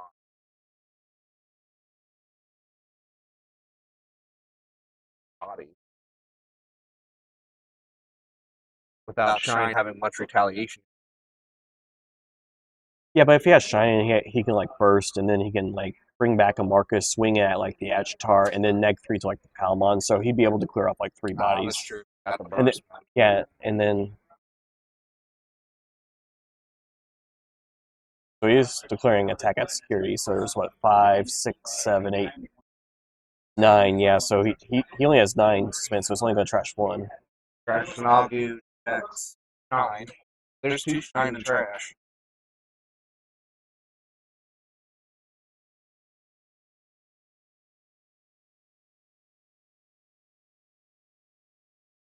That's gonna kind of them. We'll see what he does. When Digivolving, he can suspend any Digimon. He could suspend his PAL. Honestly, I'd suspend the PAL. It's probably not going to come up because it'll be easy to pop. But Nobody chooses not to. he gets memory gain for every suspended plant vegetation fairy other than Hydra. So right now he's only going to gain 1 for the Agitar. And I mean, you need to kill off the Agitar. I mean, passively you need to kill off the Agitar. You need to get rid of the Quartz now too. It's now or never if David has a Shine Gray in hand. If he doesn't, it's probably game over right now. About to find out if he does.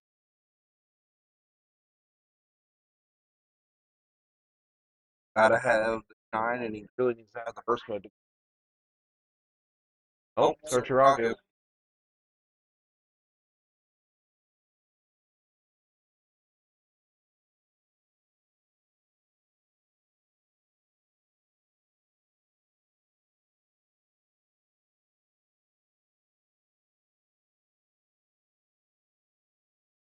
I understand why you didn't Almon, because now you need to support for 2. Well, there's just like no point because it'll get easily popped off inheritance anyway. But, I mean, in the off chance that he prioritizes his DP reductions on other stuff. I guess also too, he didn't suspend it because he can swing his Palmon after this trash. That's what I was saying. So how many are suspended right now? 1, 2, 3, 4, 5, 6, 4, 5, 6.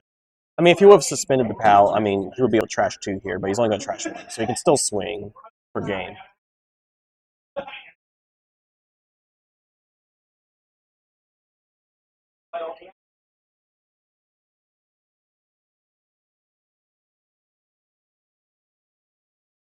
On interaction works. Yeah, so right now, Jace has targeted the Rise Gray to suspend. That triggers Hydra's all turns to gain a memory for every other suspended plant vegetation fairy. So he'll gain 1. He'll trash. How many were there? 1, 2, 3, 4, 5, 6, 7, 8.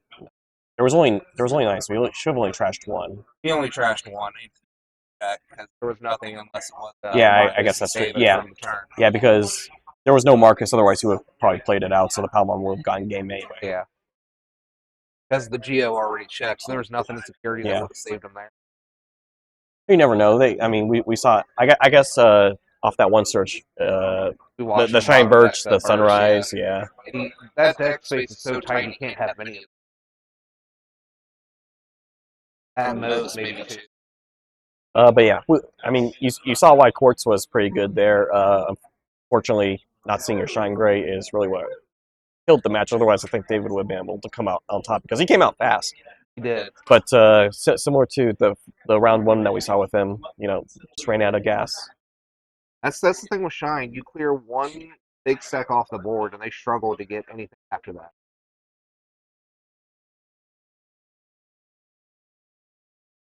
Yeah, you take away the free evos, and then if Quartz establishes like it did there, you gotta wait and raise it until you have combo. Even if he had the Shine Gray, it would have cost him a turn. Yeah. And you had Magitar out, so it would have been going to another one. Or even to go into the Hydra that later on bottom decking. Yeah, the Hydra was a little bit interesting. Giving him 5 memory was a lot. But I understand why. Just have an extra threat if you were going to swing over. Swing over Quartz, you have a blue Yeah. there from use. Yeah, you never know. You can swing the Hydra hypothetically, play like a Searcher Pal and go into like a BT10 Sunflow to suspend and then bottom deck it, and then you're going to have to start all over. So I kind of get the idea if Chase was confident, which he was, that he wouldn't be able to out both big stacks. Plus Agitar. Plus Agitar. Agitar alone makes the deck like so much faster. Agitar's the engine of the deck. The main line play is to Digivolve up to Agitar and then start going. The secondary play is to try. Where it goes first. Yeah, the secondary play is to like try and build out front, especially with BT10 Sunflow. Maybe Digizorb up and get to your level 6 fast. But against this deck with all the DP reductions and how efficient it can be with getting up its line as well, that's not the safest route. The safest route is to try and get into Agitar as quickly as possible. You know all about this matchup. Like we said, Doom is your main deck. It is, and I've played plenty of Shine Grays with it. How many tops have you gotten now? Top 8s? I've done okay. But yeah, PT9 Pomu on red veg, you chuck them to 1. The Pomu's not going to come into play here. Normal Augu violence. And straight away to Agitar. A little bit interesting. Didn't want to risk it. I guess in case you see a Memory Center Marcus and go into like a Rise and play another one, that would be bad. And there you go. There you go. That's why Jason stayed in Raising to protect against that. Because now he can still tap at the game. He can, and it would have given neg 3,000 DP if he wanted, but he's choosing not to. Otherwise, if he had another one in hand, he would have been able to pop it with the Geo Gray inherited after another DP protection off of. Right.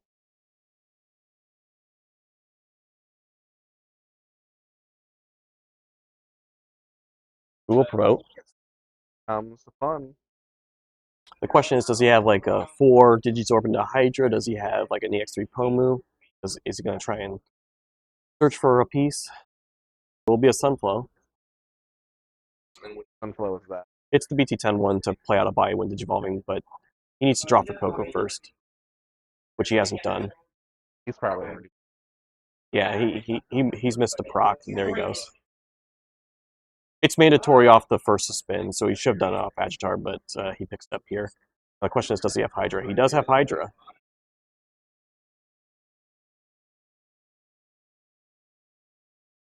Yep. Now, the one thing I will say is, I personally would have Digivolved on the Cherrymon. The reason why is because the Agitar main effect is very valuable for the deck. Now you don't have a way to play out bodies. The Cherrymon can redirect Hydra in case, David wanted to swing. I don't know if he's going to swing here, though. I'd rather prioritize having the Agitar and the Hydra out, because if you don't take care of the Hydra and you swing at me, all I need to do is get another suspended body out, and then you're just going away. Very true. But if you don't respond, then I can play another body off Agitar next turn, then I'm really going.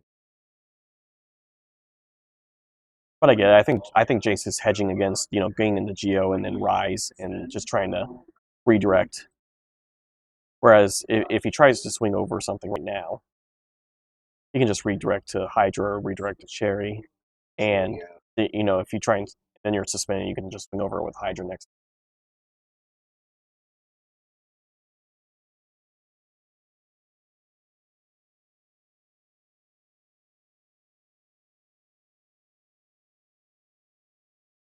And remember what I told you about how David runs?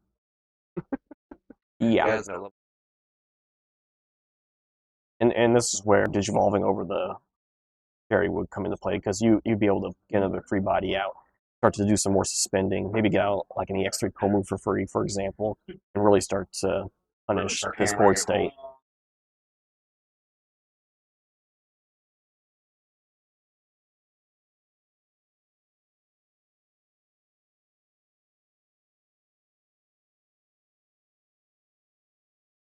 He'll go for a swing. It's 13, hits into BT12, shine for 12. Wonder if he'll go Bloom on the Cherrymon now, if he has it. Good move. If he has that in Quartz, then it's definitely the play.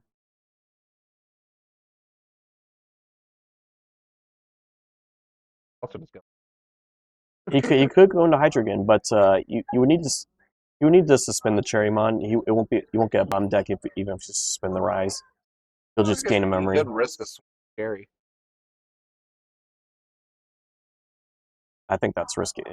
He might be considering that thing. Based on how long it's taken him to make, that might actually be. If you can answer the Rise here, that'll probably set up game, because he doesn't have a level 4, obviously. Unless he top decks. Yeah, and he threw down that Rise with. I mean, he probably didn't have a better option, but it also leads me to believe he has the Shine. So you don't want to let him keep the Rise.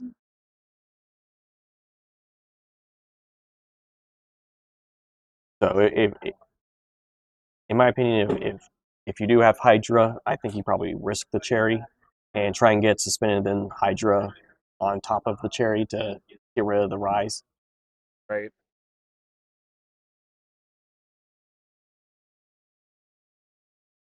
Because again, he could have Shine Gray and Burst Mode, and then you're in trouble anyway. So you might as well just take the shot.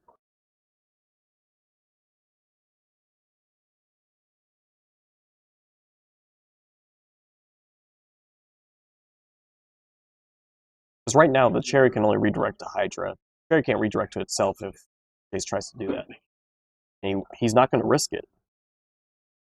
So he will suspend something. He'll gain, really, one memory off of the other Hydra? Or I guess its own Hydra. He's actually suspending himself.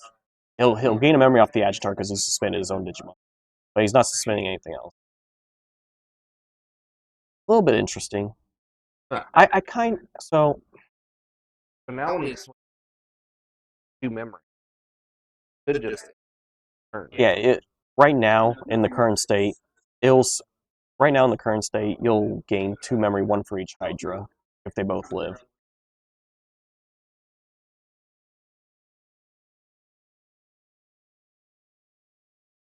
Question is it shine like you? I don't know though, because like you can go Shine, X something, 3000 DP, and then swing. If you could hypothetically go Burst and get rid of one of the Hydras, you'll still be unsuspended with your Shine Gray.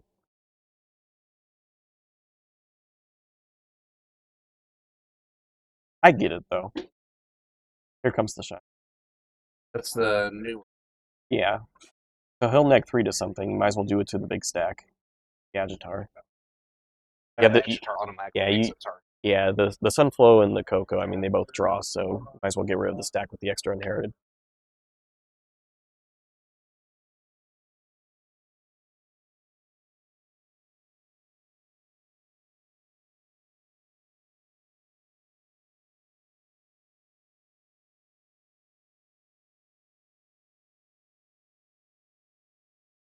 Interesting.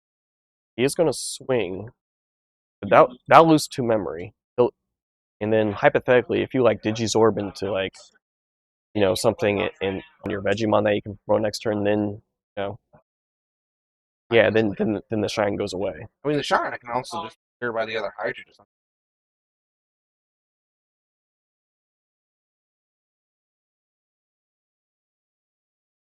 And then you can Digizorb and potentially go to another Hydra and clear out the Aku. Yeah, It will be right. ruined. Oh, everything's minus 5k. Yeah, so the Hydras will both live.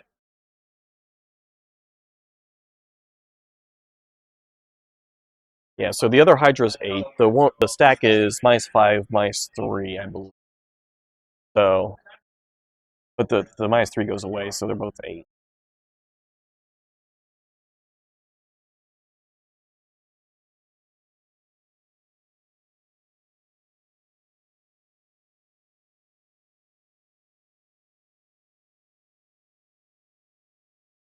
Up the bed. No, you can't. Yeah, it'll just die.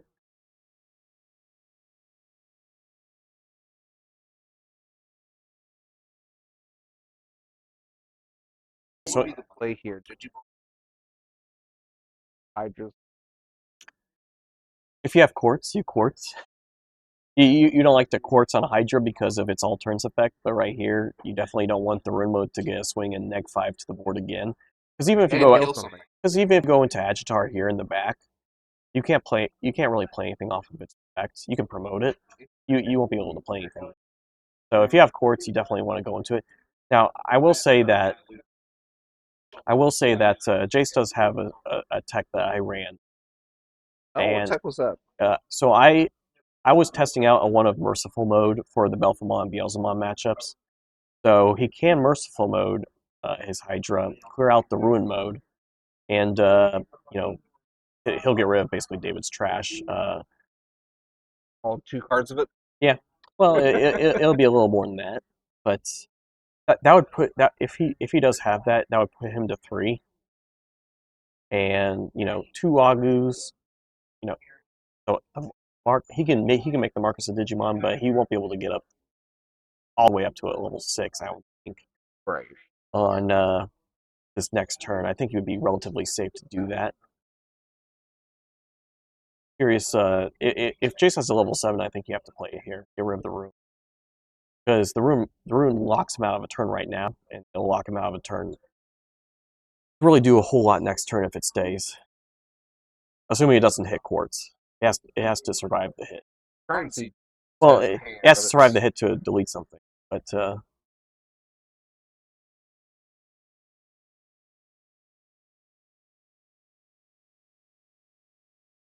yeah, if he doesn't have a level 7 here, I would just Digivolve the Bloom Lord if you have like.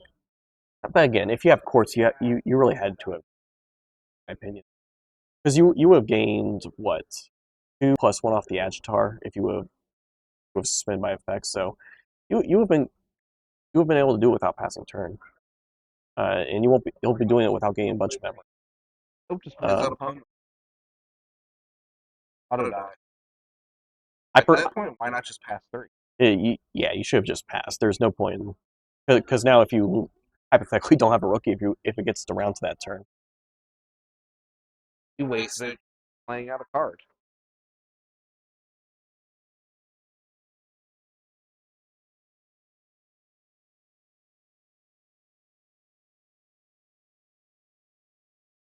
so let's see if he gets lucky here off the hit.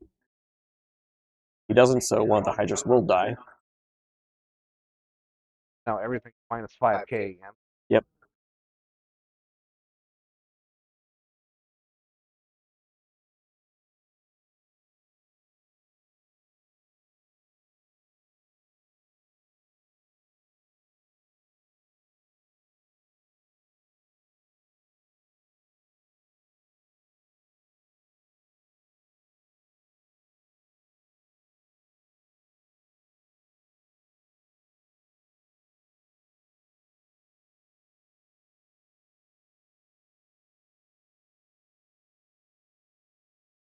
I think that's the second time David's whiffed on Marcus and Security, I think you're right. even after the recover.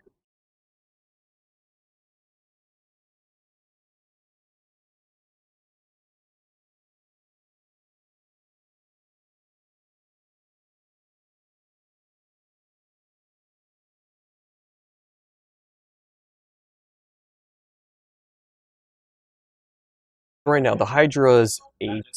The Marcus can swing, and it would lose 3k more. Putting it at 5. Yeah.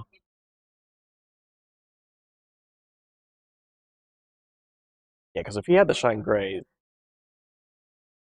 with an extra Marcus, this Hydra wouldn't be living.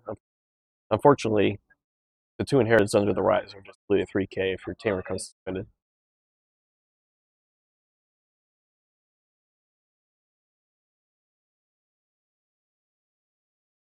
But if he has another Geogray that searches security, 3rd time. then you could play it out, suspend it, and then that will kill the Hydra. But he doesn't have it. And play it.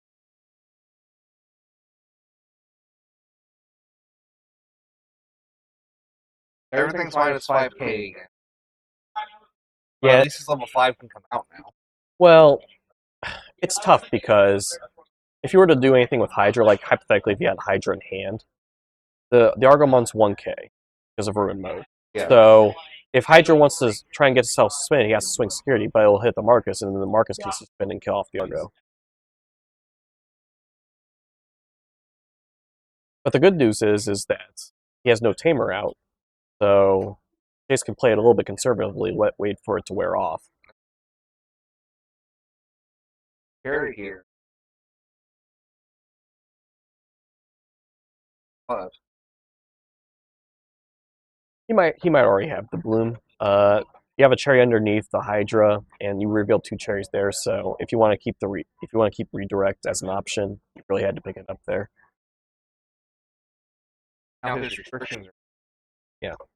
So shine for 3, it won't gain the memory because no more tamer. Green Mem boost. It's still not safe to promote because well, it's not safe to swing right now. He can promote and pop the boost, but if he swings, he'll hit the if he swings with the Argo, he'll hit the Marcus and neg 3, and then the inheritance will kill it because it's only 6k. So if he does promote, he needs to pop the boost to get bigger than that before he attempts to swing at anything.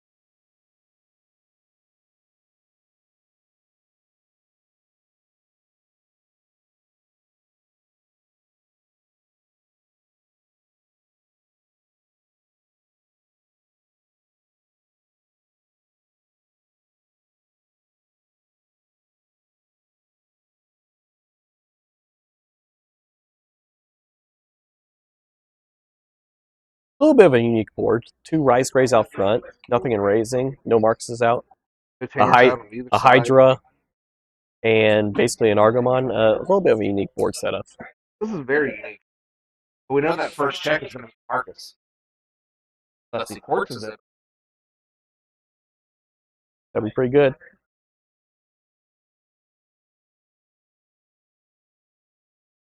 We're just having one of the judges adjust the mat.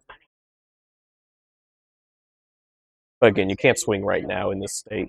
You have to evolve that Argomon up. And Jason's really questioning his life decision. I'm curious what he has in hand. He has he has a decent amount of cards in hand.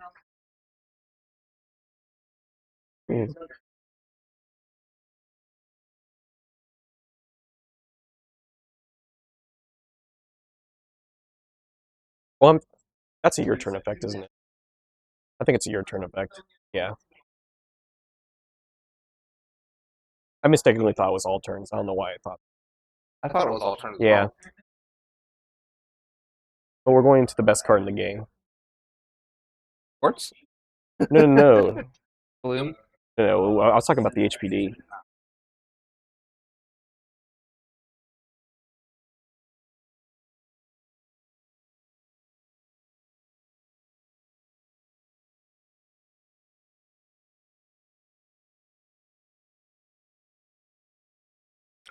Well, the bloom would be 11. 14 minus 3 from the Marcus. If you have Quartzy Quartz, yeah. There it is. He'll gain 2. He'll gain 2 for the Quartz, and then the Hydra won't gain anything because there's no other There's no suspended player. hybrid But one. yeah, so he'll basically just go to 3. Yeah, there. Now David's back in a hard spot again. Yeah.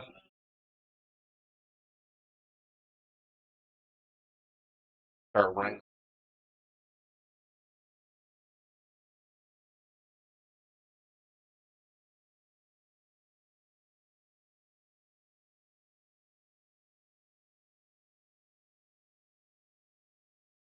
Get it? Oh, no, you lost. I don't know why I thought you won.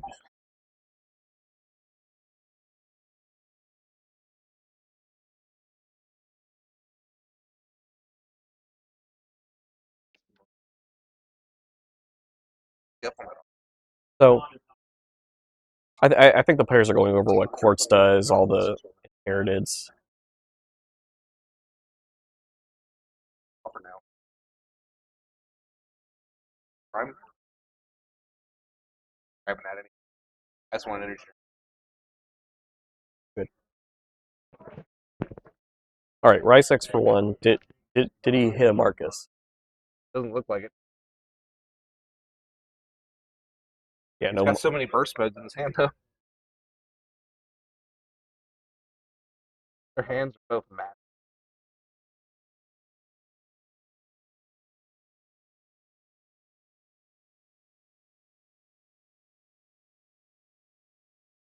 Yeah, I'll say right now, Jace looks to be in a pretty good spot. Jace can just start swinging over the prizes while still trashing one time he swings. Like David has. He Yeah, doesn't even have there a you rookie go. to play. Yeah, so Quartz will clear 1, and then also, again, to the same point, he can play a Searcher rookie, and then like do a Sunflow play, and then get rid of the other one. And he's at the perfect amount. Oh, he has the Argomon too. Yeah, this is great value for Jace. There goes that person that's talking about. It's the best card.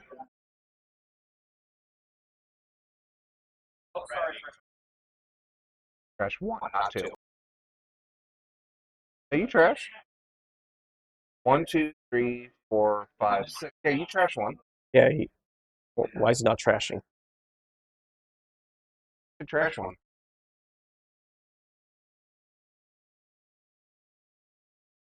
What? Well, why is he not trashing? It's 5 for everything on suspended. Yeah. It's 5 of everything on the. Unattacking. 5 spin. Oh yeah, no. Yeah, you're thinking of Rosemon burst mode.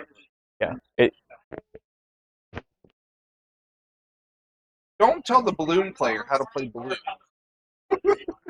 All right, so we got that fixed. Yeah, so there was confusion about if it was everyone's board. No, the Quartzmon would not be as good as it is if it was 5 for every 5 of your opponents suspended. Otherwise, it would only be good for it'd be like Hunters. Hunters and Crosshair would be the only deck Bible. Yeah, so again, now he has 2 suspended because of the Argo, so that Rise Gray's not going to live, and there you go. So a really hard tempo loss there for David because yeah, he has nothing in raising, so he's not threatening anything. Anything he puts out there is going to get suspended, and then bomb decked, or even if it's that Marcus, it's just going to get tapped down anyway. It's Jace, come on. There we go.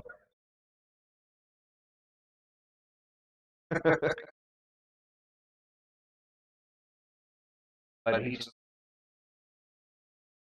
Yeah, I mean, this is just cleanup work right now. Honestly, I mean, you just swing the Quartz, tap the Marcus, and then swing. Just I'd honestly swing. I'd swing the Quartz first, see what happens, and then swing the Agitar. I mean, let's just not worry about this.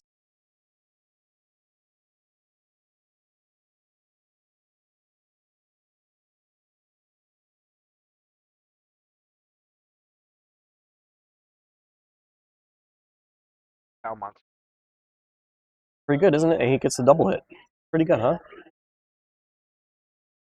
Where? What? Several times. Yeah. I don't see a way out of this for David. I No, just even if he swing clears the just course. swing the Agitar hard play a body and let's call it a day. Just so you can get into lethal with your. Or that.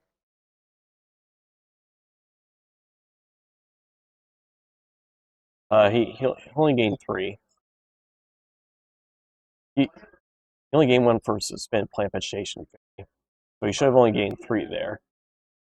The 2K sec plus 1 for Unless every he 2. suspended himself and then He did. gained it He did. unsuspended. He went on suspended quartz. He didn't suspend. But again, it's not going to Yeah, I was matter gonna say, I here. don't think it matters. It's not going to matter here. Have the first one done. Go. Burden. I'm so proud. Now, again, David hit a little bit of a brick there. You know, when you lose a tempo with that type of position, Well, it doesn't take much. Yeah, if he would have been able to have another stack of raising, maybe he would have had it a little bit closer. Not seeing the shine and potentially going into like a burst to clear out another body when he had double hydras out. That was a little bit of sad face, but yeah. Unfortunately, that's the curse of red. But good job to both players. They excellent. Back here shortly. I can interview him. Yeah. All right, we'll be right back with the interview.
All right, welcome back. Let me scoot over here. We got Jace, the best deck one, obviously. No surprises. Woo.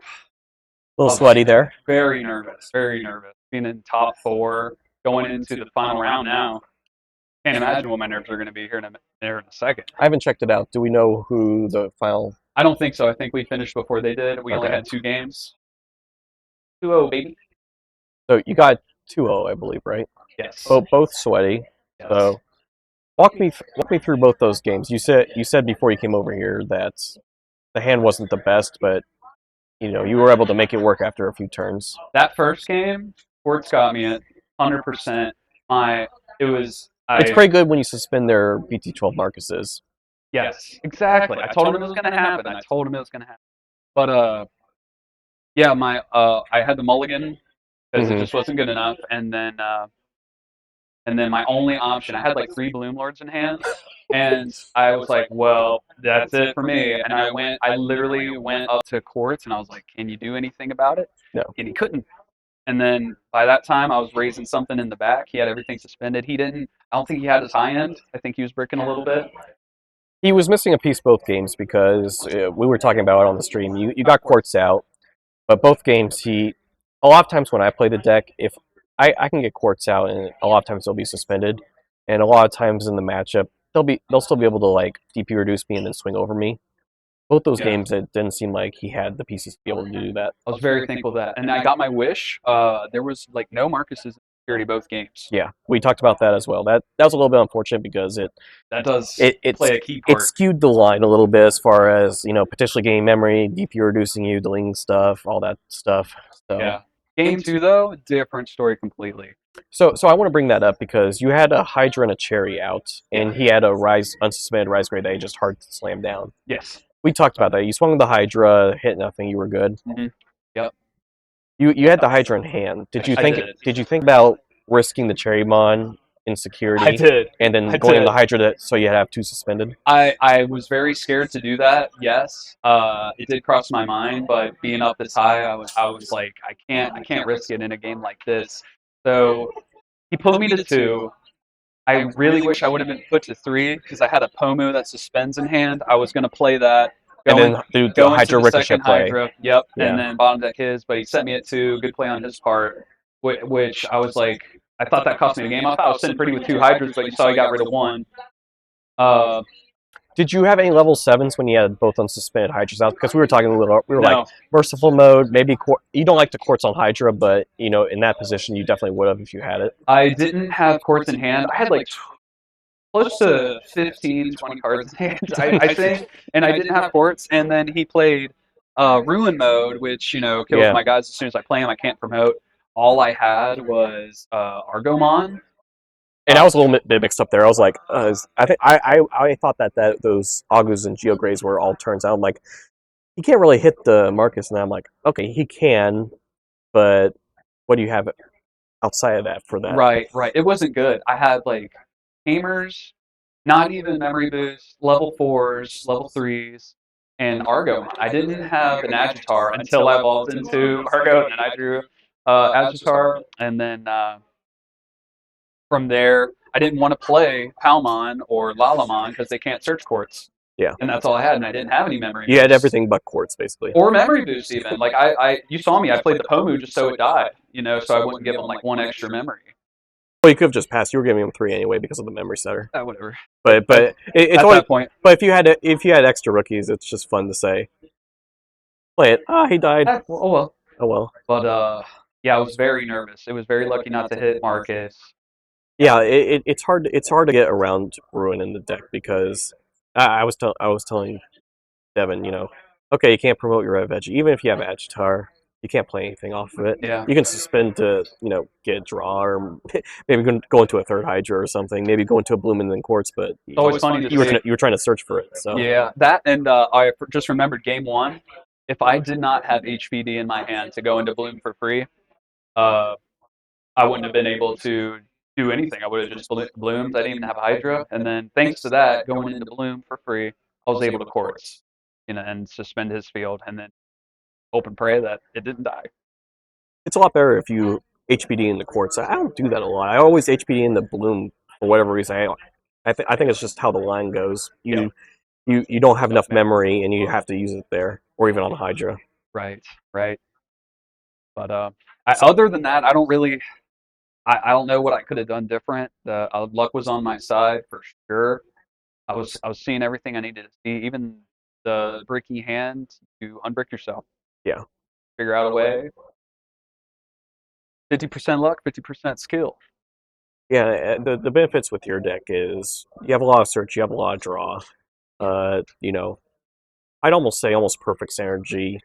Bloom, Hydra, and Quartz. That's a really I call it the big 3. That's really tough to beat. Yeah. As far as a 6-7 matchup as far as synergy goes. But yeah, you saw your Quartz.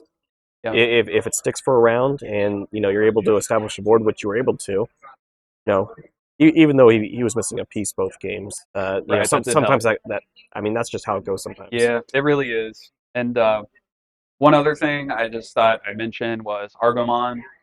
Pretty Even good. though you can't search him with the Palmon and Mala, just having when you're in courts already, Mhm.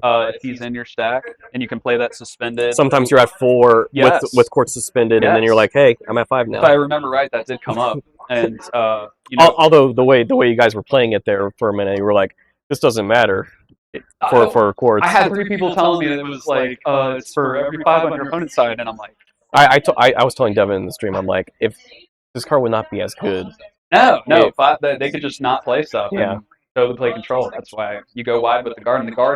The garden bloom, guys. Yeah. And, Don't disrespect the garden. He was saying he was going to burn it down, burn it to the ground. But life finds a way. When a forest burns down, it grows. yeah, and Goes right back. real quick on the Argo, I still see people that don't run it. They'll run the Blossom, they'll run the Cherry, they'll run like Glylamon. Right. But I think with the Blossomon restriction, you could have just run purely Blossomon for your Digisorption 0, but with the restriction, I think you need to run 2. You need to run the Argo.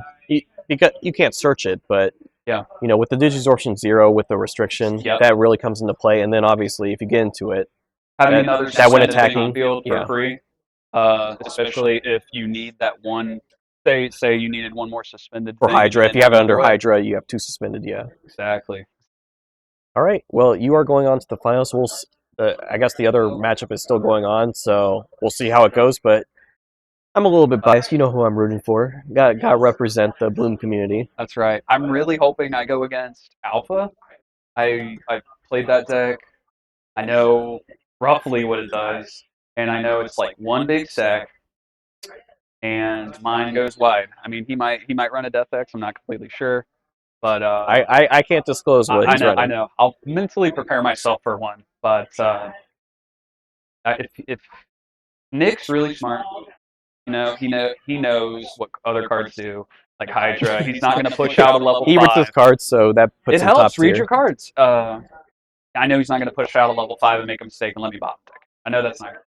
And Belfie, Buffy's a rough matchup I'm for going you. to play Pomu, and he's not going to play anything else. And neither am I. Yeah, that stops you. Still, I want to. The Belfamon matchup is tougher for you. I will Yes. say that. Yep. But You got secret tech for it though. I do. I have a secret tech. You guys probably saw it. Yeah, I think you bottom decked it one game. Well, I'm just going to say it. It's Merciful Mode. I literally put Merciful Mode in for the Belfamon, for Beals, in case I saw it. You said it came up against what was it? What matchup did it come up against? It was Alphamon. Went against Alphamon before, and he didn't. Bottom deck is Warumons and He had like, no Dormons. Yeah. sources and trash. He had a couple like Tamers and stuff, but that was, or not Tamers. He had something. I think it was like Punch or something, but everything's fun. Still get to pop a body though.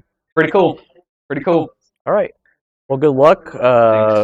We'll take a little bit of an intermission here while we wait for the second match to wrap up, and we might interview the that winner as well. But then shortly after that, we'll have the final game. Get right to it. You gotta be excited that this is almost over.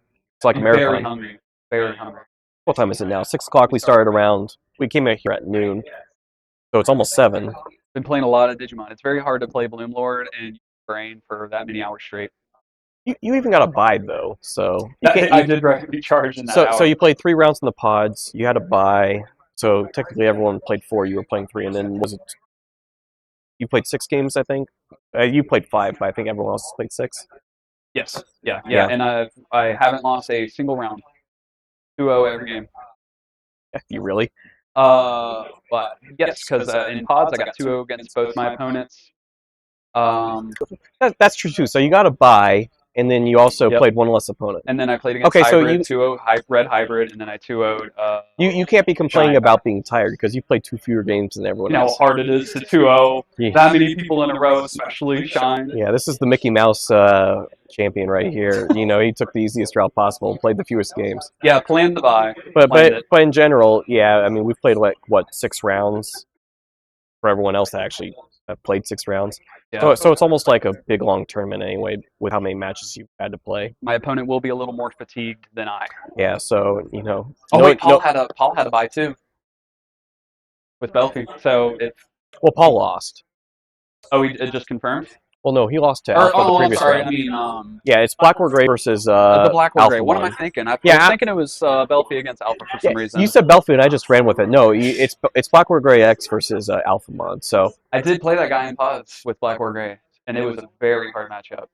I had to make some crazy choices, but I'll go against him again. Quartz is really good in that matchup too. Quartz is good. Quartz is just good. Yeah, Quartz is just good. good card. Play your ties. Play your cool boys. Play whatever you want. Play them all. You can trash when you restand with reboot. You can't reboot. Oops. But yep, I'm ready. Yeah, so I think you have a decent matchup against both those. I'm gonna need you on Better my than shoulder. Belfamon. I'm gonna need you as Better my little better than angel. Bel. That's Yeah, true. yeah, you were doing. True. Yeah, there was some stuff going on Yeah, down I know there. what up with Belfamon, but I'm gonna get out of here. I know you got other people to talk to. All right, well, good luck with your final match then. Thanks, buddy.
All right, here we are back in the final round. Got Jason Plants and Elijah on Black War Gray Toolbox. I'm excited to see how this goes. I want to say it's favoring Plants, but Black War Gray X back in BT11 was heavily favored in the matchup, but with the addition of Quartz, it actually skews it a little bit towards Bloom. Because if you Quartz the Black War Gray X, unless they have like double, BT12 or Gray Agumon or Greymon Inheritance or tie, for example, you can just swing over it. And even at this point, you could still trade with it and still be in a pretty good position just to, have them spend a turn building back up and you building out a wide board. So, yeah, I think this favors more towards Hydra. But Greymon has never won this, or not surprised. Well, not necessarily Hydra because you can have protection with Alterous Mode, Greymon X. What you do have to worry about is, depending on what DP boost you have, Bloom can get up to like 16k if you get wide enough, and then of course Quartz if you can just swing over it as well, or just keep it suspended and still trash security. So that's really what you have to worry about with this matchup in the Black War Gray X's. Hades Force won't clear Quartz unless you hit it in security, right? Quartz is, I believe, a 16 cost. I think I looked it up at one point. So no, it's not. It's not going to die to Hades Force. Unless you check it. Yeah, then it will die. Oof. Grab the black here, you grab the merciful. Merciful, you mean Omni X? Omni X. Omni X. I'm used to the merciful. We were just talking about merciful. To be fair, there's a lot of options.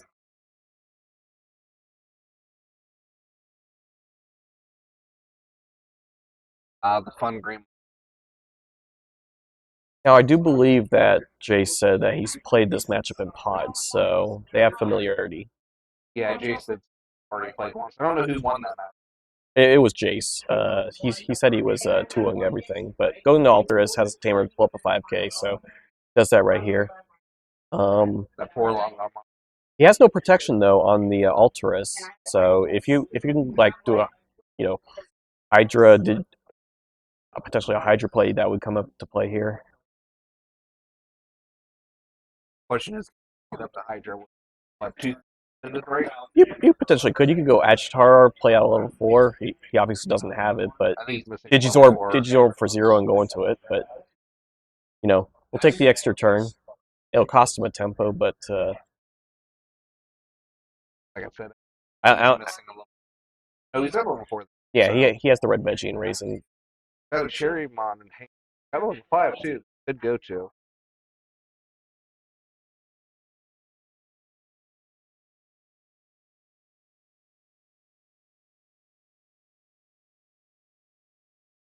Probably just really alright. Yeah, if you had Agitar, you would definitely just go into it and raising. So he's obviously missing the most important piece of the deck. Yeah, he's scary. That would lead me to believe he probably already has Quartz in hand. Otherwise, I would just play out a body and see if it lives. Might as well, unless he's worried about. I haven't checked Elijah's. We've seen Elijah, so he's running raid, I guess. Yeah. No piercing though. For toolbox. Yeah. Yes. He mainly focuses on black guys. Yeah. He was running a pretty even split: 2 Black War Gray X, 2 Black War, and the raid War Gray.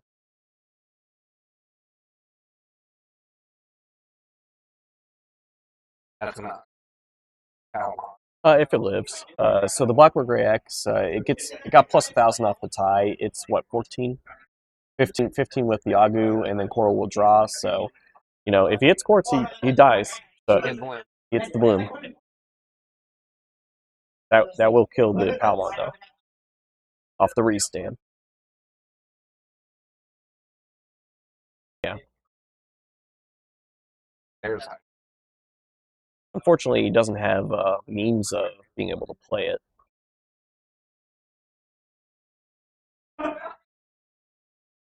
Or getting into it very easily. Just digivolving Ron to Cherry from Cherry is not the way you want to play it. So definitely lost a few tempos not seeing Agitar there. You're seeing it with the board state. Cherrymon raising, that's not That's not good. using a Digizordmon and raising, that's not good, and then having a Black or Gray X with a tie and something to promote potentially pretty good for Elijah right now. Could play another tie if another 3-drop if he had it, but doesn't. Rookie. Yeah. Thing as well is you can't really go Bloom here next turn because he's not going to burn the restand effect of Black or Gray X.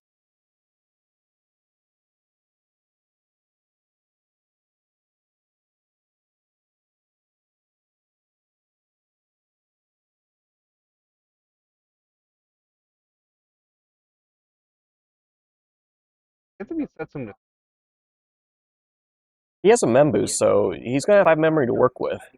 I know I mentioned this card a lot, but he can get into quartz now if he has the quartz. And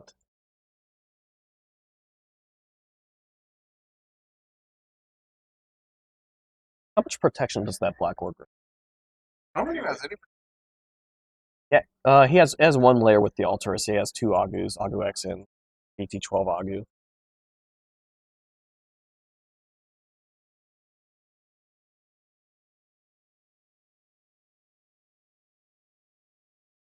Yeah, I mean the issue though is I'd honestly just used to spend the game memory. He'll get a draw. Chooses not to do it though. If he would have suspended, he would have gained 2 and would have gotten an extra draw. It would have given him 1 less memory to work. But I kind of get it because he has a Greymon raising. Very scary. You can get up there pretty quick, but we're gonna see. Yeah, Bounce the quartz doesn't. it's gonna bomb deck the highest level. So yeah, that's. I'm gonna say it's gonna. We can call this game right now. He'll trash the security. This is oh boy. Yeah, that, I haven't played with Elijah a lot, but go for the bait. Not like the HPD is gonna matter. Yeah. There's no coming back from that. And we see a scoop. Rightfully so. No point.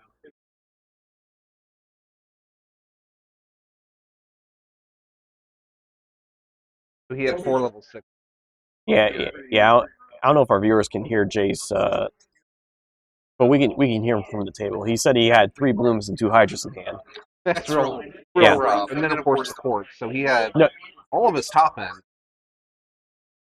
But that was it. yeah, no Agitar. Couldn't really build out front. If he had those pieces, he would have had an opportunity there, especially when Elijah had the Alterus. Yeah, if he would have had Agitar when the Ultra S would have been perfect.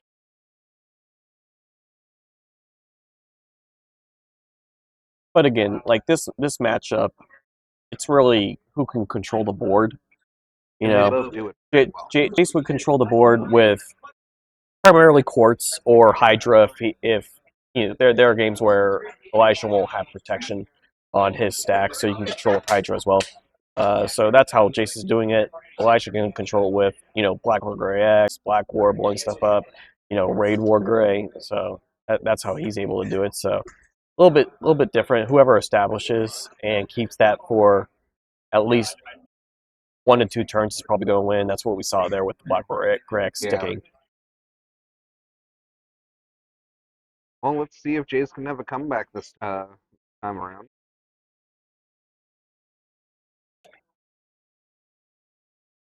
Him and his Hydra marker. I wasn't going to point it out, but I have to point it out, but Mike said we're not allowed to say the phrase. oh, okay. For our viewers in the local. No. Again?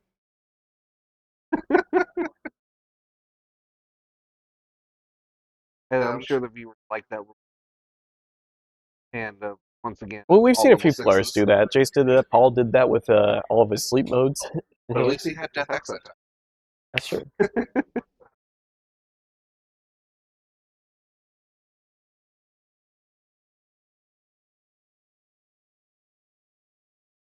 Go for a bit more of a balanced hand.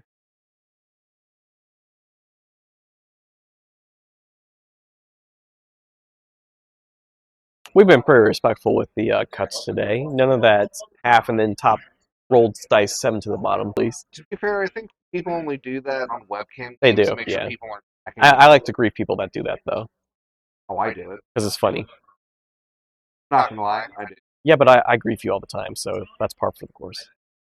That's fair. Blackwood Grey X going first has the best Agu in Got that raising. DP bonus. Remember, there goes the Hades for it. I I'm think. assuming he's taking Grey Axe. Yeah, I can't really tell from the hand, but I think he's missing that. You definitely want the protection. You'll get it with Altars, but you might as well just take the Grey X Yeah, at this I think point. he's missing a level 4 in general. Yeah. Gotta always grab that missing. Maybe he'll luck out and top deck a regular Greymon. Ace Force to the bomb, that's good for Jace. Elisha's only rank 2, that's pretty standard, so See how Jace opens. one of those going to the bottom, that's less stuff for you to worry about with your Bloom and Quartz hits. True. In security, it deletes the highest defense. I think it's highest play cost. Highest play cost. It was one of the two. Goes into Lala, goes into Sunplow. And this is Green Men boost, which is called the Search for Agitar boost. Doesn't see it, but sees a Quartz, sees a Bloom. There's a lot of options there, and a Palmon. A Palmon to search Agitar if you want. Takes the Bloom. Goes with the Bloom. The bold move cotton pays off. It looks like the Black or Gray player is really struggling to find his line. What does he have? That's the BT12 Greymon, it looks like. Yeah, the one that lets you play out a tie if you don't have one out. Yeah, and he does have one, so he'll be able to get that. Gives this guy a blocker plus what, 1,000 defense. Yeah, on play and start a main. Question is he? How you gonna do it? He's gonna choose to keep turn with Cool Boy by popping the boost. He's gonna go to his Greymon X. Get a free draw, and then still must be digging for people. Would gain 2 with tie, and then you could go into your Metal Grave and put him to 1. True.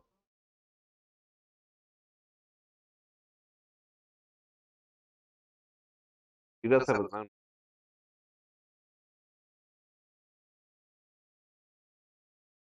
Got the Raid War Grey. He does. Not a bad one to have at all.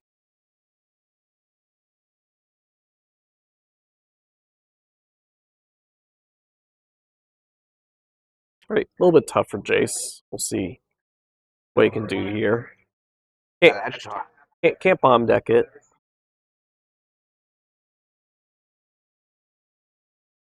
You were able to do that play. I think if you have like a booster, something like that, you obviously play it here. You always try to prioritize your like Palmons before they get this Greymon out, so that you prevent like restands off Raid War Grey, prevent playing off Tamers, and then you play the boost when this is out. I don't think he had that option, but I'm curious to see. He's going to promote Witches. I wonder if he's going to Digizorb and then go up into Bloom. I wonder if that's his play. Because he'd be able to do that without passing turn. But that's only if he has Blossom or Argo. He doesn't, though. I'm curious for what his plan is.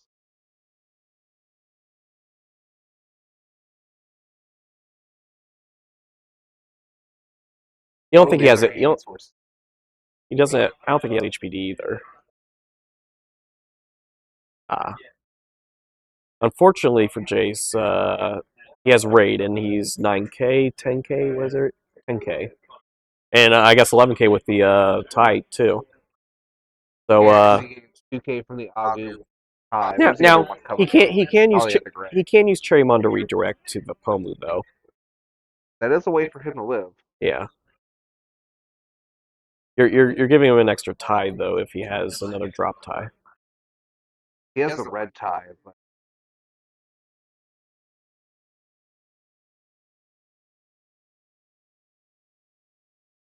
goodbye, little football. Did your job. Now the question is, go into black or gray and kill it. I was about to say I was about I didn't know why he was unsuspended there for a sec. I thought he was about to had like X anybody or something tucked.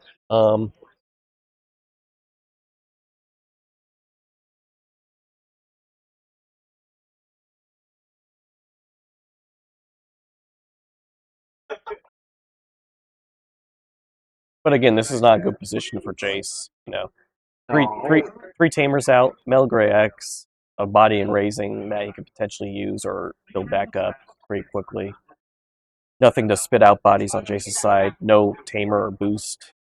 This is heavily in Black Gray's favor right now. And I can see the black or green goes to that. It'll pop the Cherrymon anyway.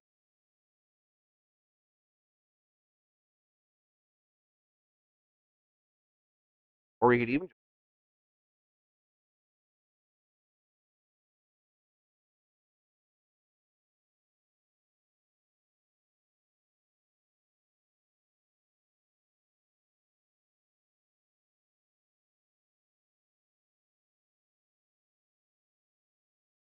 That X anybody is a good hit.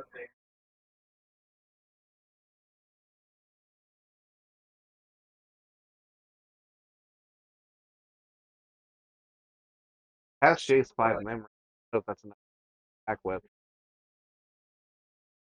It's one final push. The Torikara egg underneath might come up if he's able to get into. He has to build up into like an Agitar and into a Quartz. Now you'd be sacrificing your second body, you know, if you were to do it into like a Bloom Lord play, because of Black Gray X. But you never know. We'll see. Obviously, missing the Agitar last game and seemingly this game is starting to cost Jace here. Because if you don't see it, you have to build out in front. Obviously, with Black or Gray X, with like Alterus, with Mel Gray X, that's what's really costing you. Yeah. So in this case, just get into Bloom Lord. Just have your body ready to go. Yeah. Set to 3 tie.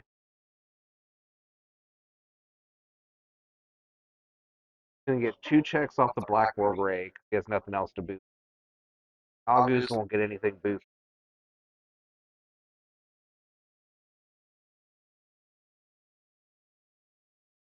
Not looking good for the Plant Boys.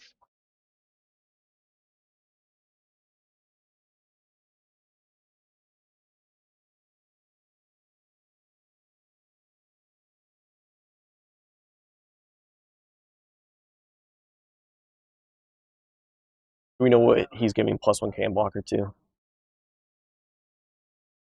Oh, he hasn't declared yet, so he's giving it to Black or Gray. He has to at the start of It's start of May, yeah. isn't it? That's for. Yeah. I think Elijah's a little bit new. He's working out his sequencing. You're supposed to default then tap, but you know. It is what it is. We know what he's trying to do.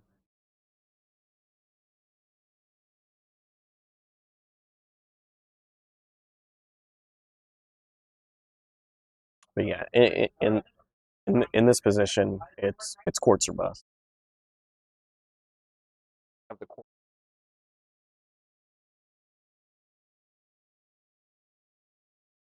checks.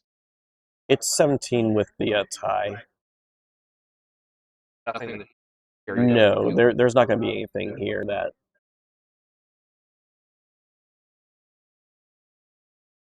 Looks like Jason's just confirming the checks. The extra security check is from the red tie. The Mel Gray X underneath has worn off. And that's a great hit. Does he have a Lolomon in stack, so the Quartz would be reduced. Make it 5. We'll gain a lot of memory.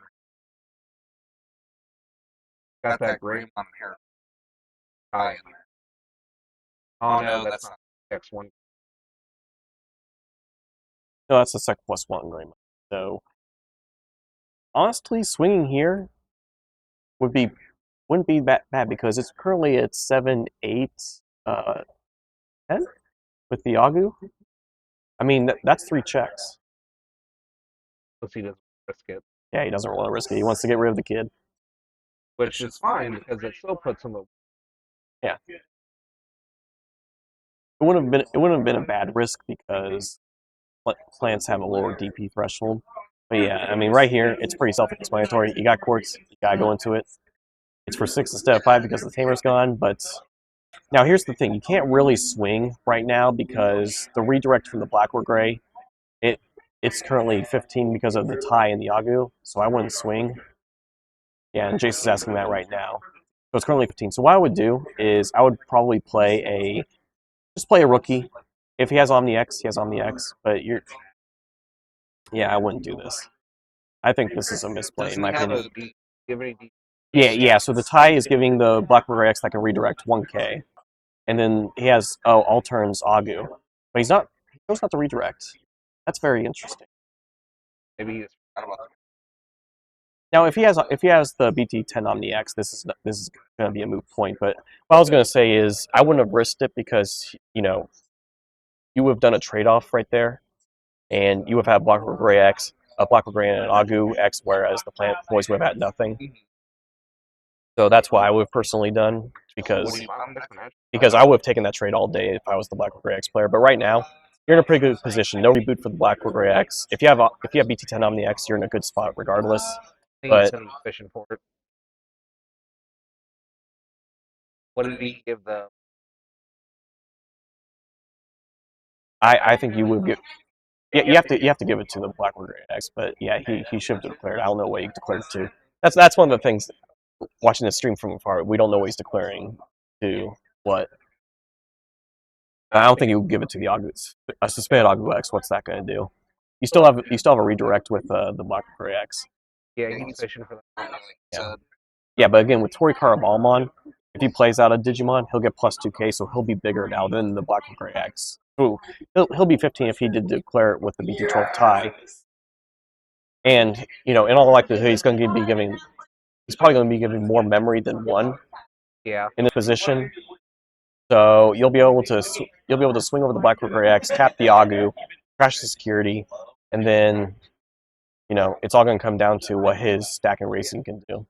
Right now, it's just an Agumon. Yeah, but it's plus 2k, so that's pretty good. I don't know if that's the draw or a plus 1k Coromon underneath. It looks like it's the draw Quoro.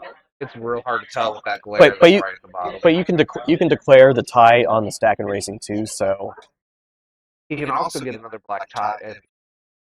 Yeah. Because like right here, for example, you can Sunflowmon potentially on the Palmon. He doesn't unsuspend. Yeah, he does. I thought black or gray had to unsuspend. Or is it just anything? Yeah, it's anything. I missed that. That's my fault. That's real bad. We've got to constantly. Yeah, that is a bit of an issue. He should be 15.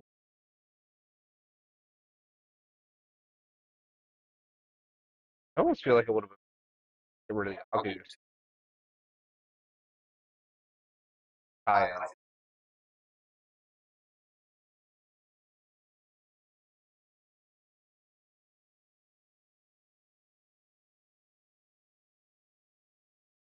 Let's not have a 4 if he's not Digivolving Racing. He is Digivolving Racing.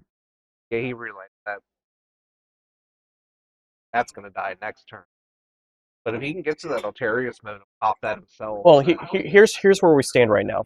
I'm a little surprised that he hasn't chosen to redirect and trade off the Black or Gray X. But right now, it's 2 security for the Black or Gray X player.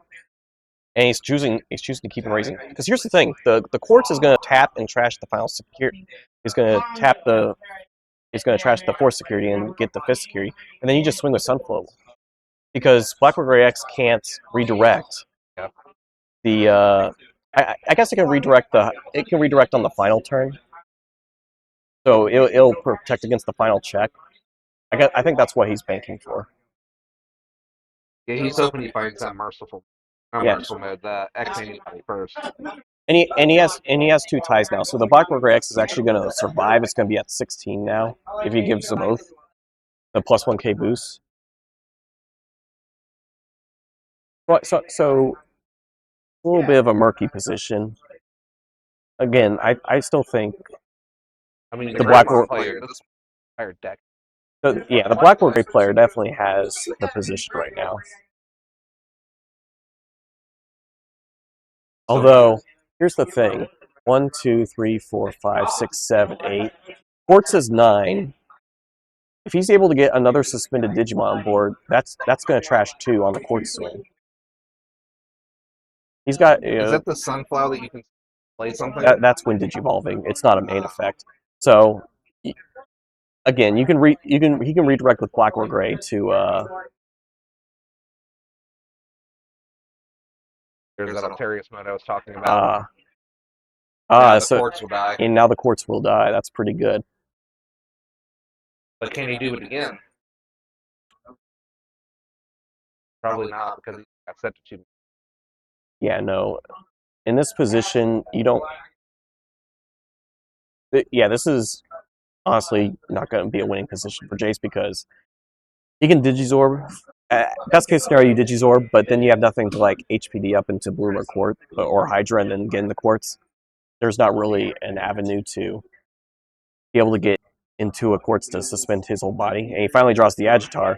But the problem is that everything's going to restand now. And he has, four bodies that can swing, multiple security checks on both of them. I think we have our winner. Yeah. See, this is going to Greymon. Where's that hidden Death X tech? Yeah, he runs gypped particle cannon. That's the secret tech. Yeah, unfortunately, I don't think Elijah realizes, the deck archetype. But yeah, this game's going to be over. Yeah, he has enough bodies. He has enough swings. He has enough security checks. That all he has to do is swing and go for game. Yeah, this is all a little. Yeah, this is what we call a flex. He's trying to get the best board possible. He's savoring this moment. He's taking up his screen time, and that thing has 3 checks because of Sec +1 Greymon and tie. I'm curious if this will live. It will not, and there's the game. And he swings with the Agumon, all things.